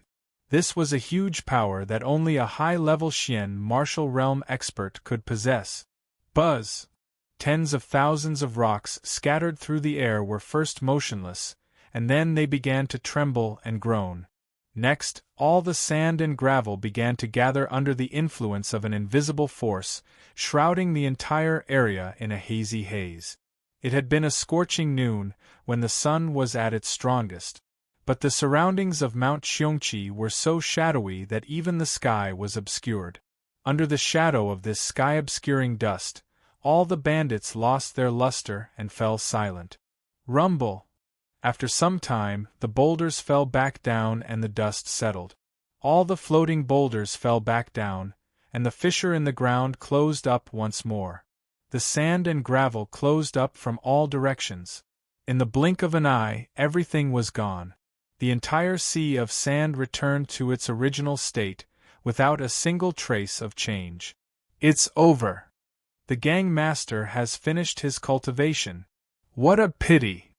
I'm afraid the gang master is about to wake up. The bandits looked at their surroundings, slowly calming down, each of them longing for more. Chapter 402. Boom! With a massive boom, dust roiled from the summit of Mount Cheongchi as a stone door opened and a tall and slender figure walked out. Beneath his feet, a shrunken ring of earth spread out. It emitted an aura as heavy as a mountain, making his body seem even more powerful. Without any signs or gestures, the man simply stood there like a pillar that could support the heavens. Naturally, he became the center of the world, instantly suppressing the auras of all the bandits and highwaymen in a radius of several dozen li. An enormous aura swallowed the heavens and enveloped the entire area, and the mood instantly became extremely heavy. Paying respects to Gang Master. A loud voice resounded through the heavens and earth. The thousands of bandits and highwaymen around Mount Cheongchi dismounted from their horses and knelt down at almost the same time. The ferocious and bloodthirsty bandits, who viewed human life as nothing more than grass, all lowered their prideful heads at this moment, showing respectful and submissive expressions towards the man on the mountain top. From Longxi to the western regions, all the bandits and bandits, whether they were here or not, had to submit to this man. On the entire road to the west, this was the true king, the king of bandits, the lord of the sea of sand. No matter where the bandits were, they would send generous gifts every year to show their respect. Rise! A resounding and magnetic voice resounded in everyone's ears. On the summit, the man's sleeves fluttered as he extended a hand. Thank you, Gang Master. With a burst of resounding voices, countless bandits and bandits stood up. From Longxi in the east to the western regions in the west, the dragon bandits' reputation was like the noon sun on the road to the west. There was no one who did not know the name of Black Dragon Zhao, the true leader of all bandits. After several decades of fame, Black Dragon Zhao had gathered many top-class experts under his banner, including several hundred true martial Tier 7 and Tier 8 experts. Moreover, he was extremely familiar with the geography of Qixi and had become one of the most powerful factions on the road to the west. Cree. Just as everyone was getting up, a long howl suddenly broke the silence. Everyone raised their heads and saw a massive pitch-black falcon shooting down from the clouds like an arrow, flying straight toward Black Dragon Zhao. For a moment all was silent. Black Dragon Zhao's eyes flashed, and he immediately extended his hand, allowing the sharp-eyed night falcon to land on his arm. With a wave of his arm, a ferocious-looking highwayman walked forward and tossed a large piece of fresh horse meat into the night falcon's mouth. Black Dragon Zhao nodded, then took the letter from the night falcon's leg. Hee, you're finally here. After reading the contents of the letter, Black Dragon Zhao crumpled the paper into a ball, an expression of anticipation in his eyes. After waiting for so long, he had finally gotten the news he wanted. Get ready, we're leaving immediately. Shattering the ball of paper in his hand, Black Dragon Zhao threw it aside and gave the order to attack. Boom! In an instant, the originally silent crowd of bandits burst into a tsunami of cheers. The entire Mount Cheongchi was filled with jubilation. After such a long time, the gang leader was finally going to take action again. Everyone knew that gang leader would not easily make a move. Something that was worthy of him taking action was definitely something big. A smile appeared on Black Dragon Zhao's lips as he gazed at the mountain of bandits and highwaymen filled with excitement. As the uncrowned king of the road to the west, Black Dragon Zhao had long since ceased to care about wealth. At his level of strength, there was only one thing he cared about, and that was power. But he was not some king of bandits. What he wanted was that kind of real power. And now, this letter was providing him with precisely this sort of opportunity. As long as he could complete the task mentioned in the letter, he would be able to smoothly establish a relationship with King Qi. King Qi's status, authority, and the bandits under his control would assuredly bring him to a higher level, a height that he had never dared to imagine before. At the very least, those several dozen monks from Sindhu were not what he needed to worry about. At this moment, Black Dragon Zhao's eyes exploded with ambition. "Let's go." In a flash, Black Dragon Zhao waved his hand and led the entire dragon bandits through the sea of sand, charging in the direction of the caravan carrying the Hyderabad ore. What? The convoy carrying the Hyderabad ore has been robbed.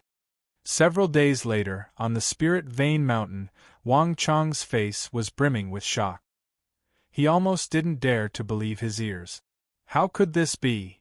The matter of the Sindh high priest delivering 1,000 June of Hyderabad ore to him had been an extremely secretive one. In the entire capital, there were very few people besides him who knew about it.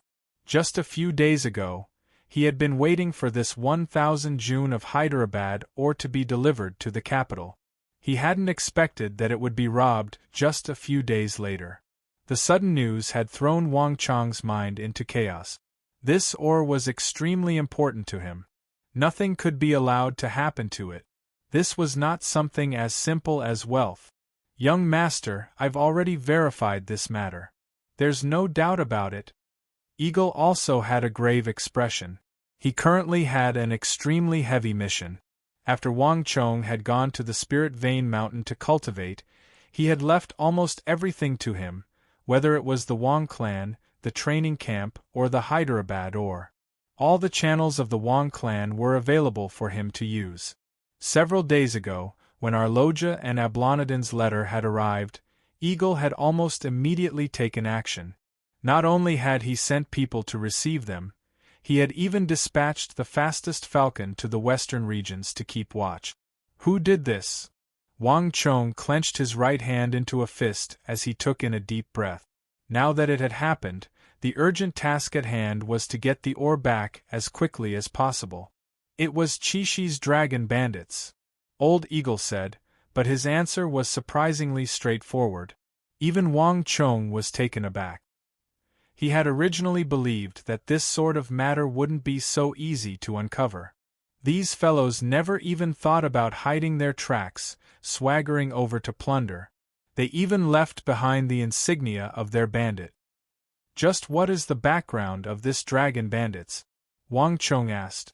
In his last life, he had never paid any attention to these matters, so he had never heard of this Qishi dragon bandit.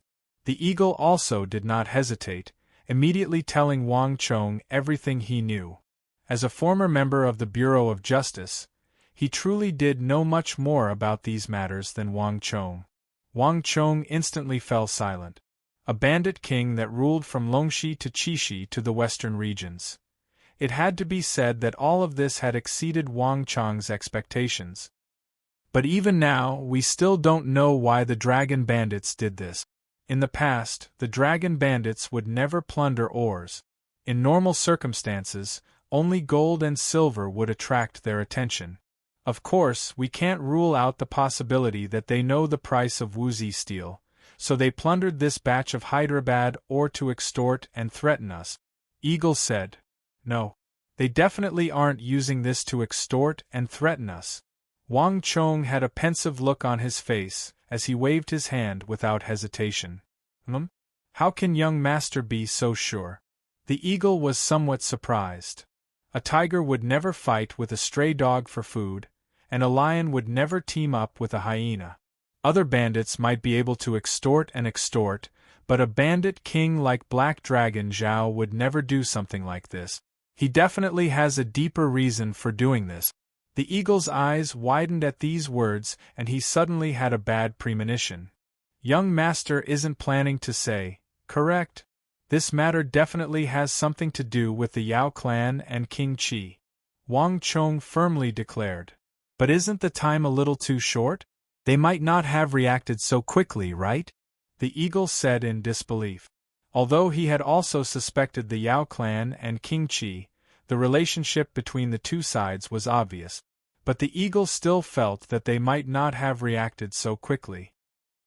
There's definitely a monster behind this abnormal situation. You said it yourself. Although the dragon bandits have a habit of plundering, boss Black Dragon Zhao rarely takes action. Moreover, he has so many bandits paying their respects to him every year, so why would he plunder my Hyderabad or? When did the bandits start forging swords again? If no one was directing him, he would never do such a thing. Wang Chong sneered. If you want to know if the Yao clan and King Qi did it, the method is very simple. The Eagle sends someone to investigate. See how the Yao clan and King Qi residents have been doing these past few days. If the Yao clan and King Qi residents are still as noisy as before, then it might be their doing. If they're exceptionally quiet, then there's no need to ask. It's definitely their doing. The Eagle's speed was faster than he had imagined. A night falcon flew out. In less than an hour, the people of the capital had finished Wang Chong's test for the Eagle. Bang! Wang Chong fiercely punched, shattering the stone. It really was them. Wang Chong's complexion was ashen. The Eagle's complexion was also rather unsightly. Wang Chong's conjecture had been correct. The Yao residents and King Qi, which had always been aggressive and noisy, had been abnormally calm in the last few days. This situation was clearly abnormal. Young master, what should we do next? The Eagle asked. Whether or not the Yao clan and King Qi had done this was no longer the problem. The problem was how to find the Hyderabad ore. 1,000 June of Hyderabad ore was no small sum. Even though the Eagle didn't have much understanding of Wuzi steel swords, he knew that the value of this ore was astronomical. Even to the great clans of the capital, this was an unimaginable number. In short, the Yao clan and King Qi had dealt a heavy blow to Wang Chong. This time, they had struck Wang Chong's weak spot. Wang Chong said nothing, his complexion extremely unsightly. He had never been in such a situation before. From the intelligence gathered by the Eagle, the dragon bandits had many experts, more than 1,000 of them. Their boss, Black Dragon Zhao, was a high-level profound martial expert. Even if Wang Chong fought to the death, he wouldn't be able to deal with a person of this level. Moreover, Qishi was Protector General Fomenlinta's territory. This was his mortal enemy. In the regional commander's incident, Fomenlinta had been the one who wanted Wang Chong dead the most. In his territory, Wang Chong could not let him know that he had lost 1,000 June of Hyderabad or else he would be in even more trouble. As for the Yao clan and King Qi, last time, he had been ambushed by them on a training mission and almost died on the way. If the Wang clan dared to leave the capital this time, Wang Chong was sure that they would intercept and kill them on the way. Moreover, unlike last time, when dealing with him, if it was just the experts of the Wang clan, these two clans would have no qualms about attacking. Wang Chong had a wolf in front and a tiger behind. Chapter 403. All was quiet on the Spirit Vein Mountain. Eagle looked at Wang Chong, his brow tightly creased. He was only skilled at taming eagles and birds, and this had delayed his cultivation on the martial path. With his cultivation at Tier 9 of the true martial realm, even if he was half a step into the profound martial realm, he was still no match for Black Dragon Zhao. Moreover, Black Dragon Zhao had countless bandits and brigands under his command. In this regard, Eagle was also creasing his brow. If only Brother Ma and the others were here. Eagle thought of Ma Yinlong. After dealing with King Sojuram, Ji Yinlong had left, Solitary Wolf had been sent to Jiannan, and Iron Arms had been dispatched by Wang Chong on a secret mission. They wouldn't be able to return for some time. If the three of them were here, although they still wouldn't be able to compare to Black Dragon Zhao, who was a profound martial rank 7 dragon bandits, they would at least be able to take care of him. It seems like I can only call him. Wang Chong suddenly gave a long sigh. Who is young master speaking of? Old Eagle's entire body shivered. At this time, he truly couldn't think of anyone who could resolve the situation before him. Wang Chong only smiled, not replying. 8 hours later, a travel-worn Li Sai appeared in front of Wang Chong from Deflecting Blade Manor. As he gazed at the 2-meter-tall Li Sai, his body brimming with explosive power and pressure, Wang Chong couldn't help but inwardly sigh, somewhat unwilling. Wang Chong's original intention had been to think of a way to delay Li Sai until the beginning of spring, preferably until the war in the south broke out. But the current situation was so urgent that he couldn't afford to worry about such things. This 1000 June of Hyderabad or was one of the most important things in Wang Chong's plan. Without this 1000 June of Hyderabad or to forge the Wuzi steel sword, when that thing happened, he would be useless. All the effort and time he had put into it before had become meaningless. As the future invincible general, a valiant existence who could single-handedly turn the situation of the entire battlefield, Li Sai was Wang Chong's only, you better think it through. You only have one chance. Li Sai looked down at Wang Chong with a smile on his face. His voice rumbled like thunder. After waiting for so long, Wang Chong finally came to beg him. As long as he completed this task, he would be able to return to the western region in broad daylight. Of course, Wang Chong said without hesitation. Looking around, Li Sai was probably the only one who had this ability. Good. I was just waiting for you to say this. Li Sai raised his head to the sky and laughed. Without another word, he turned and left. What black dragon Zhao? What dragon bandits? His goal was to conquer the western regions and pacify all the kingdoms. How could a trifling bandit block his path? Wait a moment. Wang Chong suddenly called out. What? Kid, do you want to go back on your word? Li Sai rumbled like a mountain as he turned around and stared at Wang Chong said. You're wrong. Give me 3 days. I feel like you're still lacking a suitable weapon, Wang Chong seriously said. Li Sai hesitated. He originally wanted to refuse, but after some thought, he still nodded. He didn't feel like he needed any special methods to deal with a band of bandits, but the lack of a suitable weapon for his physique truly was his shortcoming.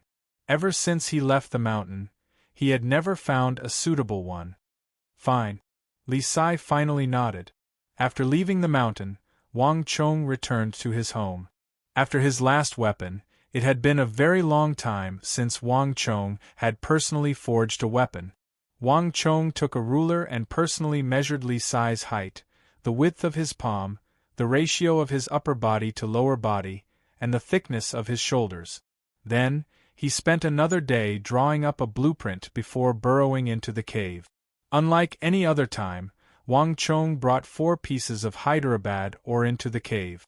This was a quality that surpassed any previous forging. Even Li Sai, who was originally indifferent, became interested in this. How could he not care about his first weapon? Clink-clang clang clang clang clang. Clink clang clang.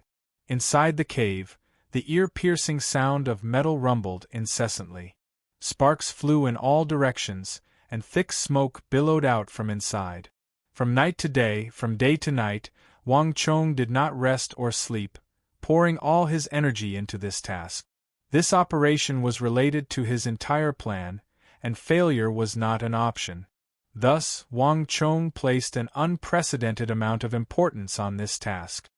Allocate 1 million taels of gold and find me the best inscription master in the capital, the strongest inscription master. In 1 day, I want this sword to be inscribed with enough sharpness, toughness, and swiftness, until this sword can no longer endure. 2 days later, Wang Chong walked out of the cavern wearily, his face covered in soot and soot. 1 million taels. The eagle's face was filled with shock, and even Li Sai couldn't help but widen his eyes. There's no time. We have to resolve this matter as quickly as possible. The longer we delay, the more disadvantageous it will be, Wang Chong wearily said. Although 1 million taels was a lot, 1000 June of Hyderabad ore was even more valuable. Desperate times called for desperate measures. Otherwise, it would all be too late. Moreover, 1 million taels of gold was worth 1 million taels of gold. This sword had cost 4 June of Hyderabad ore, even more than the Death's Abyss that Wang Chong had forged. In terms of weight alone, this sword weighed 130, nearly 140 jin. Even a true martial realm expert would find it very difficult to use this sword. Being able to raise it did not mean that one could freely use it. This sword had been forged by Wang Chong especially for Li Sai. In short, it was unique. Even if he spent 1,000,000 taels of gold, it would only increase its value, not weaken it. Wang Chong was sure that the power of this sword would far surpass any sword he had forged before. Understood. Feeling the determination in Wang Chong's voice, the eagle no longer hesitated and strode in. Inside the cave, there was a huge package wrapped in black cloth, extremely heavy. The eagle picked up the package, stood up, and left. A day later, the eagle finally returned with the package. "Young master, it's all done. A total of 3 inscription masters have added 72 inscription arrays of all sizes and type. There's no way to add more," the eagle said in a low voice. 1,000,000 taels of gold was not spent in vain. The number of inscriptions on the hilt had reached a level that other weapons could only look up to. Wang Chong did not say anything, but just knocked on the anvil in the cave. "Yes." The eagle nodded and quickly left. He then quickly released more than 10 the eagle, nighthawk, and nightingale to monitor the surroundings. Wang Chong had never allowed anyone to observe the last few steps of the sword forging process, and naturally, the eagle was included. This was Wang Chong's unique secret, as well as the greatest and most valuable secret of the Wang clan. The cave was eerily quiet. It was only until dawn that the sounds of clanking echoed in the cave, each time like thunder. "It's done." Late in the morning, Wang Chong finally walked out of the cavern. A huge sword, 2 meters long, wrapped in sharkskin, was taken out by Wang Chong. The black scabbard didn't have many gems embedded in it. It was completely black, and there were simple golden lines on it. There weren't too many decorations, but it exuded an extreme magnificence from the inside out. "Don't open this sword easily. Only open it when you really need it," Wang Chong said as he placed the sword in Li Sai's hands. Li Sai stood guard at the entrance of the cave, not immediately taking the sword. Instead, he looked at Wang Chong, a strange look in his eyes. "Okay." Solemnly taking the sword from Wang Chong's hands, Li Sai weighed it in his hands, a hint of satisfaction in his eyes. Then, he turned around and strode out without hesitation. His heroic figure swiftly vanished into the distance. "The eagle, help me send a message to Big Uncle. Have him and the King of Song help me mobilize soldiers. In the name of suppressing bandits, mobilize soldiers from Baiting, Chishi, and Longxi. In the name of a joint operation, hurry to where the dragon bandits are. In addition, do your best not to alarm Foman Linta," Wang Chong said. The dragon bandits didn't just have Black Dragon Zhao. There were also several thousand powerful bandits. Wang Chong wouldn't place his hopes on Li Sai alone. A single person's strength couldn't deal with several thousand soldiers. But if the imperial court's army was added to the equation, everything would be different.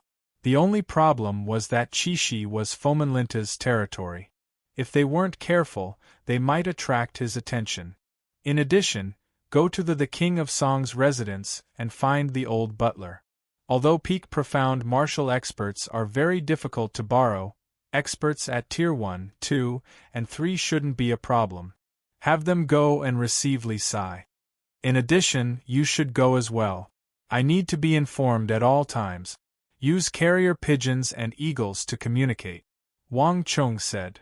"Yes, young master," the eagle replied without hesitation. Although his strength wasn't very high, still at the peak of the true martial realm, he could rely on his eagle-taming skills to quickly send news. "In addition, young master, should I call Iron Arms over?" "There's no need." Wang Chong's heart stirred, but he still shook his head.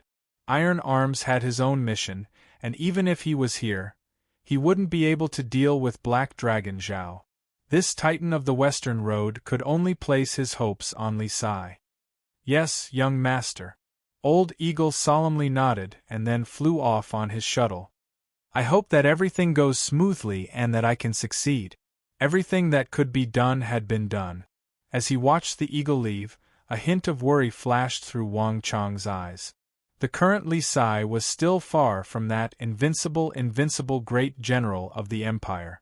Wang Chong had no idea if he could succeed or not.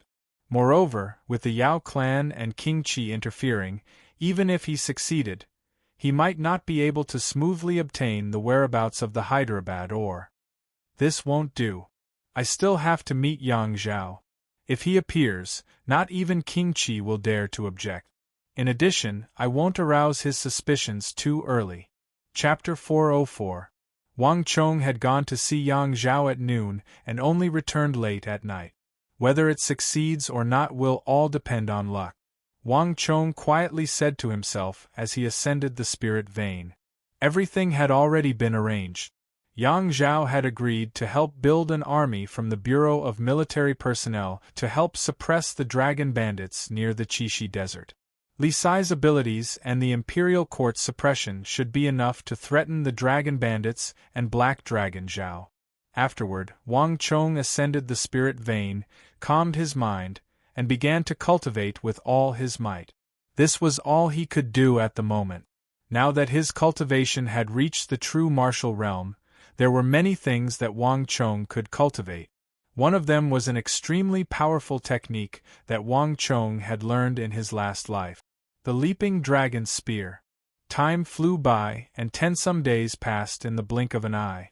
While Wang Chong was cultivating on the spirit vein and quietly waiting for news, the capital was in an uproar. An invisible net had been cast out of the capital, enveloping Qixi in the extreme west. Carrying Wang Chong's massive broadsword, which was taller than a man, Li Sai and his 2 horses were traveling day and night toward the western regions. The distance from the capital to Qixi was long, and it would take at least a month. Li Sai's method was the only one that could shorten the time needed to reach the Qixi Sand Sea. As Li Sai took the lead, traveling day and night to Qixi, the experts of the Eagle and the King of Song's residence were in hot pursuit. The mobilization of the Bureau of Military Personnel had also been smoothly transmitted to the Qixi Protectorate, the Biting Protectorate, and the Big Dipper Army. It was not strange for an army to organize a joint operation in the name of suppressing bandits. In the past, the Imperial Court had used this sort of operation against bandits that were too big to deal with. In short, under Wang Chong's push, a large net formed from many factions was rapidly advancing toward the Qixi Sand Sea. Hoo! A strong gust of wind swept up the sand and dust from the sea of sand, covering the sky and covering the earth. The entire vicinity of Mount Xiongqi was covered in a gray haze. However, the dragon bandits around Mount Xiongqi were still heavily guarded. For ordinary people, this kind of sandstorm was extremely dangerous and difficult to accept, but to the bandits who lived here, they were already used to it. All of the horse bandits used clothes and cloth to cover their mouths and noses, patrolling normally in the sandstorm. This was their basic ability. Mount Xiongqi looked relaxed on the outside, but it was tense on the inside. There were many more people in many key areas, and they seemed to be extremely vigilant. Last time, he had killed quite a few Sindhi monks in order to plunder the goods. These monks were not weak. There was even a Xian martial arts realm expert who was personally killed by the gang leader. After so many years, the gang leader rarely made a move. After the incident, there was news that the goods belonged to a big shot in the capital. All the dragon bandits were extremely nervous. Everyone knew that the big shot would not let the matter rest so easily. However, the dragon bandits were not so afraid that they would flee. In the region of Qixi, they had already experienced far too many encirclement and suppression by the Imperial Army. Not even Fomin Linta of the Qixi Protectorate could do anything to them, much less anyone else. If that big shot in the capital really did send an army and they couldn't win, they could just hide in the desert. Whoosh! A fierce gust of wind sent sand flying. The area around Mount Xiongqi suddenly trembled, and then a strange feeling came from the distant wind. It's finally here. At almost the same time, on the summit of Mount Xiongqi, a lofty figure slowly opened his eyes. Even in the midst of the sandstorm, those eyes still exuded a dazzling light that no one dared to look directly at. Black Dragon Zhao was sitting on a stone chair on the summit. To his left and right were the elites of the Qiongqi bandit gang, all of them looking in the same direction with cold and solemn eyes. An hour ago, he had sensed an unfamiliar aura suddenly appearing in his perception. Moreover, it was heading straight for his Mount Qiongqi without the slightest deviation. Within a radius of 100 li around Mount Qiongqi, not a single blade of grass grew. Only he and his dragon bandits existed. There was no doubt that this person was coming for him. Humph, they're truly fast. It's only been 20-some days, but they were able to get here without stopping. Black Dragon Zhao's eyes were filled with disdain, his hair flying in the wind. He naturally exuded the aura of a ruthless and ambitious person. It would take at least a month and a half to get from the capital to Mount Qiongqi, but this person had clearly traveled day and night. This also showed how much importance they attached to the goods. But just one person, wasn't this person treating him with too little importance? If it were Qixi Protector General Fomenlinta, even if it were just one person, he would have already fled, not lingering a moment in this place. In order to guard against Fomenlinta, he had even placed many spies around the Qixi Protectorate headquarters. As long as Fomenlinta went out, as long as he was in the air, a carrier pigeon would immediately fly to Mount Qiongqi. But what about the others? Not everyone could become a great general of the empire. In the entire Tang dynasty, there were only a few people that he feared. To send a single person to seize back the ore from him was truly delusional. "Boss, he's here." A voice suddenly came from next to him. In an instant, almost half of the dragon bandits on the summit turned to look in the same direction. At some point, a black silhouette had appeared in the vast sandstorm. Step by step, it was slowly making its way toward Mount Qiongqi, toward the group. His steps were very slow, but they were abnormally firm and heavy.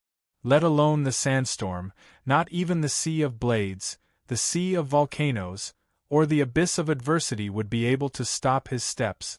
This person possessed a terrifying and extremely powerful will that could never be defeated. He's a true man. Black Dragon Zhao gazed at the sandstorm, the disdain in his eyes slowly transforming into a hint of respect. Very few people could give him this sort of feeling. Just a single figure was enough to change his mind. But there was no question that this person had done it. Boom! In the sandstorm, Li Sai slowly made his way toward Mount Qiongqi. After some time, Li Sai finally got close and took the Wuzi steel sword that Wang Chong had forged for him from his back. Sword and scabbard, he threw it to the ground and stabbed it in front of him. At this moment, the earth quaked and the mountains swayed. Half of Mount Qiongqi trembled from Li Sai's strike. "I've finally arrived." Li Sai placed his hands on the hilt of the Wuzi steel sword and took in a deep breath. After more than 20 days, traveling day and night, and exhausting 3 well-trained warhorses, he had finally arrived at the distant Mount Qiongqi of Qixi. Standing at the base of this mountain, he could finally clearly see the black-robed Black Dragon Zhao looking down from the summit, his heroic aura swallowing the heavens, as well as the Dragon Bandits elites at Tier 7, 8, and 9 of the true martial realm. Black Dragon Zhao? Li Sai's voice was brimming with energy, rumbling like thunder through the air. The moment he opened his mouth, his voice drowned out the sounds of the storm. Almost all the warhorses were startled, and Ney immediately reared up. After traveling for more than 20 days and only resting for a few moments, Li Sai's eyes showed no fatigue, only a deep excitement and a thirst for the upcoming battle. Truly a true man. On the summit, Black Dragon Zhao gave a rare word of praise as he looked down. At such a close distance, Li Sai could clearly see him, and Black Dragon Zhao could naturally see him as well. Li Sai's huge physique and strong body were almost a size bigger than the strong men of this era. Standing at the foot of the mountain, even if he didn't do anything, he was like the Buddha Vajra, giving people a great sense of oppression. If he was like this even before fighting, one could easily imagine his true strength. "I am Black Dragon Zhao," Black Dragon Zhao said, his voice rumbling and brimming with dignity. "How should I address Sir?" Li Sai. Li Sai stood at the base of the mountain, a faint smile on his lips. Now that he had found the person in question, everything would be easy to discuss. Li Sai. Black Dragon Zhao creased his brow, a hint of doubt in his eyes. His eyes and ears covered the world, and wherever there were bandits and bandits, his eyes and ears could reach them. The true experts of the world, from Silla and Goguryeo to the countries of the western regions, were known to him. But Li Sai Black Dragon Zhao shook his head. He had never heard of this name before. It seemed that this person was not some formidable personage like he had imagined. "From the capital?" Black Dragon Zhao spoke once more, his expression much more relaxed. "Yes." Li Sai grinned. He didn't need to think too much to know what Black Dragon Zhao was thinking of him. But Li Sai didn't care in the slightest. Although he was still a nobody at the moment, in the future, he would definitely make this name resound throughout the world. "Since you're Black Dragon Zhao, everything is easy to discuss. Hand over that batch of Hyderabad ore." Li Sai's voice boomed through the world like a peal of thunder, his voice unquestionable. Boom! The moment Li Sai spoke, before Black Dragon Zhao could reply, the dragon bandits surrounding Mount Xiongqi couldn't help but roar with laughter. Even Black Dragon Zhao, sitting on the summit, couldn't help but smile. "Hero, I respect you as a true man. How about this? You join our dragon bandits. I'll leave a place for you at my side." In the howling wind, Black Dragon Zhao extended his right hand and pointed at the empty seat at his side. "Ha ha ha, officials are officials, bandits are bandits. Our paths are different, and we can't work together. I'll ask again, is Boss Zhao willing to hand over that batch of plundered Hyderabad ore?" Li Sai rested his hands on the Wuzi steel sword as he spoke. "Hand it over? Ah, what right do you have? Just you alone?" On the summit, Black Dragon Zhao's face was brimming with derision. Since the other party wasn't willing to submit, there was no need for him to be polite. And, at the base of the mountain, Li Sai earnestly nodded his head, apparently unable to hear the sarcasm in the other party's words. "Are you serious?" "Of course." Li Sai earnestly nodded his head once more. Since that's the case, then come and take it yourself." Black Dragon Zhao's expression chilled. As he spoke, his long hair danced in the wind and his two arms slowly spread open. Rumble! As he spread open his arms, tens of thousands of dragon bandits howled out from behind the mountain, surrounding Li Sai at the foot of the mountain. At the same time, even more experts of true martial tier 7, 8, and 9 walked out from behind Black Dragon Zhao. This place was a dragon's pool and tiger's den. This place was Black Dragon Zhao's territory. "Ha ha, I knew you would be like this." At the base of the mountain, Li Sai gripped his sword with both hands. Ha! In the face of this vast sea of dragon bandits, Li Sai showed no fear in his eyes. There was only extreme excitement for the upcoming battle. His life was destined to be born for battle. "Since you're not willing to hand over the ore, then I'll come and take it myself." With a rumble, Li Sai rested his hands on his sword and then pulled out the Wuzi steel sword that Wang Chong had tailored for him. Boom! Chapter 405. Flap, flap, flap. Several days later, night falcons and eagles flew out, leaving afterimages in the night sky as they flew toward the capital. What? Li Sai succeeded? He relied on his own strength to kill the dragon bandits and retrieve the lost Hyderabad ore? Upon receiving the news sent by the eagle on a night falcon, Wang Chong was stunned, not daring to believe his ears. Although he knew that Li Sai had a chance of success, Wang Chong had never imagined that it would be like this. The combined armies from Longxi, Qixi, and Baiting were still on the way, and the experts of the King of Song's estate and the eagle had not yet arrived, but Li Sai had already single-handedly defeated the entire dragon bandits and retrieved the 1,000 Jun of Hyderabad or. Wang Chong had gone to great lengths to get his big uncle to use the strength of the Wang clan, to get the king of Song, to get in touch with Yang Zhao, and then to mobilize the Bureau of Military Personnel, but in the end it was all for naught. Li Sai had single-handedly dealt with the entire dragon bandits. Just how did this fellow do it? Wang Chong stood on the Spirit Vein Mountain, his hand gripping the letter that the eagle had sent him. His mind was in turmoil, and he was so shocked that he couldn't speak. That was thousands of dragon bandits. Almost all the strongest bandits on the Western Road had been gathered under Black Dragon Zhao's command.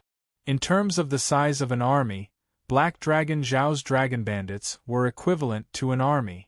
And Li Sai had single-handedly defeated the profound martial tier 7 Black Dragon Zhao and several thousand dragon bandits elite. Wang Chong didn't dare to believe it. This was too inconceivable. It had to be known that Li Sai was still far from reaching the level of the invincible great general of his last life. Wang Chong wrote several letters to the eagle, but more news was still on the way. The eagle arrived at the Spirit Vein Mountain a few days later. Even though it had been more than a week, the eagle's face was still full of shock. "What's going on?" Wang Chong asked. "Black Dragon Zhao is dead. The dragon bandits are finished, completely finished." The eagle panted, his face filled with extreme shock. Ever since he received the news, he had been traveling day and night, his 2 horses constantly changing carriages as he rushed to the capital. The eagle was the closest to the news. He even left a little bird there. However, the eagle was no less shocked than Wang Chong. When the troops from the Ministry of War arrived, they saw corpses all over the mountain. Corpses of humans and horses were everywhere. All of them had been cut in half. Even the sand in the desert was dyed red. The ground was full of cracks and large rocks. The scene was extremely tragic.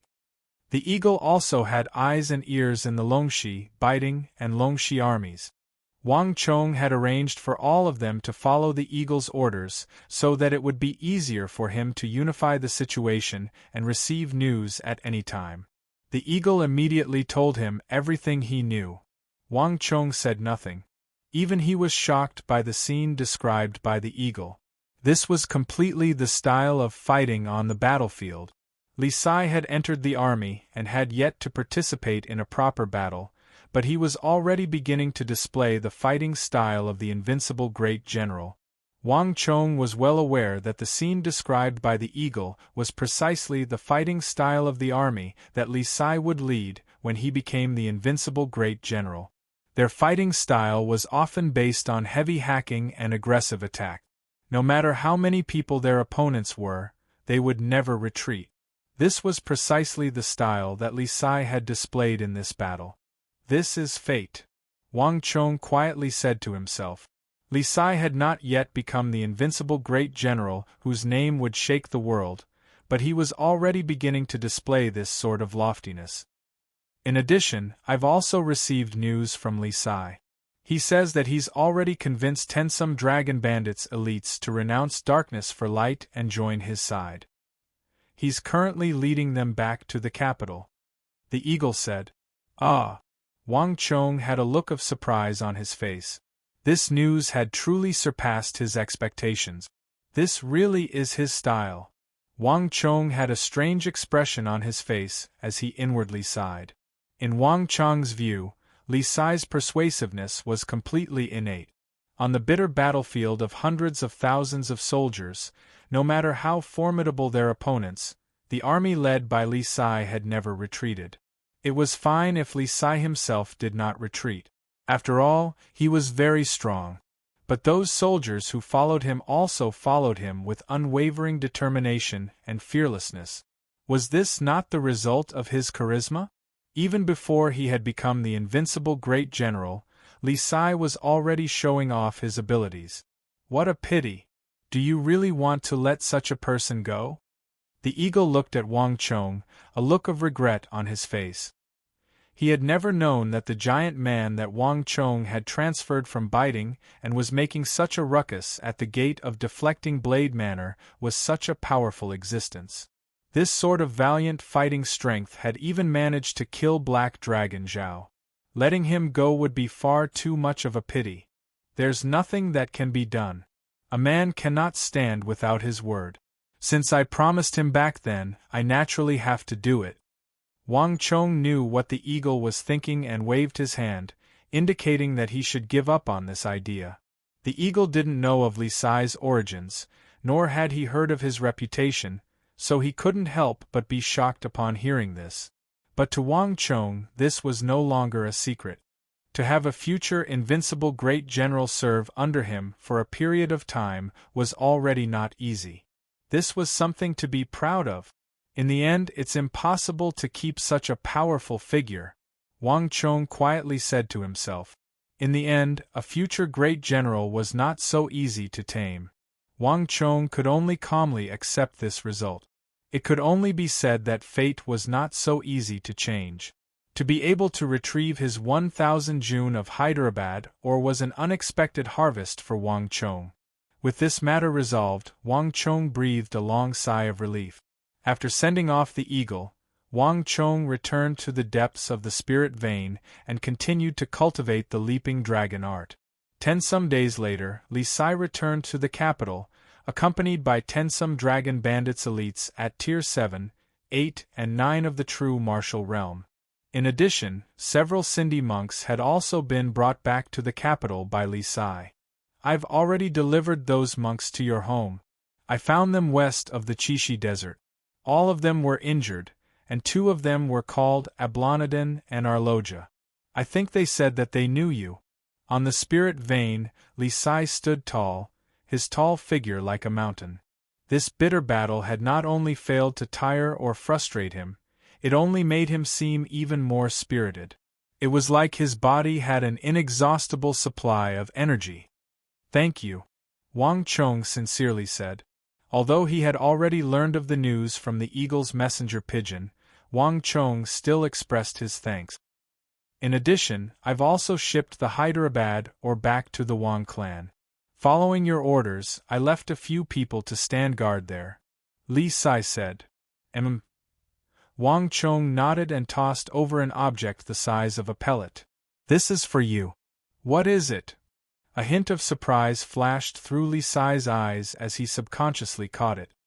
A pill. Your injuries from this mission are not light, right? If you swallow it, it can help you neutralize the dark blight. Wang Chong said. Haha, it's just a minor matter. Li Sai laughed and waved his hand, not taking it to heart. His body was much stronger than others, and after so many days, he had mostly recovered, so it was no longer important. Don't be careless. A dike of 1,000 li can collapse because of an ant's hole. No matter how small the injuries accumulate, they can still take one's life. Wang Chong said calmly. Li Sai was indeed powerful, but no matter how powerful he would still be injured. In his previous life, Li Sai's attacks were too ferocious, causing him to neglect his own defense. Coupled with his usual carelessness, all kinds of injuries and hidden injuries kept accumulating. That was why, at the final critical moment, he was triggered by the intense battle, causing all kinds of hidden injuries to break out all over his body, causing him to collapse and die. Since he had met Li Sai in this life, he would do whatever he could to help and change the situation. The longer Li Sai's lifespan, the healthier his body would be, and the longer the empire would last. In his previous life, Wang Chong had had enough of the feeling of fighting alone. Also, here's a bag of pills. In the future, swallow a small pill during minor battles. He had swallowed a total of 3 large pellets during the battle. Be careful and it will be beneficial to you. Wang Chong tossed over a bag. Li Sai stared blankly for a moment, but he still took it. Ha! Now that I've taken your pills, I just so happen to have something to give you. Wang Chong's face was filled with surprise. I found this on Black Dragon Zhao's body. It was stored in a jade box and kept close to his body. It seems to be a treasury. However, I've never been interested in treasure map. If you're interested, there's no harm in taking a look. But don't get your hopes up. It seems to me that Black Dragon Zhao hasn't made much progress either. As Li Sai spoke, he casually tossed a pouch to Wang Chong like he was throwing away his shoes. Treasure map? Wang Chong blinked, even more surprised. Li Sai wasn't interested in a treasure map, but how could he be interested? In terms of wealth, Wang Chong was truly wealthy enough to rival a country. Even if he really did have a treasure trove, it probably couldn't compare to Wang Chong's. Putting everything else aside, just this 1,000 jun of Hyderabad ore was already an astronomical amount of wealth. For many great clans, they might not even be able to gather this amount in 100 years. However, something that an ambitious and ruthless person like Black Dragon Zhao kept close to his body could not be as simple as an ordinary treasure trove. Just what is it? Wang Chong curiously opened the pouch that Li Sai had tossed over. When he saw what was inside, Wang Chong was flabbergasted. Because inside the pouch was a piece of leather, a leather that Wang Chong had never seen before. It was black and ancient, covered in scales the size of baskets. Wang Chong sensed a powerful ripple of energy from this leather, and almost instantly, Wang Chong sensed danger in his soul. What is this?